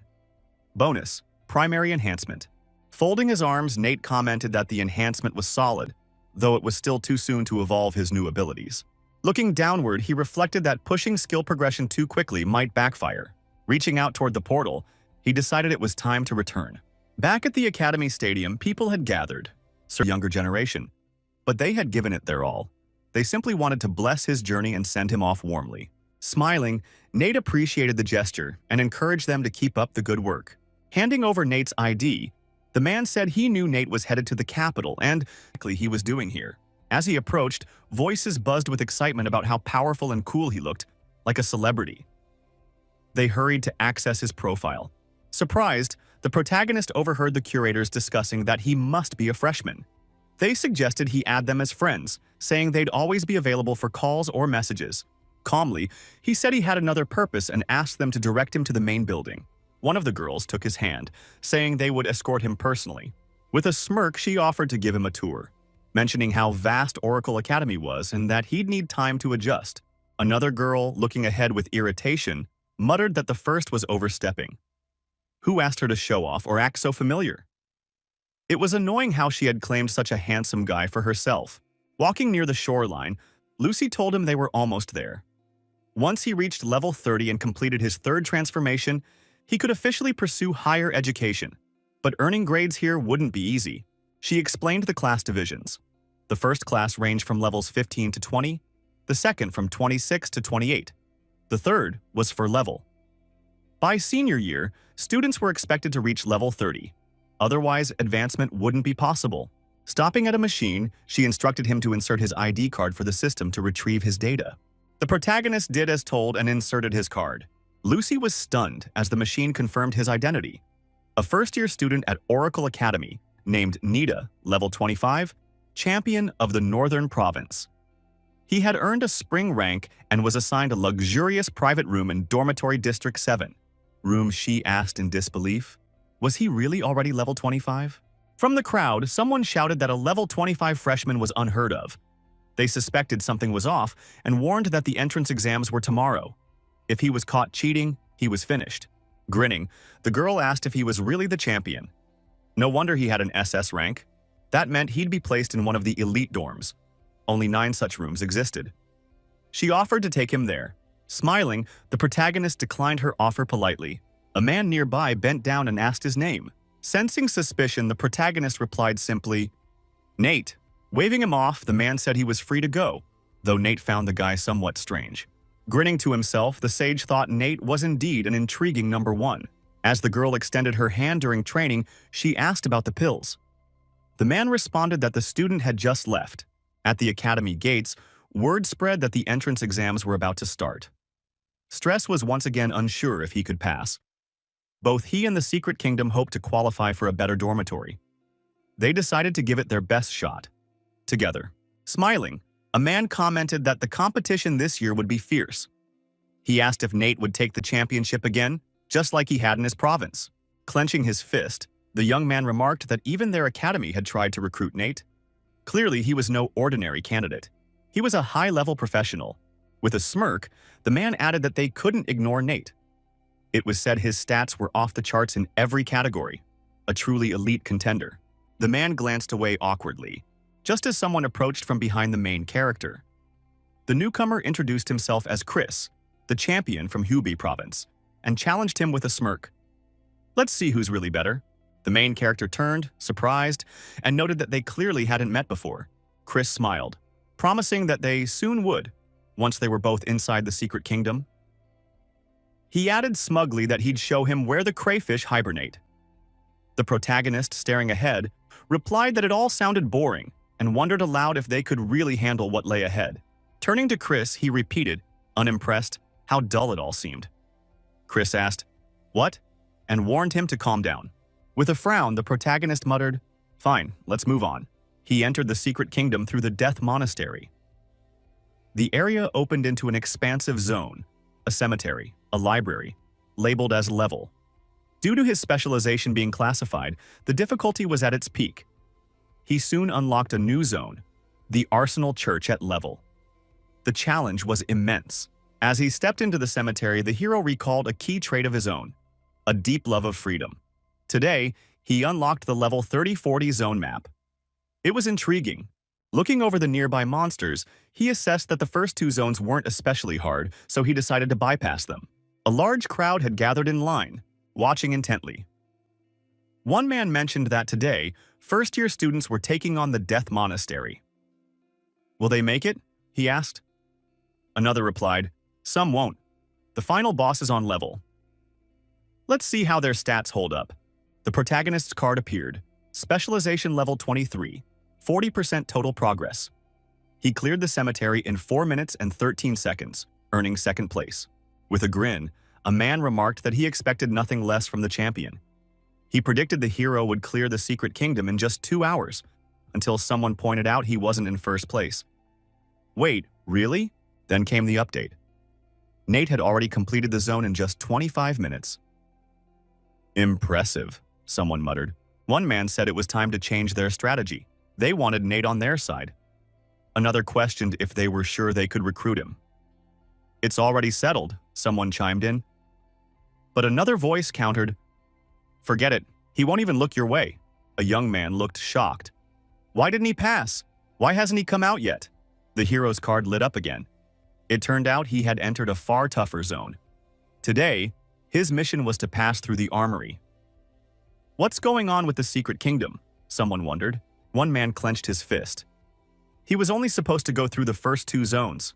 This breaks protocol. It sets a bad example. His level isn't high enough. He could have gotten hurt." Another voice added that his results should be voided. Reaching out, someone said they shouldn't jump to conclusions. From what he understood, Nate hadn't been reckless. He had a plan. Looking at the man, he asked why they hadn't reported the incident to the rector. After all, who knew how he would react? Dylan responded that it was fine. They'd inform him and keep monitoring the student's progress. Gritting his teeth, the young man thought he needed to hurry. It would take around 30 minutes just to reach the director's office and return. And by then, it might already be too late to intervene. The arsenal zone of the secret kingdom came into view. Standing behind a wall, the protagonist noted how the difficulty spiked the moment he entered. The monsters were level 30 on average, with about 70 of them, vicious and unrelenting. These enemies took on ghostly forms, and despite the odds, the hero believed he could push forward. Suddenly, an explosive device shot past one of the monsters. Spotting the bomb, the protagonist thought this was the moment he'd been waiting for. It was time to act. Raising his hand, he calmly greeted those present.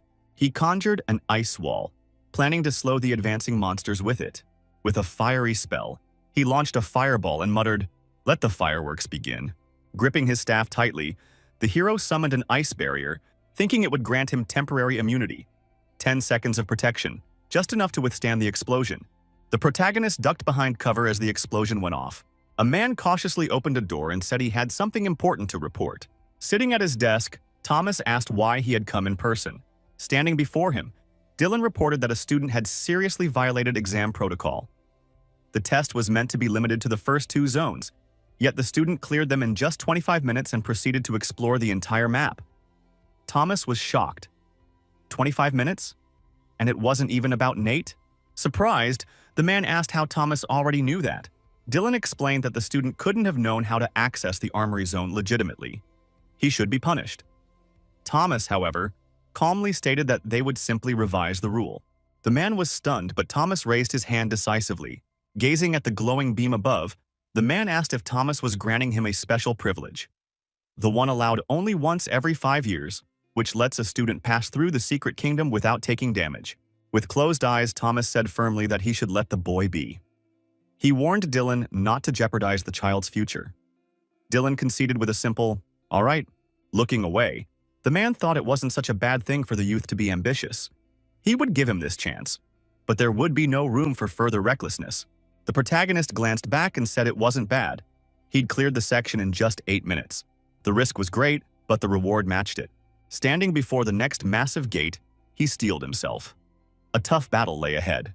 A dark silhouette began forming in the center of the hall. The weapon master appeared. An elite level 35 boss with 18,000 health points. Studying his opponent, the protagonist realized the boss's strikes were lightning fast. Blocking the whirlwind attack would be impossible, and on top of that, it was immune to many spells. This wouldn't be easy. Raising his staff toward a glowing orb of void energy, he muttered, "Looks like this will be a brutal fight. Let's begin." Suddenly, the orb surged forward. Nate shouted, "Let's go!" Ready to unleash a wave of devastating damage. The monster's eyes gleamed blood red. An attack came flying directly from the boss. The monster charged at the hero, declaring it had long awaited this battle. Let the boy try to prove his strength now. The boss activated the gallop skill, rapidly closing the distance. The protagonist was thrown to the side, his head throbbing. Regretting having wasted the void orb too soon, he realized he couldn't keep up with the boss's speed. His health would start to drop, and each blow would hurt more. He had to move quickly. Launching an attack, Nate muttered that if the previous attempt failed, he'd just have to try a different approach. The boss's eyes gleamed as he entered a berserker state, exclaiming with excitement that Nate had finally piqued his interest. Watching the incoming whirlwind attack, the hero thought he was lucky to react in time. With a grim expression, he noted that only half of his health remained. It was now or never.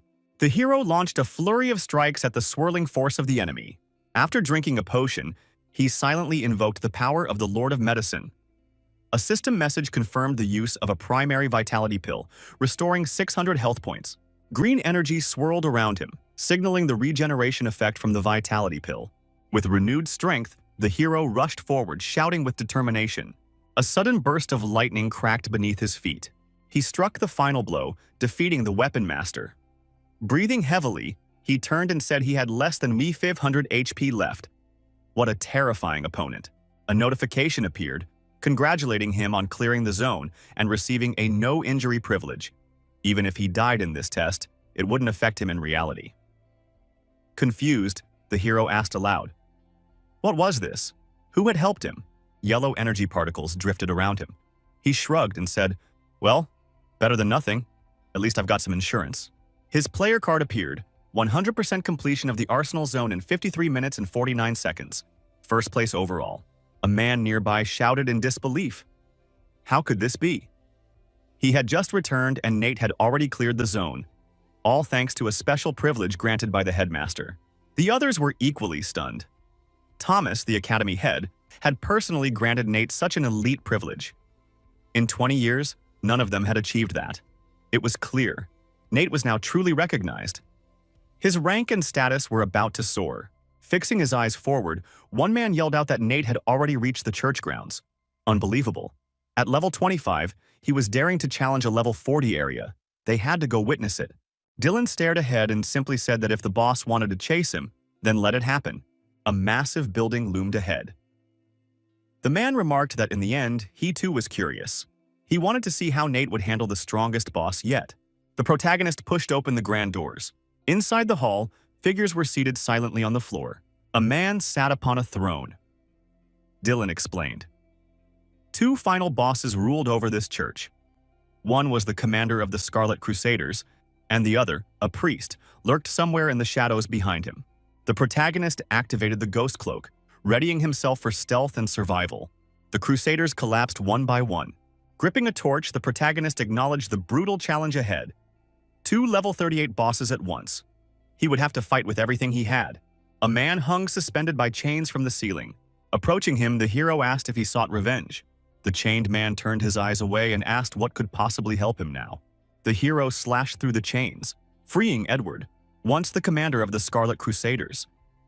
He had been exiled from these lands due to a past failure. In earlier versions of the game, Edward was a hidden NPC.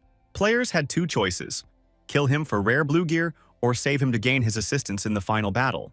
The hero used a healing spell, but considered that Edward's severe injuries made him nearly useless. Still, even if others ignored him, he chose to help. Green healing particles began to glow around Edward.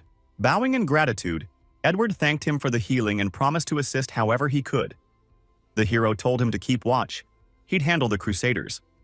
Just then, the voice of the great priest echoed. The protagonist deactivated the ghost cloak, revealing himself to the Scarlet Crusaders. As they charged, he turned and shouted, "Forward!" The hero stood defiantly before a roaring waterfall. Suddenly, a grenade came flying toward him. Leaping swiftly from the water, the hero dodged with precision. Locking eyes with the enemy, he summoned the Watervine staff. In an instant, icy tendrils formed around the Crusaders, freezing them in place. Watching in awe, an observer whispered, "Incredible. His technique is flawless. I can't even blink. I'll miss something." He's facing 50 level 37 Crusaders, and he's holding his own. The hero hurled a magical orb, smirking to himself. The show was just beginning. He unleashed the power of the Void Orb, a devastating magic attack. A witness gasped, stunned. He wiped them out in 15 seconds. That's the same Void skill. How is Nate casting it so quickly again? Is this just raw talent? He must have been born for this. The protagonist stepped forward, unwavering. Standing before the boss, he heard the enemy mutter, "So the real enemy has arrived." The boss's eyes blazed with energy. Without warning, he entered an aggressive state and declared his intent to destroy Nate. The protagonist sneered, asking what a man consumed by darkness could possibly teach him. He had clearly awakened. Suddenly, Nate unleashed a celestial strike, delivering multiple punishing hits to the boss in rapid succession. Watching in disbelief, a man exclaimed, "Unreal." He handled him in 30 seconds. His timing, speed, precision, he's no amateur. They should all be watching. Nate is on the offensive now. The protagonist extended both arms and shouted, "Let's see if he can endure this pressure." A wave of purple energy surged forward, damaging the boss continuously. Sensing danger, the hero leapt backward with sharp reflexes. Crimson sigils lit up the floor. The boss roared, "How dare you? You think you're strong enough to face me?" The protagonist came under immense pressure, locked in place for 60 seconds. He realized this was the hardest part of the entire trial. Soon, both final bosses would appear. The hero knew a two-boss battle would be much harder. As the first boss fell, the second initiated resurrection. No matter what, he would have to defeat both level 38 bosses together. Suddenly, Edward charged into battle shouting, "Blood for blood! Time to settle this!" The boss turned in shock, demanding to know how Edward had broken free. The hero display, he asked if Nate had really gone to the church. The stone screen revealed that the Scarlet Monastery had been updated by a traveler. It listed completion at level 20. The bald man replied that the old man was doing fine, so she could relax. Then, teasingly, he asked if she already had someone in mind. The girl blushed slightly, denied it, and asked what he was even talking about. The grandfather pulled out a dossier on a dark-haired young man, listing his student ID level 25 and freedom lovers specialization. He said he had found her a strong, high-ranking candidate and asked if she was interested in meeting him. The girl quickly cut him off, saying she didn't need matchmaking help and could manage just fine. Besides, it was time for her to head out. As the door closed behind her, the grandfather mused that his granddaughter had finally grown up and clearly had someone on her mind. No wonder she wanted to stay on the continent for a few extra days. Outside, the pink-haired girl exhaled deeply, relieved. Her grandfather leaned out the window, waving and calling out for her to be careful, not to trust anyone too easily. There are a lot of shady people out there. The girl thought to herself about those so-called bad guys. Embarrassed but amused, she admitted to herself, yes, there really were a lot of them. Gazing up at the sky, the girl reflects that he's a fool, but still wonders if he misses her. She realizes she'd really like to see him again. Another screen displays the updated record for the Scarlet Monastery. The dark-haired boy steps out of the portal. A crowd quickly gathers around Nate. One person calls him a true champion. Another urges him to join their academy, saying they're waiting for him. A third suggests he forget them all and enroll in the Magic Academy instead. A fourth insists that the Command Academy is the better fit. A red-haired man, clearly envious, scoffs and asks how someone like Nate could become a provincial champion. He bitterly wonders if he'll ever earn the title himself, feeling ashamed. A commanding figure silences the crowd with a stern order. Turning to Nate, he begins by congratulating him on clearing the main storyline. He mentions that Nate likely already knows about the top academies, and based on his performance, he's earned the right to choose whichever one he prefers. Nate admits to himself that he doesn't fully grasp the distinctions between the academies yet, such as their teaching quality, and decides that it's best to gather more information. With a slightly awkward expression, he responds aloud that he hasn't made up his mind yet and wouldn't mind hearing more about each academy. Enthusiastic representatives chime in one after another. The Military Academy declares its doors are always open to him. The Magic Academy extends a warm invitation. The Command Academy follows suit, each trying to recruit him. The scene shifts to the student cafeteria building. Students are seated, chatting and eating. A man with an earring turns to a girl, boasting that it took great effort to get special event tickets. He casually suggests that if she's free tonight, they should go together. She glares at him, thinking that despite his power and influential background, he's an absolute fool. And unfortunately, that's not just an act.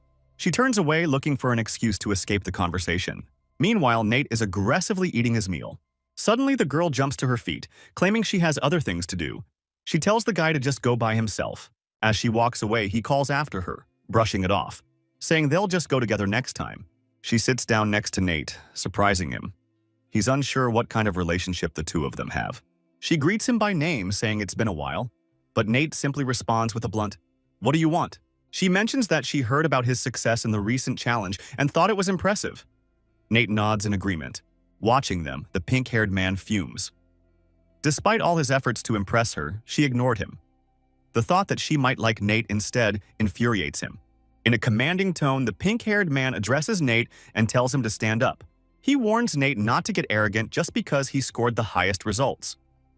He reminds him that juniors must respect their seniors, and as the head of the disciplinary committee, he has full authority over him. Nate, now visibly angry, stands abruptly. Without a word, he hurls his lunch tray straight into the pink-haired man's face. The red-haired student nearby comments that the move was awesome, pulling that off on the very first day. The pink-haired man stands frozen in the cafeteria, consumed with rage. He lunges at Nate, yelling furiously, asking if he has a death wish. Nate swiftly sidesteps the incoming blow with ease. His opponent crashes to the ground with a loud thud. With a sly grin, Nate walks away, mockingly apologizing that his hand accidentally slipped. Furious, the pink-haired guy yells after him, vowing revenge and declaring he never forgives humiliation like this. The scene shifts to a classroom, where the teacher instructs everyone to turn to page 265 and examine the berserker's combat trajectory. Internally, the teacher scowls, bitterly wondering what's wrong with the dean. How could he be demoted to a mere lecturer? He turns to Nate, commenting sarcastically on his unimpressed expression, and asks what his problem is since they're only discussing basic concepts. Nate reflects that the information being taught is outdated and rigid, clearly ignoring many valuable skills that the berserker class can actually utilize. With a sharp snap, he slams his notebook shut and declares that he refuses to follow such narrow teachings. Standing up, he adds that he's not going to waste his time here. There are very few people in this world who could actually teach him something worthwhile. The professor whirls around, incredulous, saying he's taught for over a decade and Nate is the first student to ever walk out mid-lesson. He demands to know what's wrong with him, and insists that if something is bothering him, he should report it, not just walk away. But Nate remains silent and continues heading toward the exit. In a flash, the professor materializes in front of him, blocking his path. With stern authority, he commands Nate to explain himself, or else he won't be responsible for what happens next. Nate shrugs and responds with a smirk that, since the teacher insists, he'll be blunt. He refuses to waste time listening to obsolete theories. Pointing forward, Nate tells him to stop blocking his way. The professor opens his mouth and starts shouting, but another student jumps in, shouting that even though Nate may be strong, the teacher has far more experience, and Nate should show some respect. Just then, the pink-haired student from the disciplinary committee points accusingly, stating that during a routine inspection, they saw Nate attempting to leave class and possibly insulting the teacher. He demands clarification. Nate calmly steps between the two. Austin gulps, realizing he's been caught in the middle. He silently panics. Now he's at Nate's mercy and not even his talent can save him. The teacher raises a hand to halt the rising tension. He advises everyone to calm down and maintain discipline, saying this situation serves as a valuable lesson. Nate smiles, remarking that he didn't expect the academy to stoop to such a petty level. Outraged, the professor demands an explanation. Nate turns and responds that if they truly want one, then here it is. The lecture was filled with errors and outdated methods. If students were to study solely under such guidance, they'd never reach their full potential. Shaken, the professor says that Nate has voiced his opinion, but that's all it is. Then, in a loud, confident voice, he declares that if Nate can provide a clear and valid example, he will resign immediately. Deep down, he doesn't believe a mere student could out-analyze him. Nate begins calmly, pointing out that the current teaching insists berserkers should maintain a 3.1 ratio between strength and constitution. But, in reality, this ratio would cause most berserkers to slow down in growth and severely hinder their progress. Taking a piece of chalk, Nate steps up to the board and announces that he will now present them with updated, more accurate data. Nate turned to the board and began writing complex equations. The students gasped in disbelief. According to his formula, physical development plateaued sharply after level. His method produced results that were 3 magnitudes below those found in standard textbooks. No wonder his views differed so drastically. Nate pointed out that the teacher had previously claimed the attack speed stat should always be sacrificed in favor of critical hit to boost damage. But his alternative calculations clearly disproved that theory. Stepping away from the board, he added that everyone should think critically. Just because something is labeled as practical knowledge doesn't mean it's absolute truth. He paused and asked if anyone had questions. James burst out, stunned. How could a freshman be this knowledgeable? A blonde student from the student council stepped forward, saying they were acting under the dean's orders. Austin was accused of humiliating the top first-year student and would need to come with them. Austin was immediately apprehended. He struggled, yelling in protest. Meanwhile, rumors spread. Students crossing the academy bridge whispered that the head of discipline had insulted Nate and was now suspended. Teacher James had also resigned on the spot. Looking up, they commented on how extraordinary Nate must be. worry. Director Lin had everything under control and no harm would come to him. Hearing the name Lin, Nate's eyes widened with recognition. Grasping the door handle, he tried to dismiss the thought. After all, Lin was a common surname. It had to be coincidence.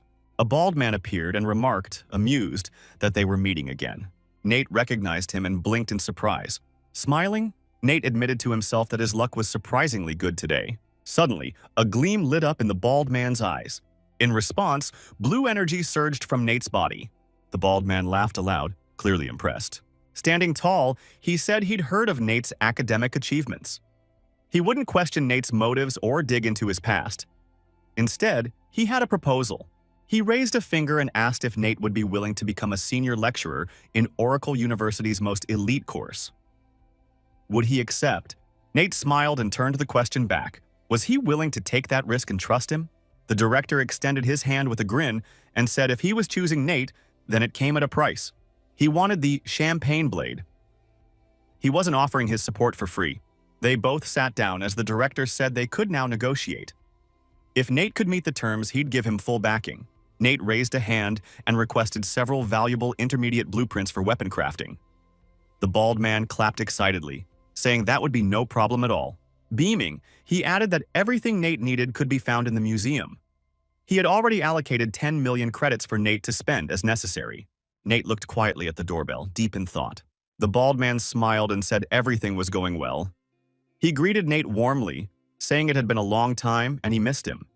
He called with 2 pieces of good news and asked which Nate wanted to hear first.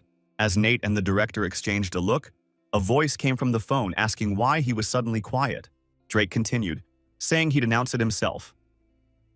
The first good news was that he had reached level 2. He needed help with his awakening quest, and Nate was the only one he trusted. Nate responded, amused, that it was great Drake thought of him the moment he hit level.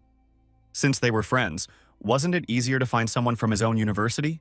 Drake replied that he'd look for support wherever he wanted. Nate shrugged and told him to just send the address. The director, observing, raised his hand and remarked that Nate's network was broader than expected.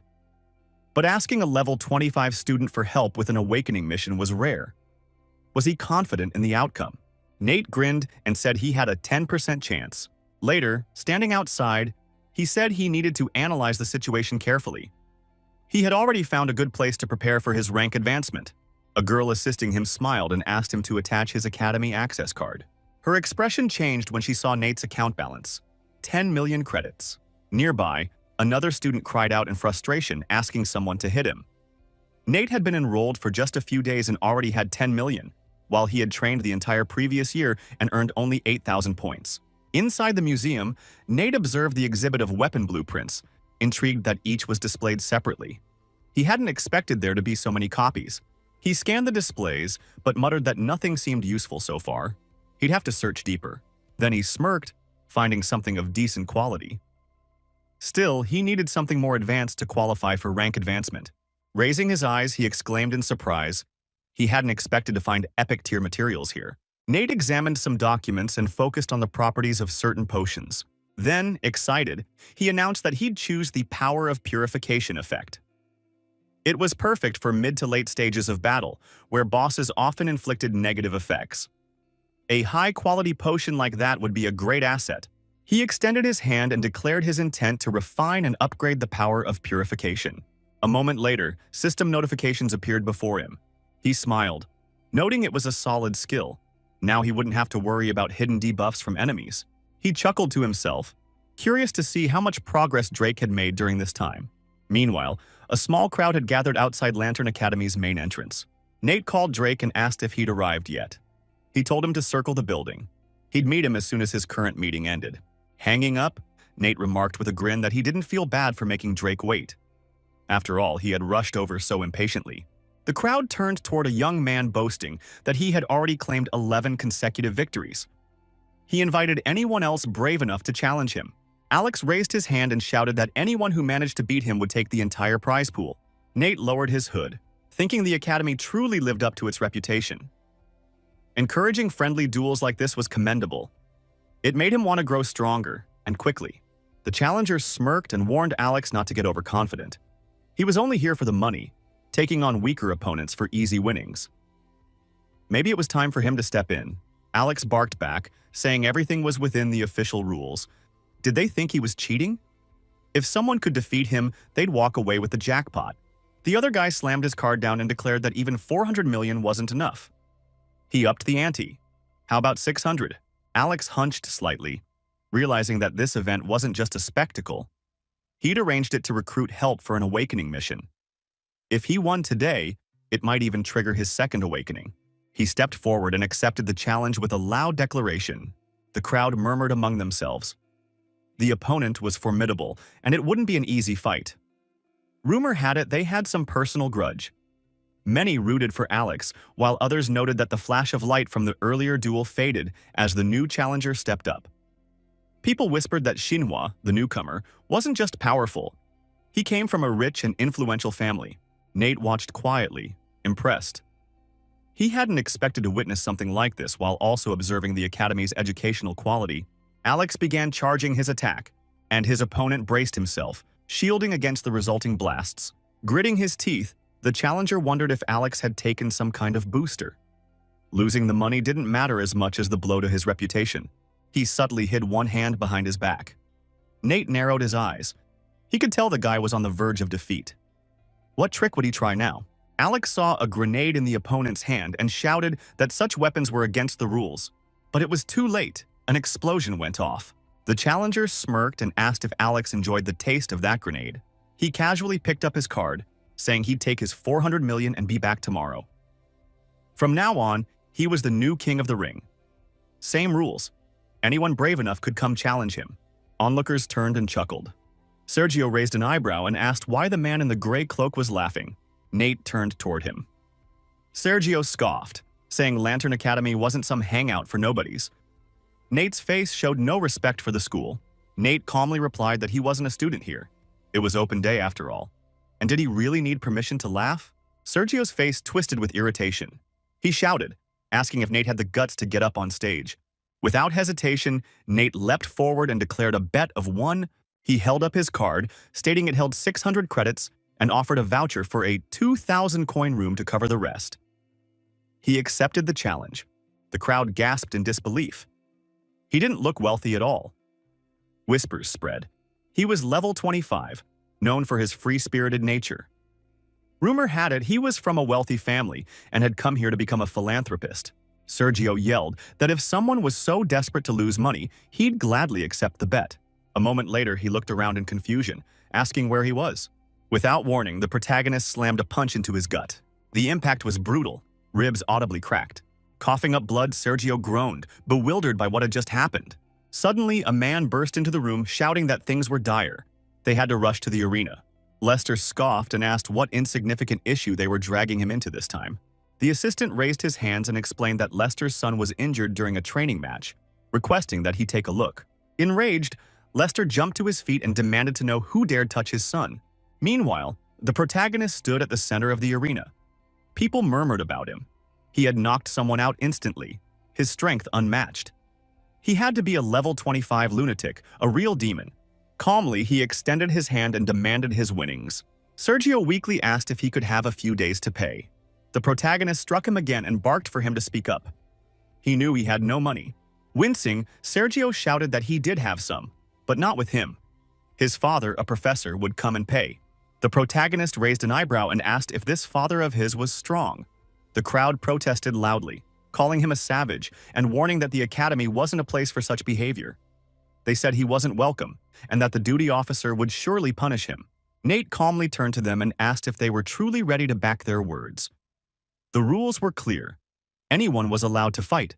A blonde man reminded everyone the bet was 3,800 and asked who was bold enough to top that. The protagonist raised his fingers and announced that since no one had money, he'd lower the bet. It was now. If they beat him, they'd win it. A student immediately stood up and shouted that he was betting. The crowd brightened. They recognized the challenger as the eldest, a senior student. They felt hopeful. That hope was short-lived. Moments later, the senior was already collapsed beside the stage. The protagonist calmly stated it was time to move forward. The total prize was now. The professor froze in disbelief, asking which family this maniac came from and what he thought he was doing. Lester marched toward the arena, and the onlookers whispered that he must be coming to defend his son. This was going to be a spectacle. Sergio remained unconscious on the ground. Lester roared in fury, demanding how anyone could dare harm his son. He ordered the man to come down and face him. Nate smiled slightly and replied that his son owed him money. Then, narrowing his eyes, he added that once he was paid, he'd let the boy go. Lester asked how much the debt was. He'd pay it. The protagonist held up 2 fingers and stated that, according to arena rules, Sergio owed him 26 million Blue Star coins. The professor trembled in disbelief. Years of savings lost in an instant. In silence, he began scribbling something on a piece of paper. Then, furious, he threw the note toward the protagonist, shouting that it was the money. Now, release his son. Nate stared at the check. Nate kicked the man without hesitation. Sergio, gasping in pain, cried out for vengeance, while Lester's eyes snapped open in alarm. Clenching his fist, Lester demanded to know what university Nate represented, declaring that he had come to Blue Sky University specifically to challenge them. But Nate didn't respond. He simply walked past him. Frustrated, Lester shouted after him, asking if he was deaf, as he was clearly being addressed. Nate calmly shot back, calling out his nonsense and questioning whether he had any brains left. Enraged, the professor raised his arm to strike, but he stopped, his hand trembling, as Nate coldly warned him not to even try. The crowd murmured, surprised that Nate would threaten someone as powerful as the professor. After all, Lester was over level 20, clearly stronger than Nate. If Lester fought him now, it would be seen as bullying a rookie. Still, it was humiliating that Blue Sky University was being disgraced like this. Surely someone had to step up. Standing nearby, Drake observed the crowd and reflected on how Lester always attracted attention wherever he went. Then a student cried out to Drake, begging him to intervene.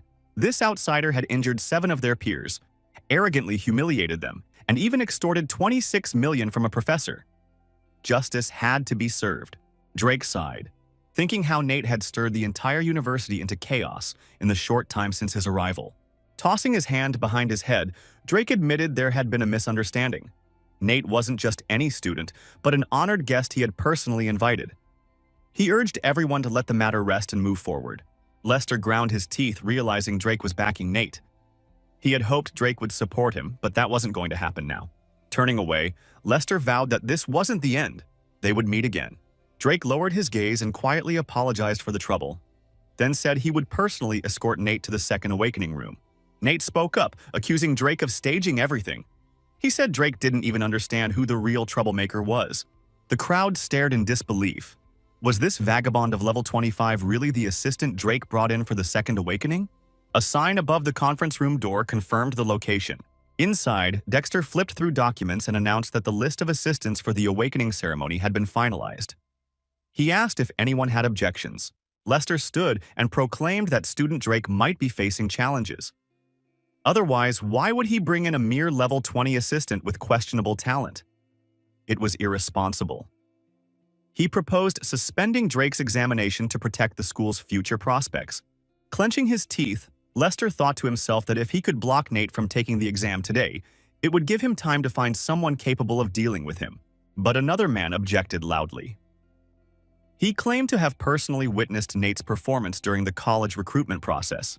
Nate was exceptionally talented, and it was unfair to judge him based solely on his level or grade. Lester countered furiously, mocking the idea that someone at level 25 could possibly assist in a second awakening. He called it the biggest joke he'd ever heard and accused the principal of playing favorites with this so-called future star. Dexter glanced at the documents and calmly stated that the principal's stance is to respect the student's choice. But since the professor and the principal kept arguing, why not settle it with a bet? Whoever lost would take full responsibility for their claims. Lester clenched his jaw, thinking this was actually perfect. There was no way Nate could complete the awakening quest. If he won, he could finally get rid of Kai Fu and avenge his son. This opportunity was too good to pass up. With a firm fist, he declared that he accepted the bet. The director nodded and added that he also accepted, signaling for the exam screen to be turned on. The second awakening trial was about to begin. Drake stood before the entrance to a vast underground labyrinth, explaining that the challenge was set in a hidden dungeon filled with earth element monsters. The goal: recover a specific artifact known as the Nor Disc. Ganon confidently added that obtaining the disc alone was enough to count as a successful awakening, even without clearing the entire dungeon. Drake confirmed this with conviction. Nate then spoke, saying he had a plan in mind. Drake warned him not to treat this like a game. It was his official Second Awakening exam. He urged him not to use himself recklessly. Nate replied with a smirk, asking if he'd ever lied before. He told Drake to stay exactly 15 meters behind him. Close enough for support, but not too near. Then, Nate stepped boldly into the dim cave. Immediately, monsters began chasing after him. He then landed directly in front of a massive creature. Louisville R let out a terrified scream.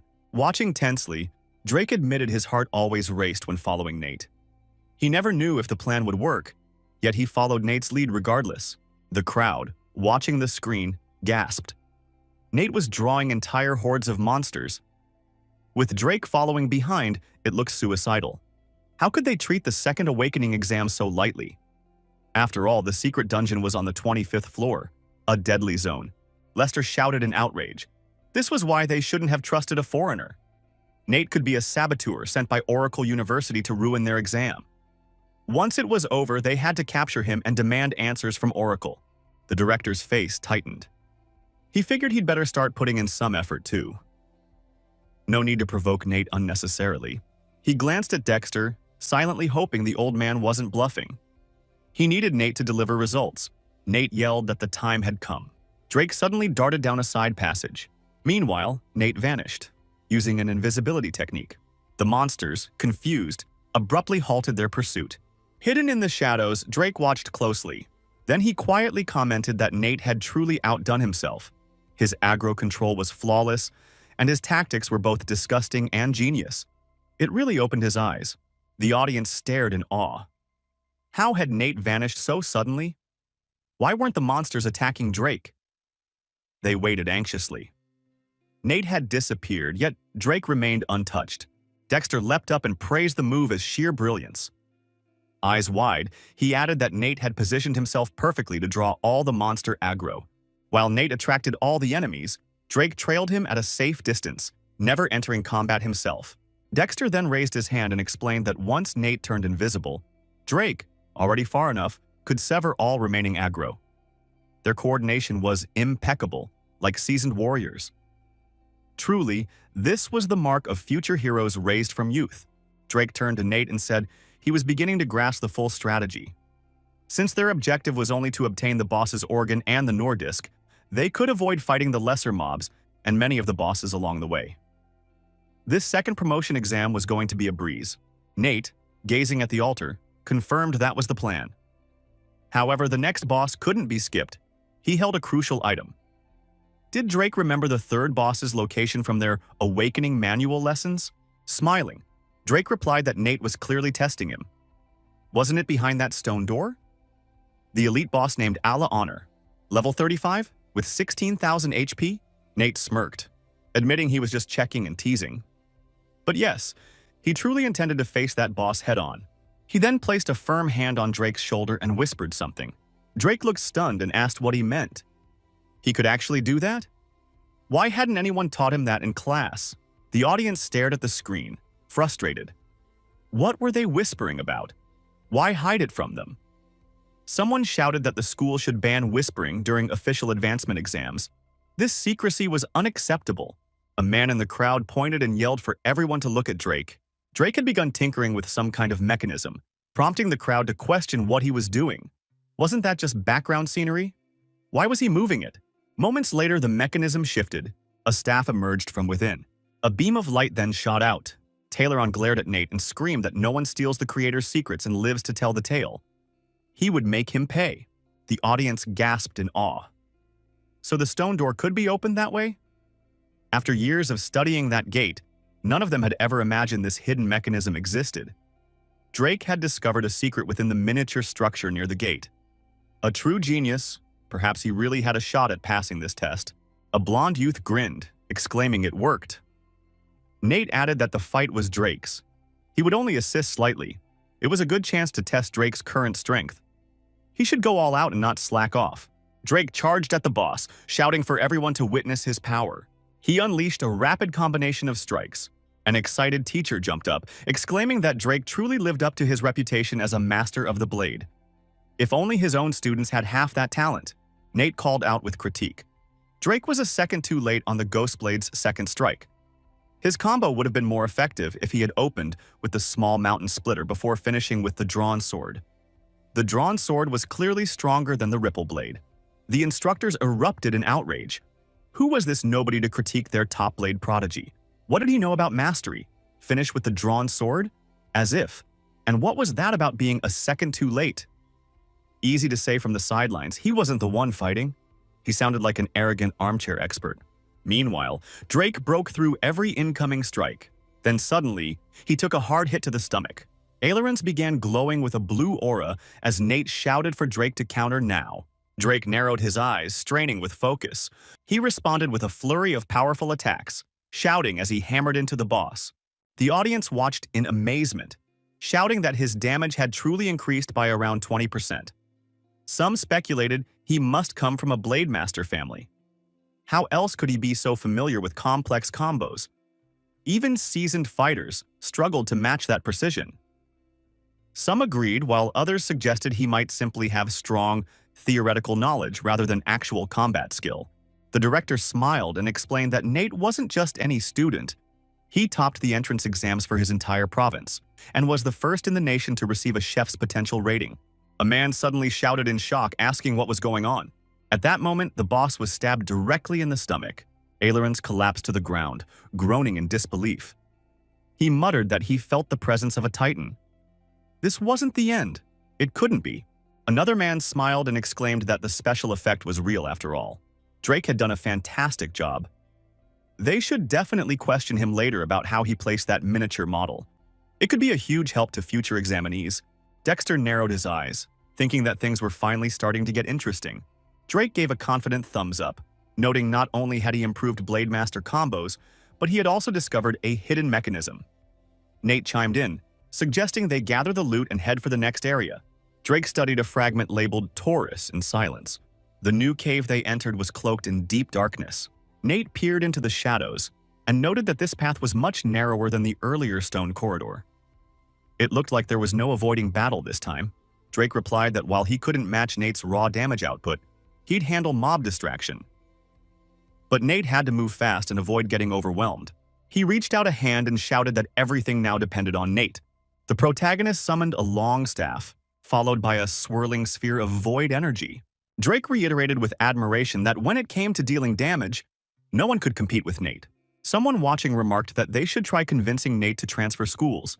Letting such a talent waste away was criminal. Oracle University didn't deserve him. The director chuckled and revealed that he himself had tried to recruit Nate for their institution. But for reasons only Nate and perhaps God knew, he chose the lesser-ranked Oracle University. Since that was his deliberate choice, he doubted any transfer would happen. Just then, 3 formidable warriors appeared before them. Gagarin stepped forward, brandishing a massive axe, and asked if they knew what this opponent could do. Drake answered confidently, "Of course." This enemy applied instant fire damage, stacked debuffs, had energy-based attacks, and unleashed a troublesome fire nova. He added with a grin that it was the perfect chance to test reflexes. He'd focus on damage and asked Nate to handle the interrupts, especially when the fire nova was about to be released. Gagarin summoned flames and roared that the domain of gnomes had no place for outsiders. Nate shielded himself with his arm, then suddenly landed beside the gnome, who looked up and asked how such a move was even possible. In an instant, Nate struck the enemy with a flurry of precise blows. Gritting his teeth, Drake exclaimed that Nate was an absolute monster. His control as a battle mage was beyond anything he'd seen. He almost felt bad for poor Gagarin. The gnome raised his hand and began casting another devastating fire nova. Nate smiled and said it was his turn now. His older brother needed a 10-second breather. Drake shouted in frustration, accusing Nate of messing with him on purpose. He leapt at the dwarf, yelling that he had no choice. He had to do it. Drake struck the dwarf with his sword, but collapsed right afterward, exhausted. Nate smirked and remarked that he saw it clearly. Sometimes, pushing yourself to the edge is the only way to know your true limits. Drake shouted that Nate was a cruel jerk, teasing him deliberately like that. The audience jumped to their feet, yelling in disbelief. Nate was actually training Drake during a live boss fight. His talent and instincts were unreal. It would be a travesty not to recruit him into their academy. He was a once-in-a-generation prodigy. The two stood face to face, a moment of challenge and curiosity passing between them. Nate said he had an even more impressive technique and asked if Drake wanted to learn it. Drake complained that Nate was talking mid-battle, completely distracted and offering no help, just taunting him like a devil. He begged him to just spill it already. Spheres of magic rotated around Nate as he calmly began explaining that Gagarin's fire hammer technique, which causes instant death through fire damage amplification, could actually be predicted. If his reaction was sharp enough, he could dodge it. He should pay attention to the moment Gagarin raises his hand. Did he notice anything odd? Drake responded that when Gagarin raised his hand, the monster glared at them with burning rage. It triggered 5 stacks of fire damage amplification, boosting incoming fire damage by 750 points. Drake gasped. He saw it. Right before raising his hand, the boss slightly pulled his right hand back. Nate smiled and confirmed that was the tell. He should use Ripple Strike to interrupt the buildup. He had a 1-second window to act. Gagarin raised his hand again, and someone shouted that the signal had returned. Drake jumped and yelled, executing Ripple Strike. The fire amplification hit 6 stacks, increasing damage by 900 points. Drake cursed. Was that even humanly possible to react to? Nate scolded him to stay focused and keep training. A voice narrated that he was either 5 seconds too late or 2 seconds too early. He had to find the rhythm. He should memorize the feeling and avoid rushing.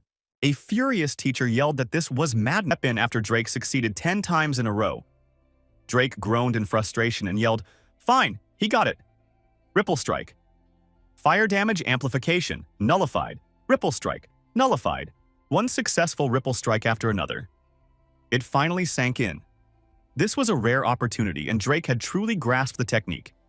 He had mastered it. Nate declared it was his turn now, and suddenly, symbols erupted in a blinding explosion. A burst of brilliant light engulfed the area. When the smoke cleared, the monster was sprawled face down on the ground. Nate asked Drake how it felt. Drake, catching his breath, admitted it was incredible. He was much stronger than he had believed. While he still couldn't match Nate's insane skills, he could now take on opponents at his level with ease. Observers commented in awe that Nate had pulled it off, and Drake had grown tremendously because of his influence. It felt like witnessing a miracle. They needed to do everything in their power to keep Nate in their ranks. Otherwise, he'd become the most dangerous rival their university had ever seen. One added that this was short-sighted. Nate wouldn't just be their enemy, but a nightmare for every elite student across Asia. The two boys stood before a massive gate. Nate mentioned the final boss was waiting beyond.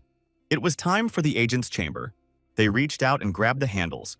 The heavy doors creaked open. Nate asked Drake if he knew the strategy for the final boss. Drake nodded. The toughest part was managing the waves of summoned monsters. Drake elaborated. The boss reanimated 5 statues every 10 seconds. 50% HP. Looking up, he finally got it. It was a bold move, but one worth attempting. Nate readied his arsenal. Sword Soul, Blade Breaker, Mercy of the Crusaders, Mobile Turret, Burning Spirit, Elf's Blessing. A senior mentor watched in disbelief. He'd taught for years, but today, he realized how powerful a well-rounded wanderer could be. Another added that with Nate's buffs and support pets tanking for him, it was like having another party member. Still, such wanderers were rare. No one could reach Nate's level. That's why he shocked everyone. Drake stared, amazed, as spirit familiars swirled around Nate. Nate gave the signal. They were starting. He'd focus on stacking vulnerability debuffs. Drake's job was to unleash as much damage as possible and avoid the boss's attacks. Lightning burst, followed by a flashbang and a piercing round. The battlefield lit up with blinding explosions. A furious roar echoed. Masato had been summoned. "Who dares summon me, the god of creation?" He was an elite level 38 boss with 22,000 HP. Every stack of shock state increased incoming damage by 20% for 8 seconds. Every strike from his broken armor set increased physical damage taken by 10% for 15 seconds. A voice ordered them to hold off the animated statues. The protagonist reflected. This entire fight revolved around one word: vulnerability. To win quickly, they had to stack as many debuffs as possible. Other classes might struggle with that, but not a rope user. The air split with a thunderous slash from something massive. As the towering monster loomed before them, Drake questioned if their efforts were truly enough. They had only chipped away 10% of its HP. The protagonist reassured him not to worry. Their damage would soon ramp up significantly. Nate then shouted that he was activating Blinding Silence. The boss's attacks began to weaken noticeably, his damage output falling rapidly. Drake couldn't hide his amazement. Nate was incredible. Even his support skills amplified their power. He was likely the best support in the entire nation. Nate simply told him to keep up the assault. The monster's eyes glowed red with fury. Raising a massive paw, the boss bellowed in the name of the creator, summoning his servants. His health had dropped below 50%. All the statues in the chamber reanimated. One of the onlookers exhaled nervously. He feared their plan might have failed. They had taken a huge gamble trying to force-kill a 22,000 HP boss. Another person muttered that this would force them to split roles. One to handle the minions, the other the boss. But with all the statues alive again, it was doubtful a single fighter could manage the swarm. Someone smirked in the shadows, whispering that the time had come for his return. Let them keep pretending. The hero narrowed his eyes and swung hard at the boss. The monster's power continued to drain by the second. The boss roared in defiance, declaring that the lowly humans would be judged by the great Titan race. The group gazed at the now mangled creature. Drake glanced at Nate, half smiling, and said this was typical of him, always creating desperate, chaotic situations. Nate chuckled that life was more fun with a little disorder, right? Meanwhile, in a distant hall, a long table was surrounded by solemn figures. An elderly man stated with conviction that Oracle University was destined to rise in the academic ranks. Robert closed his eyes and declared that the outcome had been decided. The two of them would now settle things on their own terms. Suddenly, one man dropped to his knees, sitting on the ground in remorse. He admitted he had been wrong. It was his fault for underestimating Nate's power. He accepted full responsibility and was willing to be demoted, with his salary frozen for a year. Another voice asked sharply, "What about the incident in the arena just 2 hours earlier?" The man bowed his head. He claimed ignorance, only having heard about it through student gossip. He was shocked that his earlier confrontation with Nate had already reached the director. Tearfully, he confessed that he had acted out of fear for his only child, born late in his life. He still had aged parents and a young son to support. He begged them for mercy. The committee members turned toward him in disgust. So it was Lester's scheme. He had misused his authority to pursue a personal vendetta against Nate. The arena duels were meant to be fair and transparent. If his son lost a public bet, he had no right to seek revenge, especially not against a prodigy. It was shameless. As Lester stood humiliated, one official told him to hand in his resignation the next day. That would be his final grace. Guards were ordered to escort him away. As Lester was dragged out, he cried out to the director, begging for forgiveness. Back in the secret realm, the ruins shimmered, and voices rang out, congratulating Drake on completing his second awakening quest. He had ascended to the rank of Holy Sword, gained 20 attribute points, shattered the area's record with a time of 1 hour, 58 minutes, and 49 seconds, received an S-rank individual rating, 5 billion experience, and a platinum treasure chest. The protagonist gazed at the treasure chest as a system message appeared. The hidden class feature Magic Caster had been activated. His individual rating rose to S-rank, and the platinum chest transformed into a diamond one. He also reached level. Glancing to the side, someone remarked in awe that the rewards were almost too generous. He had not only received a platinum chest, but leveled up all the way to... It was incredible. The protagonist grinned.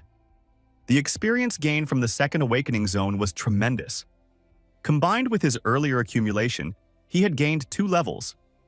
Now, he could even squeeze in the 1,000 assistant service into his schedule. His updated status window appeared. Name: redacted. Race: human level 27, strength 85, agility 107, spirit 31, constitution 25, armor 320 physical damage.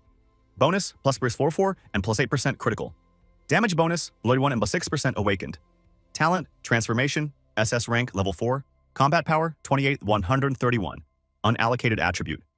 Points: 0 coins, 1370, gold 52, silver 14, bronze, unspecified blue star. Coins: 33 million. Status effects: baptism, buff, basic effort.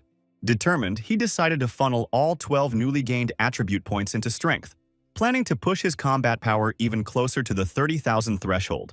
With excitement, the protagonist opened the diamond chest. Nate was stunned as the rewards appeared.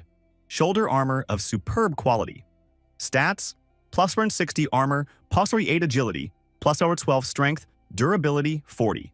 Item level 65, requirement level 25, class Poison Queen. Special effect Poison Queen.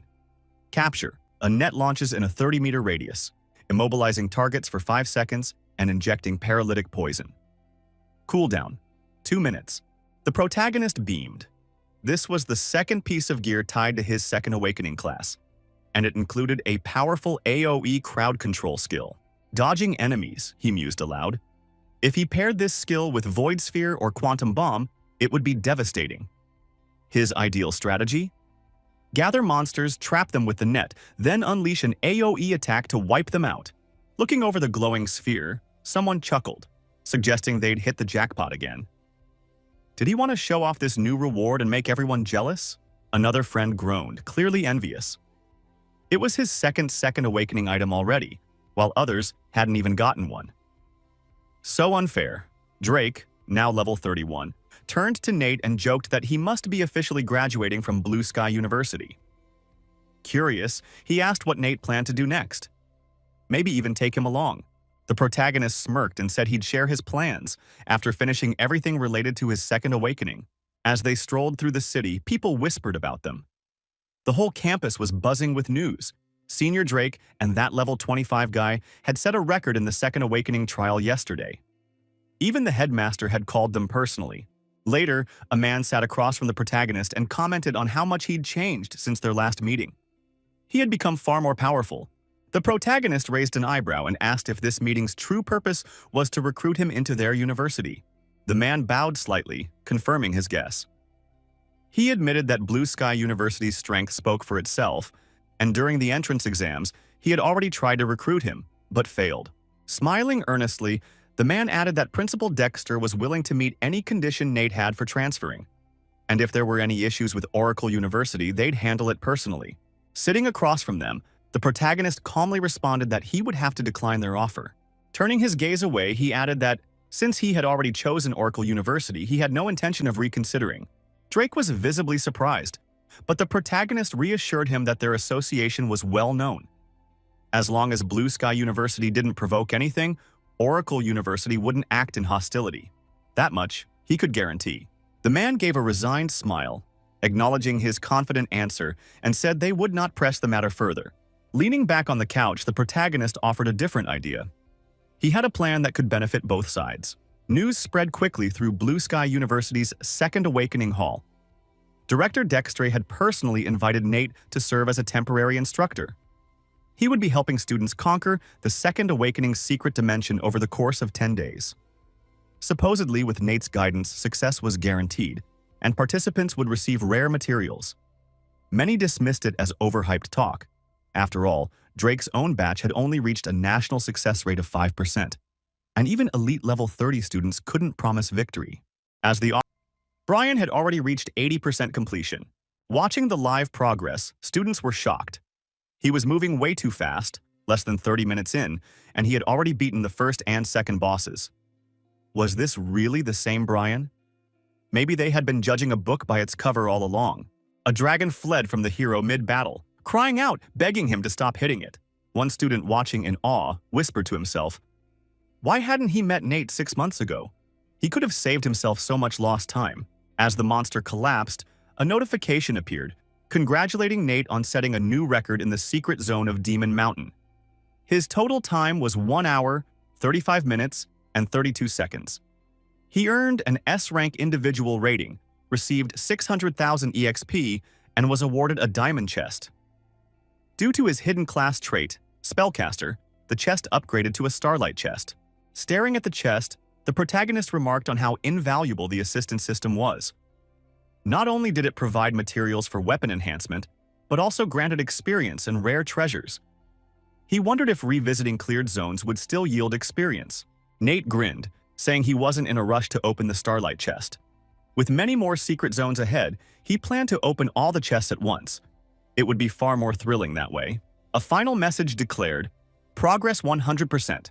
Congratulations on your successful clearance. Gazing ahead, the protagonist exclaimed how incredible everything was. If he could even carry Brian through, there might be no one he couldn't help. Others finally admitted Nate had been telling the truth. He wasn't exaggerating. Students scattered, one shouting that he needed to hurry and gather materials. He also had to teach. Nate's help was only available for 10 days. They had to seize the opportunity. The protagonist exited the portal. Ryan bowed deeply, thanking the teacher for guiding him through the second awakening. He said the experience gave him new hope, and he wished to express his gratitude with a respectful bow. The protagonist nodded and replied that he was simply doing his job and there was no need for thanks. They would meet again someday. Suddenly, the door to his office materialized. Students began lining up. An announcement instructed everyone to light up their entry tokens properly and enter in the order their numbers were called. Anyone trying to cut in line would not be tolerated. A student turned around in surprise and exclaimed that the teacher had returned. The protagonist stood puzzled, thinking his office now resembled a hot pot restaurant, requiring numbers just to get in. It was ridiculous. A car pulled up near the students. Someone spotted it and shouted. It was a limousine from Blue Sky University. Something big must be happening.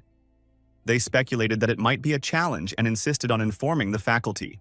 One student questioned whether any notice had been received, as Blue Sky University and their school had always stayed out of each other's affairs. Why were they suddenly showing up now? The protagonist, staring into the distance, confirmed he hadn't been informed either. He suspected something strange. Why would Blue Sky University send someone at such a crucial moment? Maybe it had something to do with the stir Nate had caused there. Was this retaliation? The car door opened and someone stepped out. The protagonist smiled and announced his return. A student was stunned to recognize him and wondered why he was arriving in a top-tier Blue Sky University limousine. Had he defected?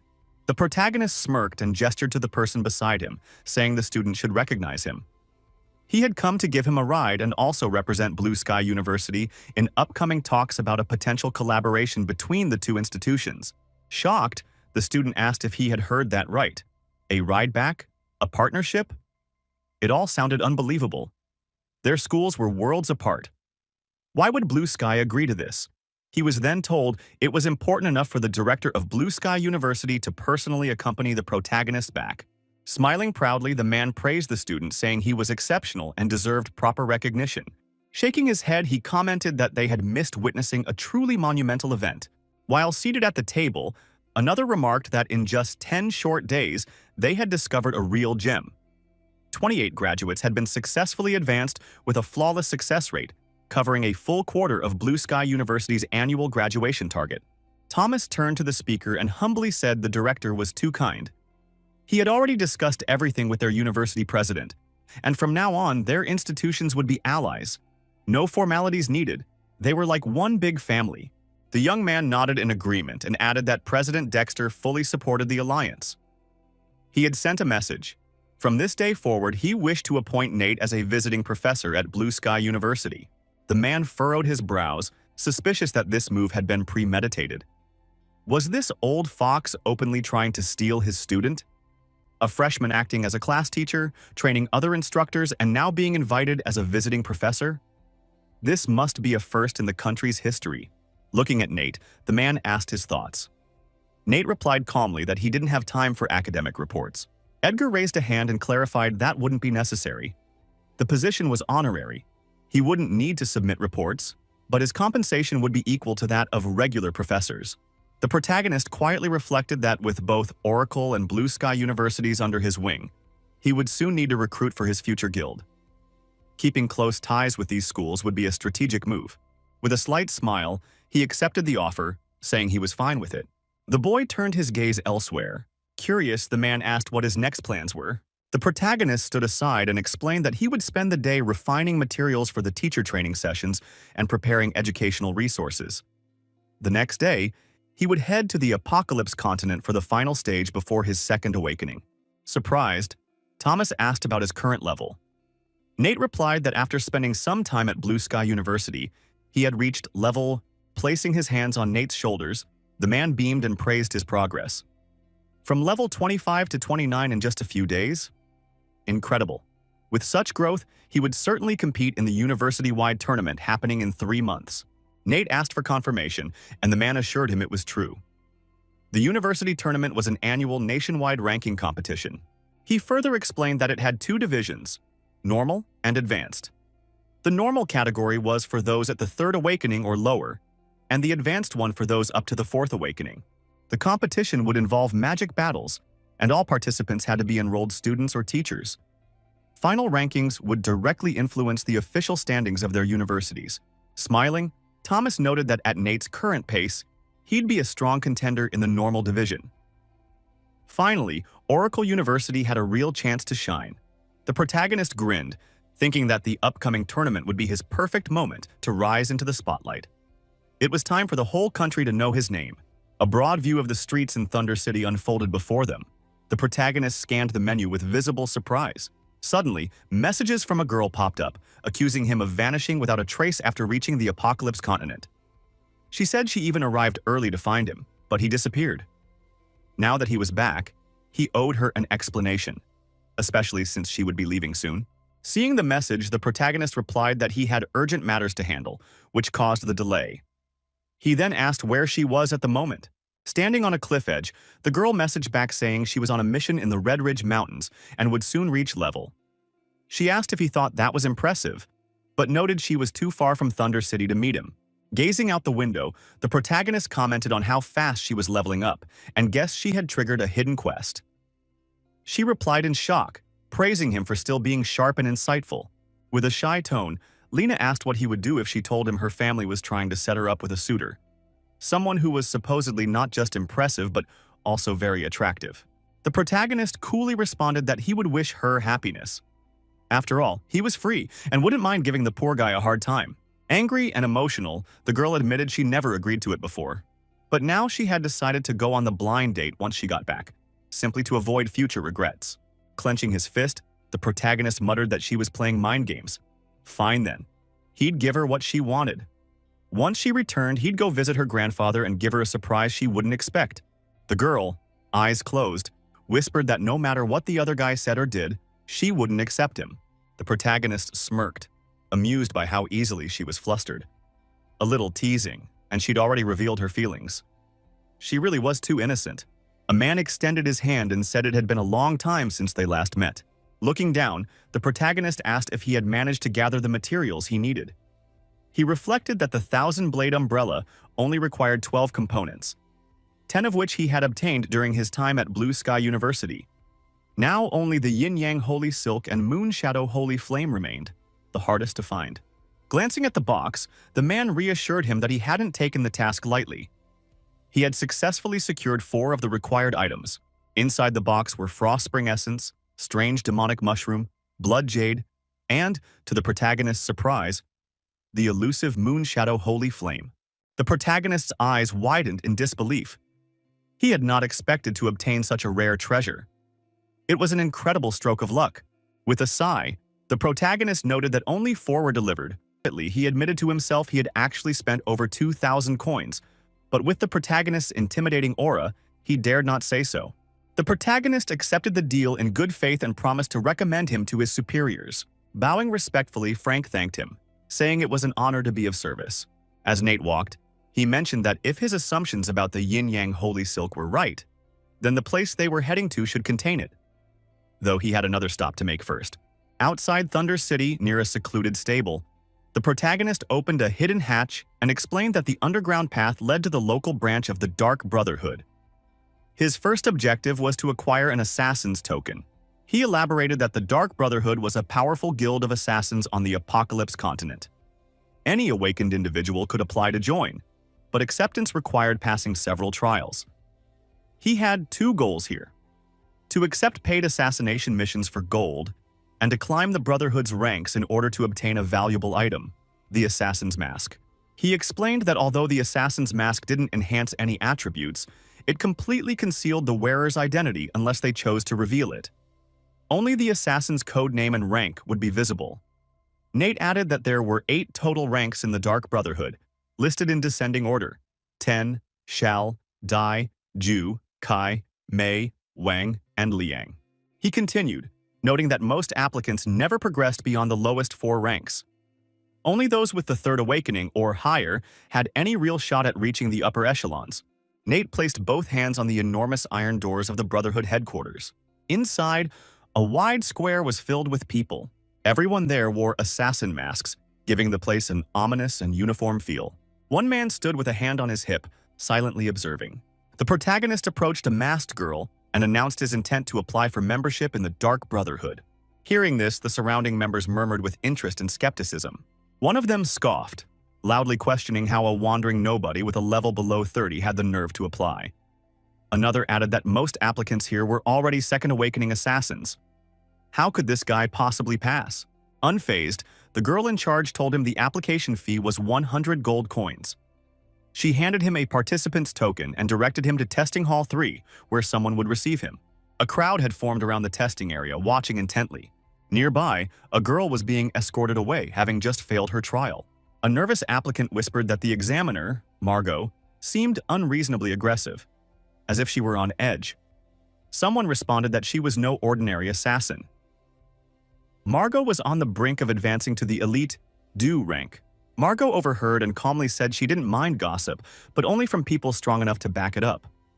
Her cold tone silenced the group instantly. She went on to announce that each applicant would now test individually. Anyone whose combat power exceeded 20,000 could consider their earlier comments forgiven. A trembling voice begged her to let their remarks slide, promising they wouldn't dare speak out again. Cracking her whip, Margot barked that their whining was enough. If they kept stalling, she'd make examples of them herself. The next candidates were announced. A level 32 Inquisitor with 18,372 combat power failed. A level 34 Machinist with 17,189 also failed. And a level 35 Poison Master with 19,021 still not enough. Disgusted, Margot sneered that they were all worthless. None of them had what it took to surpass the 20,000 mark, yet they had the audacity to insult her. She ordered them to be thrown into the water prison for their arrogance. The group of men pleaded desperately, begging the woman to spare them. The woman then turned to Nate, asking if he truly wanted to apply to the Dark Brotherhood. She scoffed, noting he hadn't even reached the second awakening and belonged to the vagabond class. With a mocking tone, she advised him to walk away while he still had the chance. Otherwise, he'd regret it. Nate raised his voice and declared that it didn't matter to him. As he turned to leave, Margot warned him bluntly. The Dark Brotherhood didn't tolerate weaklings. She wouldn't lower the bar for someone like him. If his combat power wasn't above 20,000, he wouldn't just fail. He'd be thrown into the water prison like the others. The evaluation board announced his stats. Nate, level 29, First Awakening, Vagabond class. Combat strength, 30. Margot's eyes widened in shock. Stunned, she exclaimed that he was only level 29 but already tested a fundamental trait of the Awakened. Stage 1. Strength. The wave began to rise from the distance. Nate analyzed the setup. It was clear this was a pure test of strength and technique. He hadn't gone all out in a long time. With a shout, he initiated a transformation of his weapon. A monstrous wave approached him, towering like a miniature tsunami. Clearly, they had high expectations. He lifted his blood-red blade and called out its name with force. Slicing the air, he unleashed a devastating strike, shouting, "Destruction!" In a single blow, he split the wave, a towering 1,000-meter surge, clean in two. He passed the first stage with a flawless score, rating 5+. He was told the gate on the left led directly to the next trial, Agility. The one on the right was a resting area to recover before continuing. Choosing to continue without rest would improve his final assessment. He was asked to make his decision. Nate confidently declared that he would complete all the stages in one go. Watching the portal glow, one girl commented in disbelief. The color meant he received an A+ rating. How was that possible? Margot asked what rating she herself had received back when she took the test. Me? The girl replied.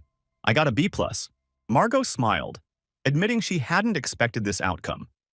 The girl beside her commented with satisfaction that even the best assassin in their city only received a B+, and she had taken the test at level. The newcomer must be around level 40 to have earned an A+. Margot covered her mouth, stifling a laugh, and Maya asked what was so funny. What had she said? The girl mused to herself that When she had taken the test, she managed only an A-. But for a close combat class like his, the strength trial is usually the easiest. She hoped he'd maintain his momentum. If he earned 2 A-level scores, then he might just be the one she had been seeking. The agility test would take place on a snowy mountain peak. The test would start in 30 seconds, an avalanche would follow in. He had to reach the base of the mountain before it caught up. All slowing or teleportation techniques were banned. Nate realized the restrictions made this especially tough. No shortcuts. With a mountain height of 1,000 meters, outrunning the avalanche required not just speed, but exceptional reflexes. He noted that about 2/3 of the peak was blanketed in snow, which would make movement more difficult. Fortunately, he had high agility stats, and elixirs weren't banned in this trial. Holding an agility potion, he felt confident. A voice began the countdown. 3, 2, 1, start. The top-grade agility elixir kicked in as Nate dashed forward. He reminded himself to make full use of the 10 seconds before the avalanche struck, covering as much ground as possible. Moments later, he glanced back to see the avalanche beginning its descent. With a swift strike, he sliced through the air. He skidded to a halt and shouted. An ice wall had suddenly formed ahead. Looking up, he calculated that the ice wall would only hold for about 2 seconds. He needed to accelerate immediately. Leaping into the air, Nate reasoned that no matter how fast the avalanche moved, nothing could beat freefall. As he sped downward, he realized the velocity was growing dangerous. Without a method to slow his descent, the impact would crush him. Only 100 meters more, and he'd reach a snow-free zone. Success hinged on this final stretch. His weapon transformed into a spear midair. Spinning it rapidly, he invoked the technique Axial Vortex.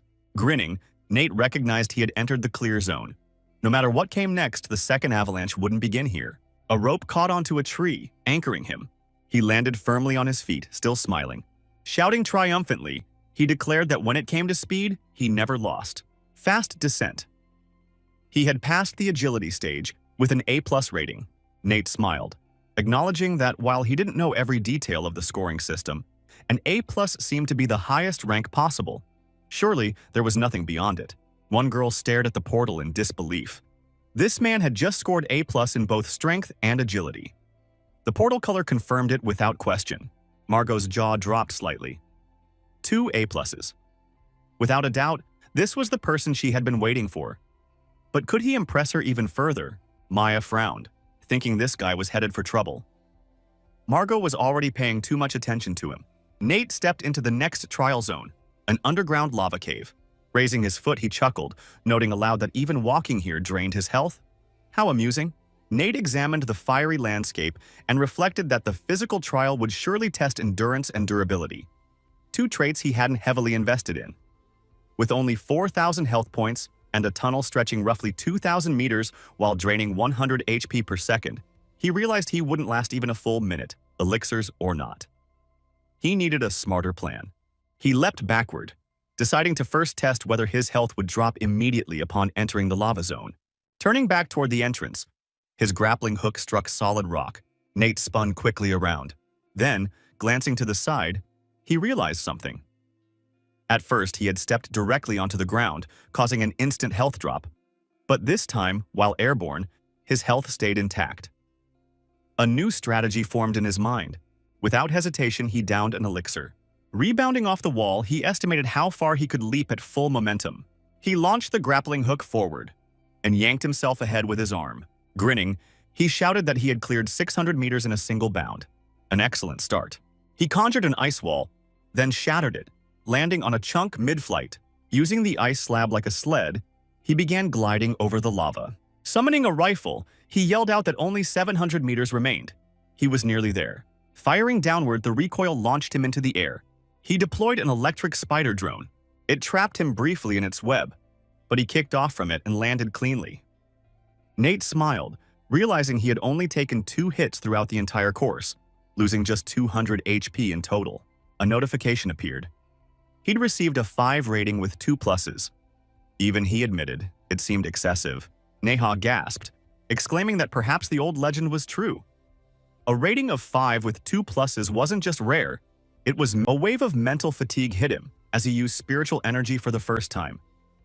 Holding his head, He admitted that his spirit was as undeveloped as his physical strength, virtually a blank slate. This trial demanded high spiritual power. Otherwise, he could be trapped in this labyrinth for ages. Grinding his teeth, Nate remarked that the test designer probably didn't account for the kind of trick he was about to use. Transforming into a ghostly form, he smirked. He could now phase through walls. Tilting his head, he noted a flaw in the ghost cloak's invisibility. It allowed him to bypass territorial restrictions, including these massive bookshelves, which apparently counted as part of the map. Passing through a hidden route, he was promptly informed of his success in the spiritual power stage. Orange mist swirled around him, signaling a level up. He commented in surprise that the test rewarded a massive amount of experience.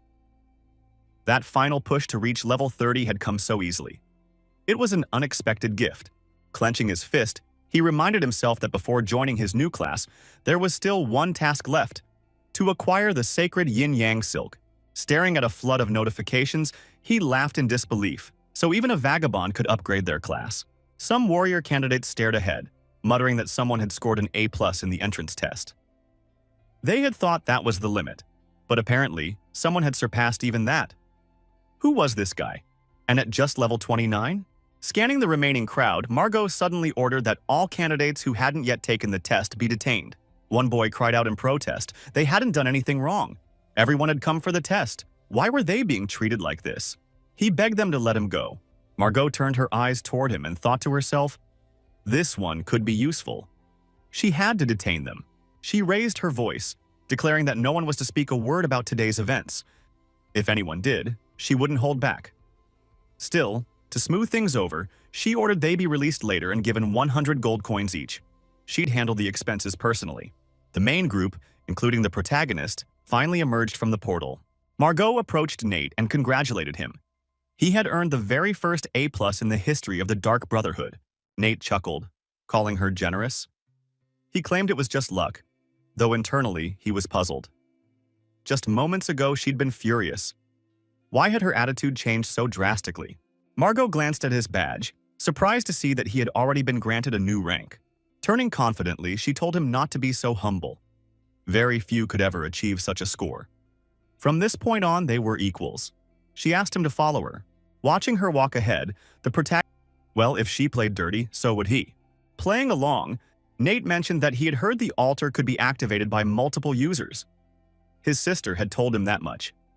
It meant they trusted him, and if the level cap was 35, the guardian beast shouldn't be too powerful. He was ready to give it a shot.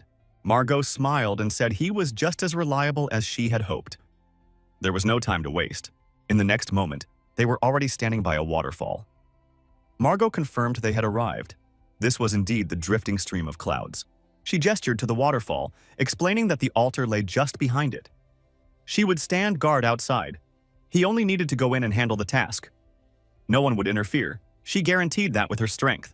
Nate raised a hand and calmly stated that he trusted her abilities completely. But Margot noticed the book in his hand and asked what it was. Nate admitted that while he was initially thrilled by his test results, nerves eventually crept in. He was starting to worry about facing the demonic beast inside. She placed a reassuring hand on his shoulder and said his concern was justified. Since she couldn't enter, she didn't know the exact level of the monster either.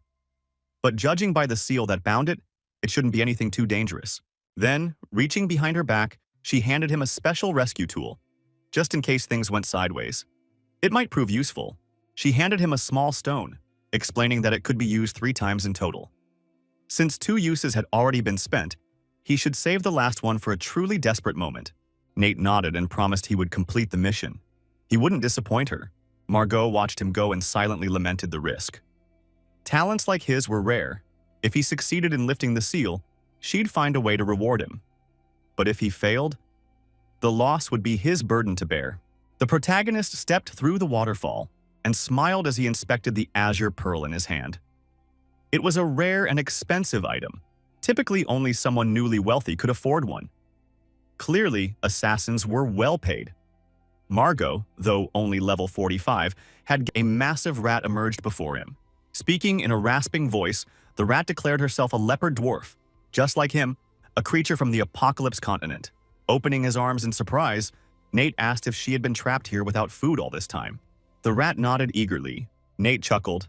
and told her she was in luck. He'd feed her. She could eat as much as she liked. The rat opened her mouth and began to devour the food. As she ate, Nate walked past her and assured her not to rush. He had more supplies. If needed, he'd search for extra while he explored. He finally reached the altar, and after gazing at it for a moment, said that this time he needed to unlock a second awakening skill in advance. He placed his hand on it. A notification popped up, and Nate smiled. It was time to experiment with forbidden relics. He selected the skill, Deadly Wave. Instantly, the altar radiated with energy. Clenching his fist, he thought to himself, when his system is hijacked, he'll convert this into a passive skill. Right now, it burns 50 mana per second, far beyond what his current spirit reserves can sustain. He'd have to treat it as a high burst technique. Meanwhile, outside, Margot stared at the sealed entrance, puzzled. I'd have caused it? The rat opened its mouth. Then it darted toward the altar. Margot looked up and shouted that finally there was some commotion. It sounded like a fight had broken out. Placing her hand on her chest, she muttered that the bastard had been overly cautious. It had taken him half a day to act, but that was fine. Caution increased their odds of success. The protagonist sat beside the rat, noting that with the altar extinguished, it would likely be months before he could gather enough energy again. He was only lightly injured from the escape. Perhaps he should accompany the rat and recover together. That would do. He added that a high-level awakened one, a woman at level 45, was guarding the entrance and had tried to kill him. He'd been forced to enter her domain. Even if they fought her together, they'd probably lose. The rat looked ahead, its eyes full of sadness. The protagonist placed a hand gently on its head and said he had a plan, one that could get them out safely. Suddenly, the protagonist took off running and yelled that the rat was trying to eat him. He called out to it not to chase. Margot watched this unfold and scoffed, calling it disgraceful. She couldn't even handle a level 40 demonic beast. Then she added that the seal at the entrance had been lifted. Without hesitation, she rushed forward. The protagonist saw her leap into the waterfall and smiled, thinking they made an effective team. The troublesome woman had already gone in. It was time to tamper with the seal. Margot glared at the altar and screamed, demanding to know who had interfered. How dare someone steal from her? She shouted that she had spent 6 months preparing for this ancient altar, only for someone else to get there first. Could it have been Nate? No, he wasn't in the cave. Maybe the stone rat dealt with him. Only the dead vanished so completely. Then her eyes widened. Where had the dwarf come from? He hadn't entered alone, so someone else was involved. That meant they'd activated the altar. Raising her hand, she said it must not be destiny. The seal was lost anyway. She would return in 3 months and try again. She touched the waterfall and was flung back by the seal's force. Margot's eye narrowed in confusion. Why had the seal returned? Her expression turned to panic. She shouted that she was trapped now. There was no escape. She'd die of starvation. It was all a carefully laid trap. Grabbing a knife, she declared that if she had to die, it would be on her own terms. She plunged the knife into her stomach and screamed that they'd better not reveal who was responsible. This wouldn't end until someone was dead. Meanwhile, the rat sat calmly on the ground, eating. The protagonist lowered his head slightly and said he was about to perform a magic trick. Then he reverted to his original appearance. Nate unsheathed his sword and asked if he had frightened him. With a smirk, he added that if she wanted to live, he'd offer her a chance. The protagonist rode the rat through the gorge. Looking back, he said she was moving too slowly. If she hurried, he'd reward her with extra food at dinner. The rat picked up its pace moments later. Nate smiled, reflecting that on the Apocalypse continent, once an awakened person reaches level 30, they gain the ability to tame monsters. His rat companion, enticed by the promise of safety and plentiful food, willingly agreed to assist him temporarily. Riding her boosted his movement speed by 150%, far faster than going on foot.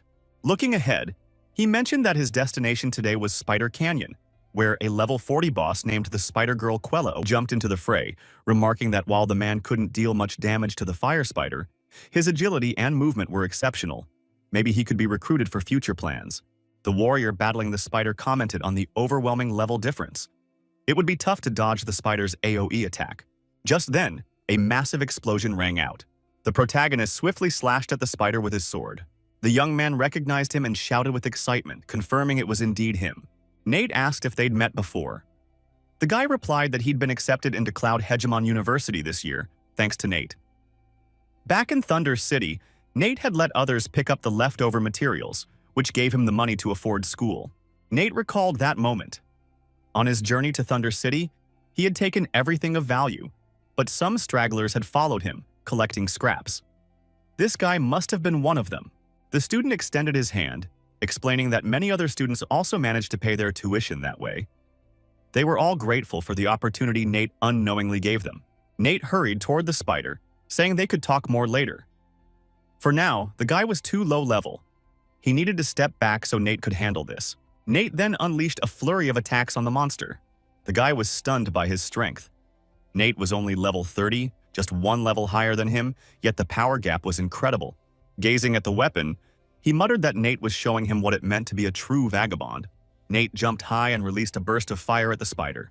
Then, with precision, he pierced her body. The guy's eyes widened in disbelief. Was Nate really a vagabond and not some hidden expert? Nate appeared from the side and declared that now was the perfect moment to deal a decisive blow. Time to suppress with blinding marks. He readied his spear, then struck with explosive force. The young man, awestruck, exclaimed that Nate's attack power was insane. Was he really just one level higher? The protagonist examined the spider's remains, thinking that unlike the continuous damage caused by the emission of blinding marks, the suppression of blinding marks skill delivers a powerful single strike, ideal for exploiting a monster's weak points. He then picked up a glowing item, realizing with satisfaction that fortune had favored him. He had obtained the sacred yin-yang silk with just one kill. The young warrior came running toward him, shouting excitedly. Clenching his fists in admiration, he exclaimed how impressive the protagonist was. His mastery of the vagabond class was so profound, it was almost intimidating. He even considered becoming his disciple. The protagonist replied calmly, saying they should talk things through first. They had only met once before. The warrior explained that he too was from the vagabond class and possessed an SS-Rank talent called combat awareness, which allowed him to instinctively dodge dangerous attacks.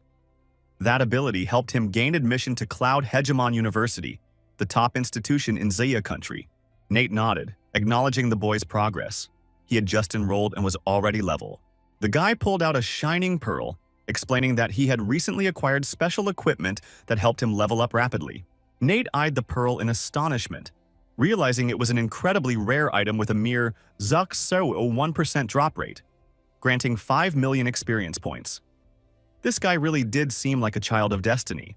He tossed the stone back and said, "If you really want to be my disciple, sure, why not?" Then, smiling, he added, "But find me again after your second awakening." With that, Nate stepped out of the portal. He turned around, surprised to hear his name being called. He asked why he was being followed, and the young man replied that President Jean had invited him personally. They approached a door marked with an official seal. Inside, Jean stood and politely invited Nate to sit down. Raising his hand in introduction, he said he was the president of the Capital Management Association. Nate took a seat across from him. He noticed Jean's gaze resting on his ring, wondering if his true interest was someone higher up, perhaps an elder. He asked if there was something specific Jean wanted to discuss. Jean replied that true talent often emerged from the younger generation. Nate had just enrolled at Oracle University and was already level. That was remarkable. Jean then presented a small box, explaining that the elders had learned of Nate's level advancement and had instructed him to deliver this gift, something he was to use after his second awakening. Nate inspected the box. It was sealed with a powerful enchantment, clearly meant to be opened only after he had fully awakened. He bowed respectfully and asked Jean to pass along his gratitude to Elder Kim. He would gladly accept the gift. The young man nearby asked if Nate really didn't want to rest. He had just returned and was already heading straight into the second awakening exam. Nate responded confidently, "Tell the director to trust me. I'm ready." Then he added with a serious expression that, being a vagabond, his awakening mission would be different, dangerous even. He asked for the school to suspend any live broadcasts. The principal smiled, saying he had originally planned to make the awakening a public lesson for the entire school. But if Nate was making such a request, it must be important. He agreed. The exam would be completely private. Not even the teachers would be allowed to watch. The assistant looked around and asked why no one else was present. Hadn't Nate selected someone to accompany him? Nate smirked and replied that he was going solo. He would take the second awakening exam by himself. Without hesitation, he leapt into the portal. a man exclaimed in surprise. Nate had barely returned, yet he was already off again to take the exam. There was no stopping him. Thomas chuckled and remarked that this was typical of Nate. It must feel good to be young and so determined. The director raised his hand to add one more thing. He requested that the exam not be shown to any other students. After thinking it over, he agreed to go a step further. Even the teachers would be restricted from viewing it. Thomas studied the ceremonial blade carefully, then turned away, saying that everything was fine.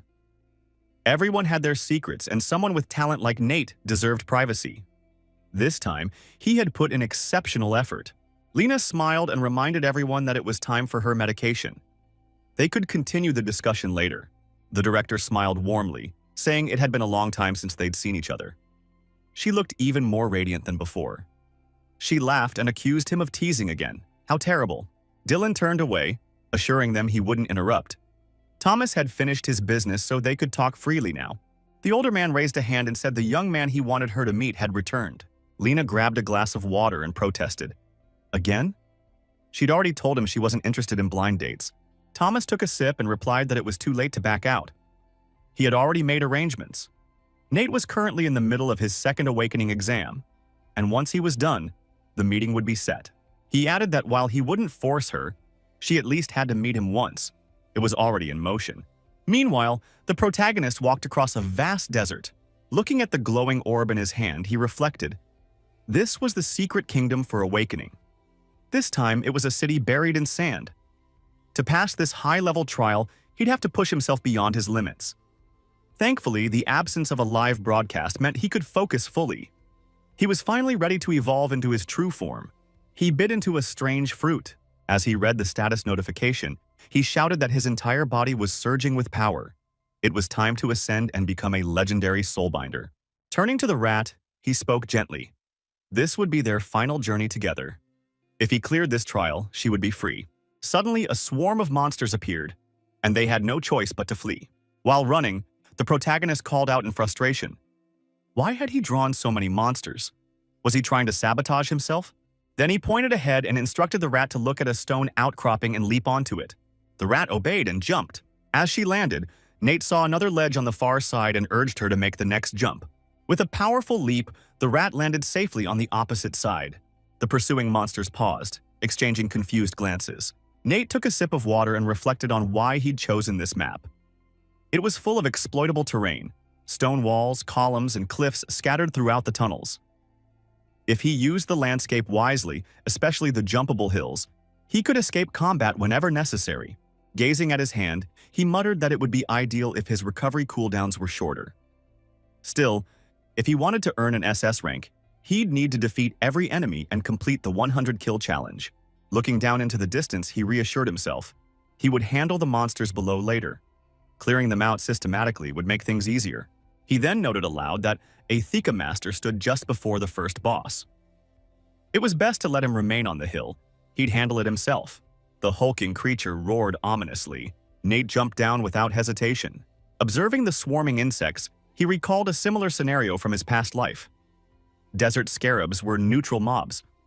As long as they weren't provoked, they would simply dig through the sand in search of food. But today, his objective was to earn the SS rank. He had to clear every creature.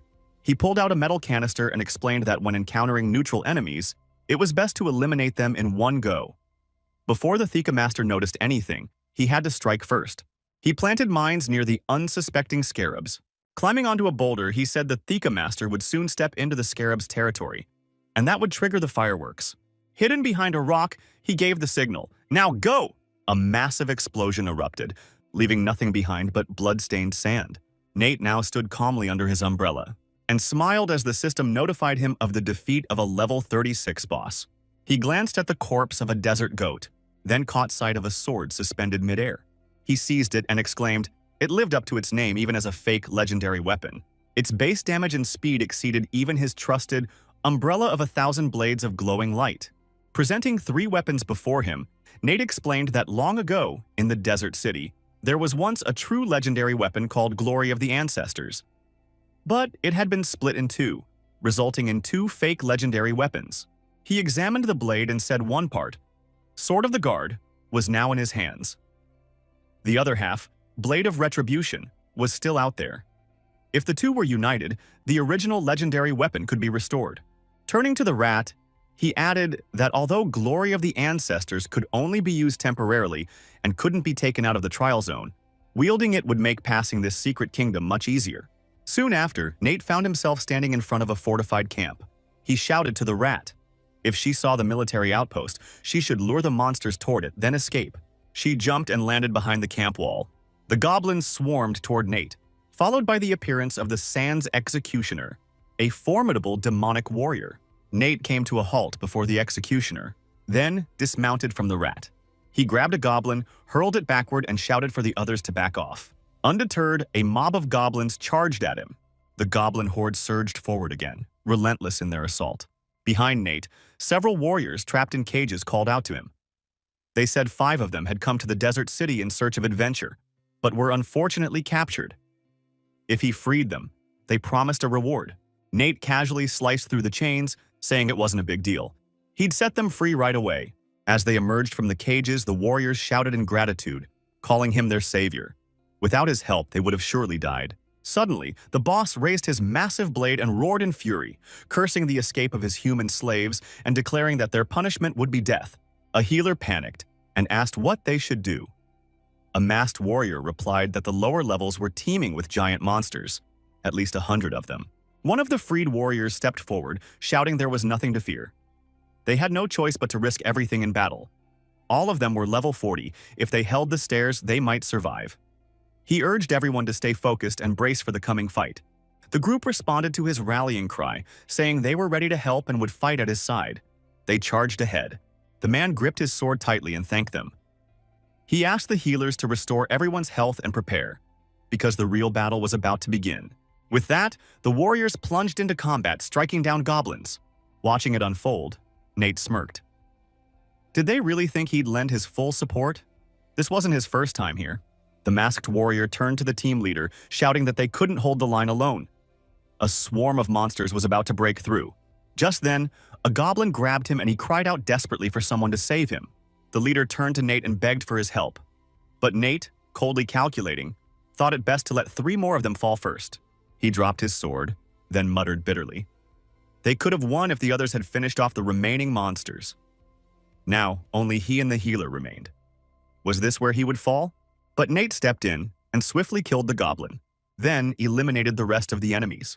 The leader turned to him, overwhelmed with gratitude, and thanked him for finally acting. At least 2 had survived. As he tried to speak further, Nate's expression hardened. His eye glowed red with anger as he demanded, wasn't it his place to ask questions?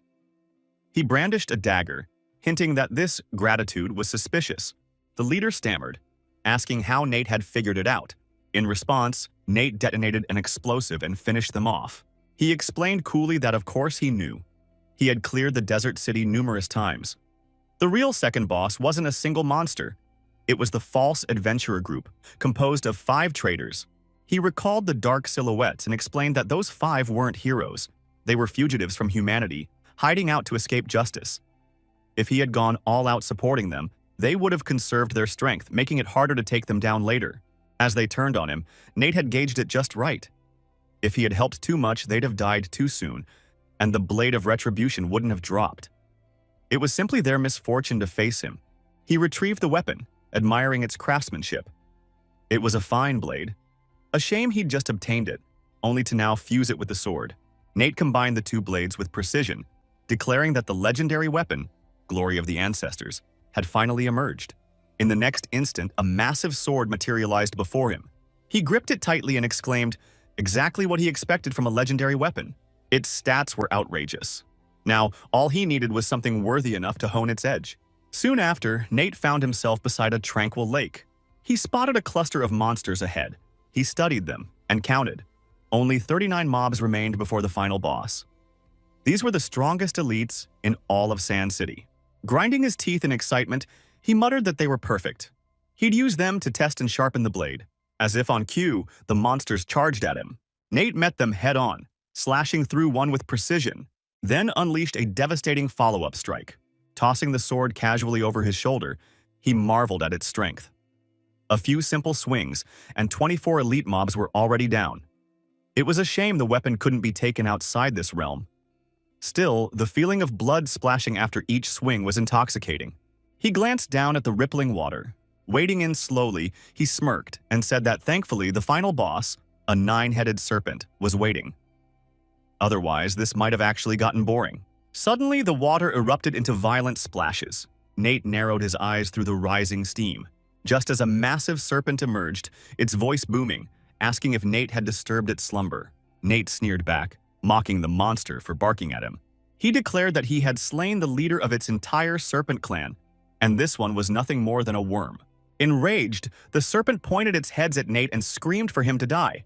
Nate blocked the first strike, then tightened his grip on the blade. With a ferocious slash, he severed several heads of the beast. The serpent shrieked in disbelief, recognizing the weapon's power. "Glory of the ancestors, how could it be?" Nate surged forward, channeling a killing wave through the blade. He leapt into the air, diving straight toward the serpent's gaping maw. A flurry of strikes followed as he tore into the monster from within, finally slicing off the last head in a brutal finishing move. He sprang back splattered with blood, and commented on the toll the killing wave was taking. Constant use was exhausting. Maybe turning it into a passive skill would ease the load. In any case, he needed to mop up the remaining mobs. Notifications flooded his vision all at once. Nate looked over the battlefield, pondering aloud what class the Soulbinder truly belonged to. In the Second Awakening, it seemed capable of mastering every path. Then, scanning the latest notice, he wondered, if he kept pushing at this pace, could his final form also dominate all the classes of the Fifth Awakening? Raising a finger, he mused that he was truly curious now. Perhaps, just perhaps, the Soulbinder could one day tear through the abyss itself and wipe out every demon and monster. Meanwhile, a large crowd had gathered in the open field. Dylan, raising his finger, barked orders. Were all departments ready? Fresh flowers? The welcoming party? Flower girl in place? Everything had to be perfect. No one knew exactly when that demon Nate would return, but this ceremony was personally ordered by the director. Sloppiness would not be tolerated. A programmer sat at his computer and wondered aloud if the director was being overly cautious. Turning to his colleague, he remarked that Oracle University was already in decline. Just one phone call was enough to rattle the director. The second person chimed in, pointing out that Oracle University still had powerful and wealthy alumni. It would be unwise to underestimate them, especially when their director had already reached the 40th Awakening. Claire stepped out of the media trailer and someone called to check if she was ready. She sighed and replied that she had originally planned to interview at Cloud Hegemon University, but the director had reassigned her here instead. Covering the graduation of a simple student from Oracle University felt like a waste of time. The two assistants behind her agreed. Going to Cloud Hegemon would have been far more valuable. They were curious what kind of offer the Oracle director made to get the interview approved. Claire removed her coat and said that, since they were already there, they might as well proceed. She suggested checking out the current state of Oracle University. She hadn't visited in years. Moments later, Claire was live on the air, addressing the audience. Good afternoon, everyone watching this live broadcast. I'm Claire. Today, we're reporting from Oracle University, where we've come at the school's invitation to cover a special advanced assessment of a particularly gifted student. She gestured toward a direction off camera. Silently, she glanced at the young man in the distance, forcing herself to stay detached. It was just another bland assignment. Hardly anyone would tune in. Then she turned her attention to the approaching vehicles. The cameraman panned over a convoy of high-end cars. One of the engines sputtered and cut off. Some of the well-dressed men smiled and mentioned that they were also here for Nate's graduation. Despite his age and failing influence, still dreamt of lifting Oracle University into the national spotlight. He finally conceded aloud that since so many universities were attending, they should remain civil. If things escalated, he'd take responsibility. He motioned to a young man nearby, reminding him not to forget the student. They'd returned just the day before. Nate stepped forward confidently. He raised his hand and mentioned that Senior Can had given him a sealed box, which he still hadn't opened. Taking hold of the box, he nodded. It was time to see what was inside. Peering in, Nate's eyes widened with surprise. Inside was an SS-ranked skill book, along with rare passive skills. A true treasure. The scroll began to dissolve, its knowledge being absorbed directly into Nate's mind. As his eyes snapped open, he realized that Senior Kid must have anticipated the timing. locking the scroll so it would only activate after he completed his second awakening. Smiling, Nate acknowledged the generosity of the gift. If he ever got the chance, he'd be sure to thank him in person. Tapping the screen before him, Nate allocated the 20 stat points earned from his awakening, all into spirit. He didn't want to feel that drained again. With a satisfied grin, he decided which new passive skills to equip. The first slot naturally would go to Killing Wave. Placing a hand on his forehead, he breathed a sigh of relief. Thankfully, the skill wasn't constantly active. Otherwise, his mana would have been drained in seconds, leaving him defenseless. He navigated the interface and determined that boosting agility during the mid-stage of his growth would be crucial.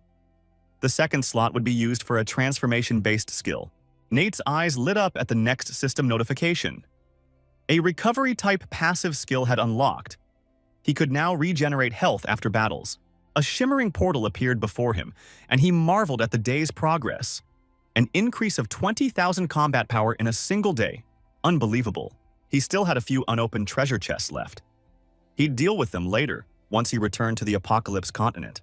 Suddenly, a bell began to ring. An elderly professor looked up in shock. The oracle bell had sounded 9 times, an unprecedented feat. He turned toward the ancient record table, astonished. Smiling, he recounted that the oracle bell, gifted by the school's first principal, rang only when a student shattered a record. In the past century, it had chimed just a few times. But today, 9 rings in a row. As Thomas walked away from the bell, he reflected. The numbers from 1 to 9 represented the full spectrum of heaven and earth. 9 symbolized the peak, the absolute limit. Nate's performance had now been officially acknowledged as the highest in Oracle University's recorded history. It could not be surpassed. Nate emerged from the glowing portal, only to be met by a barrage of camera flashes. Squinting, he realized something big was happening. The crowd erupted in celebration. He'd succeeded. He was now the youngest graduate in the country. Everyone was in awe. Claire looked stunned as she stood there, speechless. A blond man approached and extended his hand, saying it had been a long time. He rushed over the moment he heard the news and was glad he'd made it in time. With a smile, the man offered him to say. Thomas stepped forward and congratulated Nate, declaring this a new national record, officially recognized by the Oracle Bell. Nate listened silently, reflecting that the 9 chimes of the bell were undeniable proof of his accomplishment. Meanwhile, a flood of comments lit up the live broadcast screen. ابتسم وقال أنه يريد أن يشكر كراسوس على تعليم سيبيا، لكنه رد باستياء أنه ليس هناك حاجة للمجيء إلى هنا للحديث عن ذلك.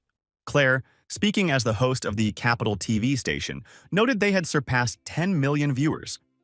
Since most were unfamiliar with the Oracle Bell, she asked for an explanation.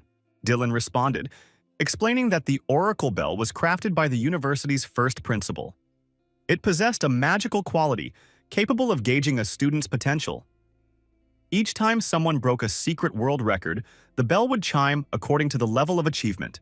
He continued, describing how the number of rings reflected both the student's speed in clearing the trial and their potential. Until now, the bell had only rung 2 or 3 times for anyone. 6 times was the highest, a record held by their very own director Thomas. Claire asked in astonishment. Did that mean Nate's potential surpassed even someone at the 4th awakening level? Dylan clenched his teeth and retorted angrily that it wasn't nonsense. The data was clear, and Director Thomas was not the type to fabricate such things. The blond man beside him turned his gaze away silently. Trying to make sense of the feat, someone asked Nate directly about his performance, specifically his grade and the time it took. Nate calmly replied that he received an SS rank. As for the timing, he hadn't tracked it precisely, but estimated it took about an hour, maybe a little more. The camera zoomed in on Nate, broadcasting him live. ولكن كان على ديو أن يعرف هذا قبل أن يستعير القوة ويطلب دعم النجوم ال7. فأعاد سؤاله مرة أخرى وسأل: لماذا أحرق كراسوس شجرة العالم؟ Nate grinned and replied that there was no assistant today.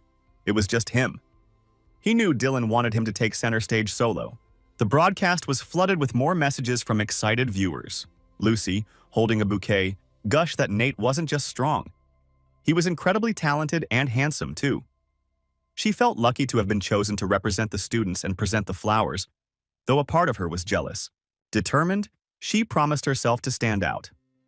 After everything she'd done to be here, she'd make sure Nate saw what she was capable of. Elsewhere, Lena turned off the shower water, wrapped herself in a towel, and groaned about her scheduled blind date. Why did it have to be today of all days? Right when Nate was challenging the second awakening. Drying her hair, she cursed herself for following her grandfather's advice. She felt foolish now. If Nate failed, at least she'd be free from the pressure of meeting him. Hearing her phone buzz, Lena sighed. She really didn't want to go on that date. She picked up her phone and asked aloud why so many people, over 10 million, were watching Capital TV's broadcast. Her eyes widened as she saw who was on screen. Nate stood on the stage, illuminated by cameras. The undisputed Lucy nervously, he sighed internally, resigning himself to endure the situation. For the sake of Oracle University's future, he had no choice but to bear it. Lucy, eyeing Nate, wondered with anticipation what his expression would be when she confessed her feelings in front of the entire audience.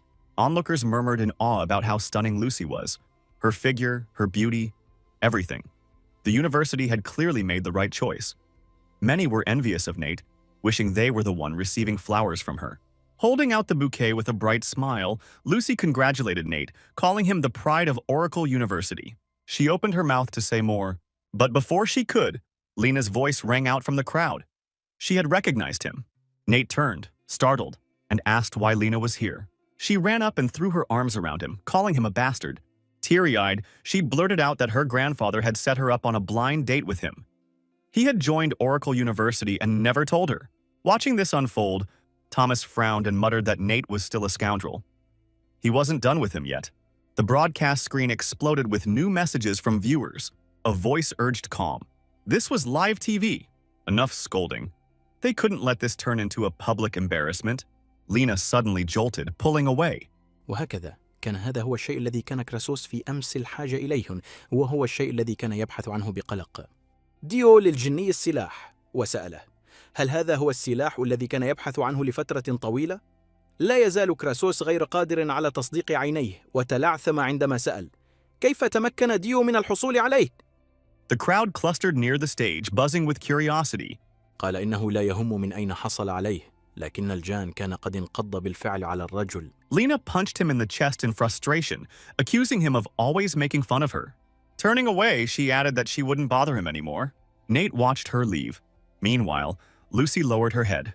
She clenched her teeth, silently acknowledging defeat.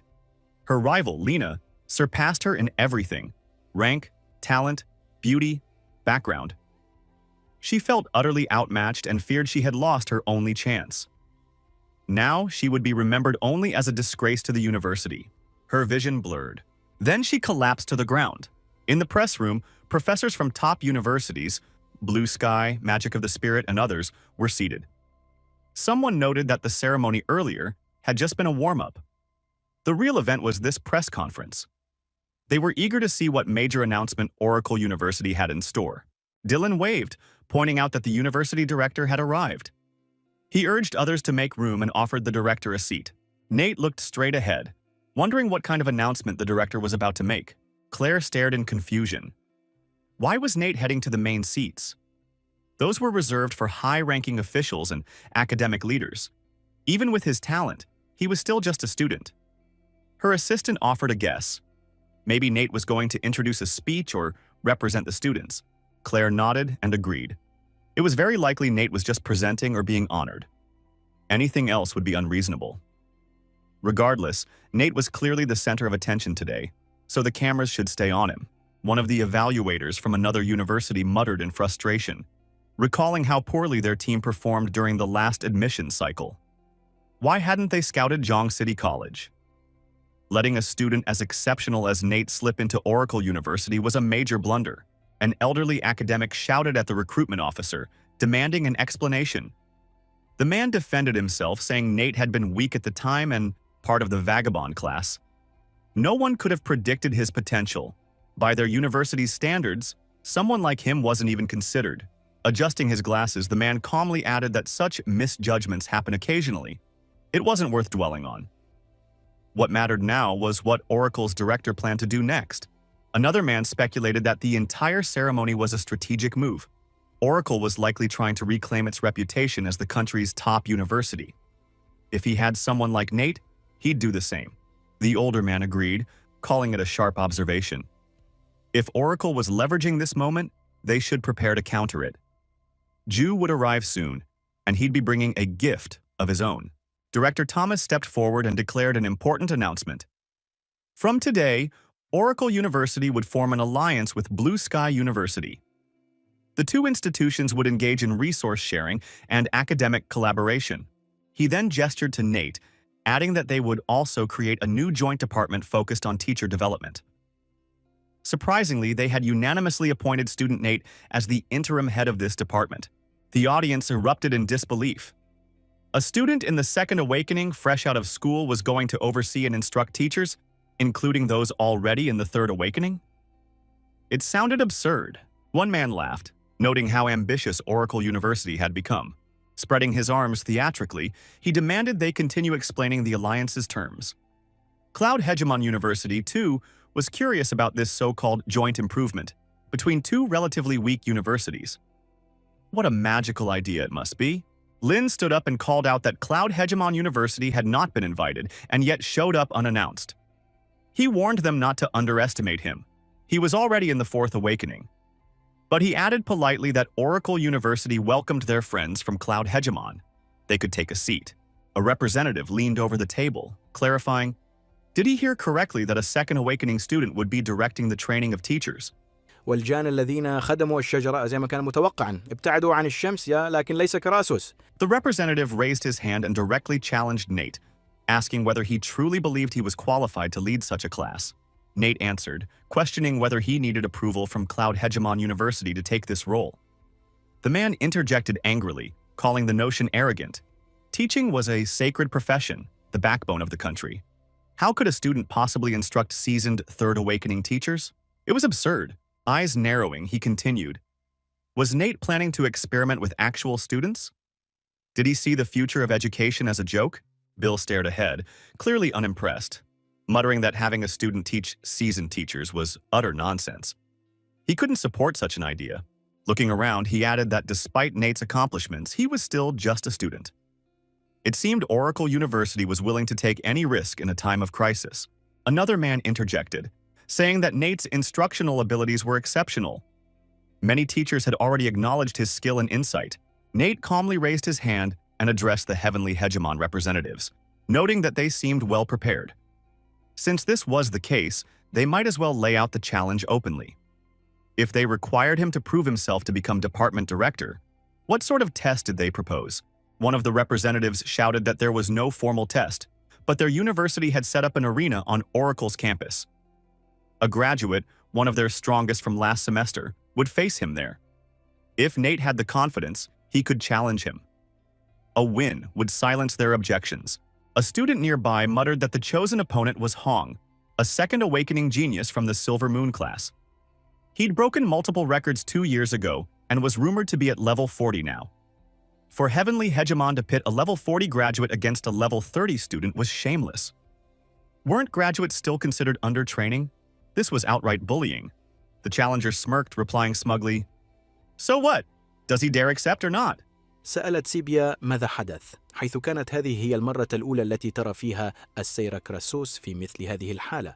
فأجاب ديو أنه طلب منه فقط أن يتدرب وأعطاه هدية.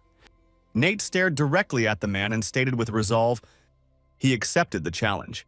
Gasps rippled through the crowd. He had actually agreed. Newborn calves fear no tigers, someone said. Still, this 10-level gap posed a serious threat, not just to Nate, but to Oracle University's reputation. وفجأة التفت ديو إلى الفتاة وسألها عما تعلمته، فردت الفتاة بقبضتها على يديها بقوة، وقد ظهرت عليها مسامير القدم بالفعل. وقفت وسحبت السهم وقالت أنها الآن سوف تظهر كل شيء بكل بساطة. A new arrival smiled as he approached, saying he'd heard rumors about a competition being organized today. Thomas recognized him and greeted him, saying it had been a while. Today was originally meant to celebrate the alliance between the two universities, but Heavenly Hegemon had turned it into a public duel. Whispers from the crowd identified the new arrival as Committee Member Dai, an influential figure. A level 30, Third Awakening Ranger, and a trusted aide to Elder King himself. Dai scratched his head and confirmed it. Heavenly Hegemon had heard about Oracle's plans to appoint a Second Awakening student as a teacher, so they proposed a friendly duel to evaluate that student's academic performance. The principal added that youthful energy was good, and the Management Association always supported inter-university exchanges.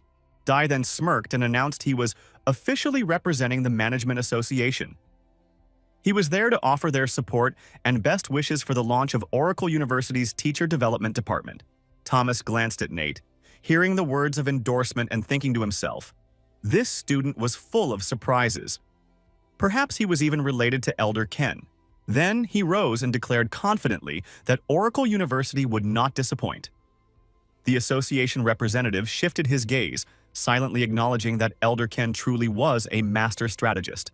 Not only did Elder Ken seem to be aware of everything happening here, but with a single move, he had silenced all dissent. The man thought he should make time to visit the Management Association headquarters himself. Turning to leave, the man remarked that Oracle University had done well. He looked forward to seeing their accomplishments. He had other matters to attend to, so he took his leave. Another onlooker observed that it seemed clear the association was backing Oracle University. After all, they had openly expressed their support. The director frowned slightly, questioning why the association was throwing its weight behind Nate. Could Nate have powerful connections he didn't know about? فقالت أن كل هذا بفضل كراسوس، لذا كانت قدراتها متوقعة. Glancing at his phone, he thought that the director must have reached a conclusion as well. Rising to his feet, the blond man announced that since Oracle University and Director Lin had already aligned, he now spoke on behalf of Magic Spirit University. From this day forward, they too would join the alliance. Furthermore, their university would also establish a department for teacher advancement, and Nate would serve as its director. The audience was stunned.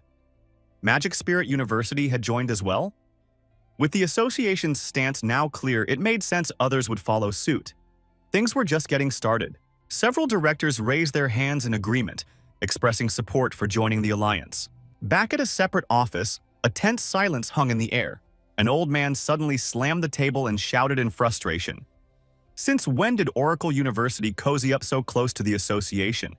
And now, Magic Spirit University was trying to climb back up the national rankings. Another man shouted that if the Management Association had shown support, then their only option now was to crush Nate in the arena. If they could prove he wasn't strong enough, the alliance would collapse under its own weight. The older man's eyes blazed as he ordered them to tell Hong to go all out. Do whatever it takes to defeat Nate. Meanwhile, Nate calmly asked whether they were finished talking. If they were the so-called masters of the arena, then let's get on with it. The sooner they finished, the sooner he could eat dinner. One man pursed his lips, realizing the bind he was in. With the association and Magic Spirit University publicly backing Nate, even if they won the duel, it would be seen as a direct challenge to the association. The director had conveniently disappeared, leaving him to face all the political fallout alone. Looking at his phone, he cursed under his breath. He'd basically been thrown to the wolves. Still, he wasn't afraid. Whatever Nate's background was, power ruled here. With renewed aggression, he shouted that of course they would fight. Why should a level 40 Silver Moon graduate, known for flawless skills, fear a wandering nobody 10 levels below him? The protagonist stared straight ahead as the call to head to the arena echoed. Everyone was now moving toward the ring.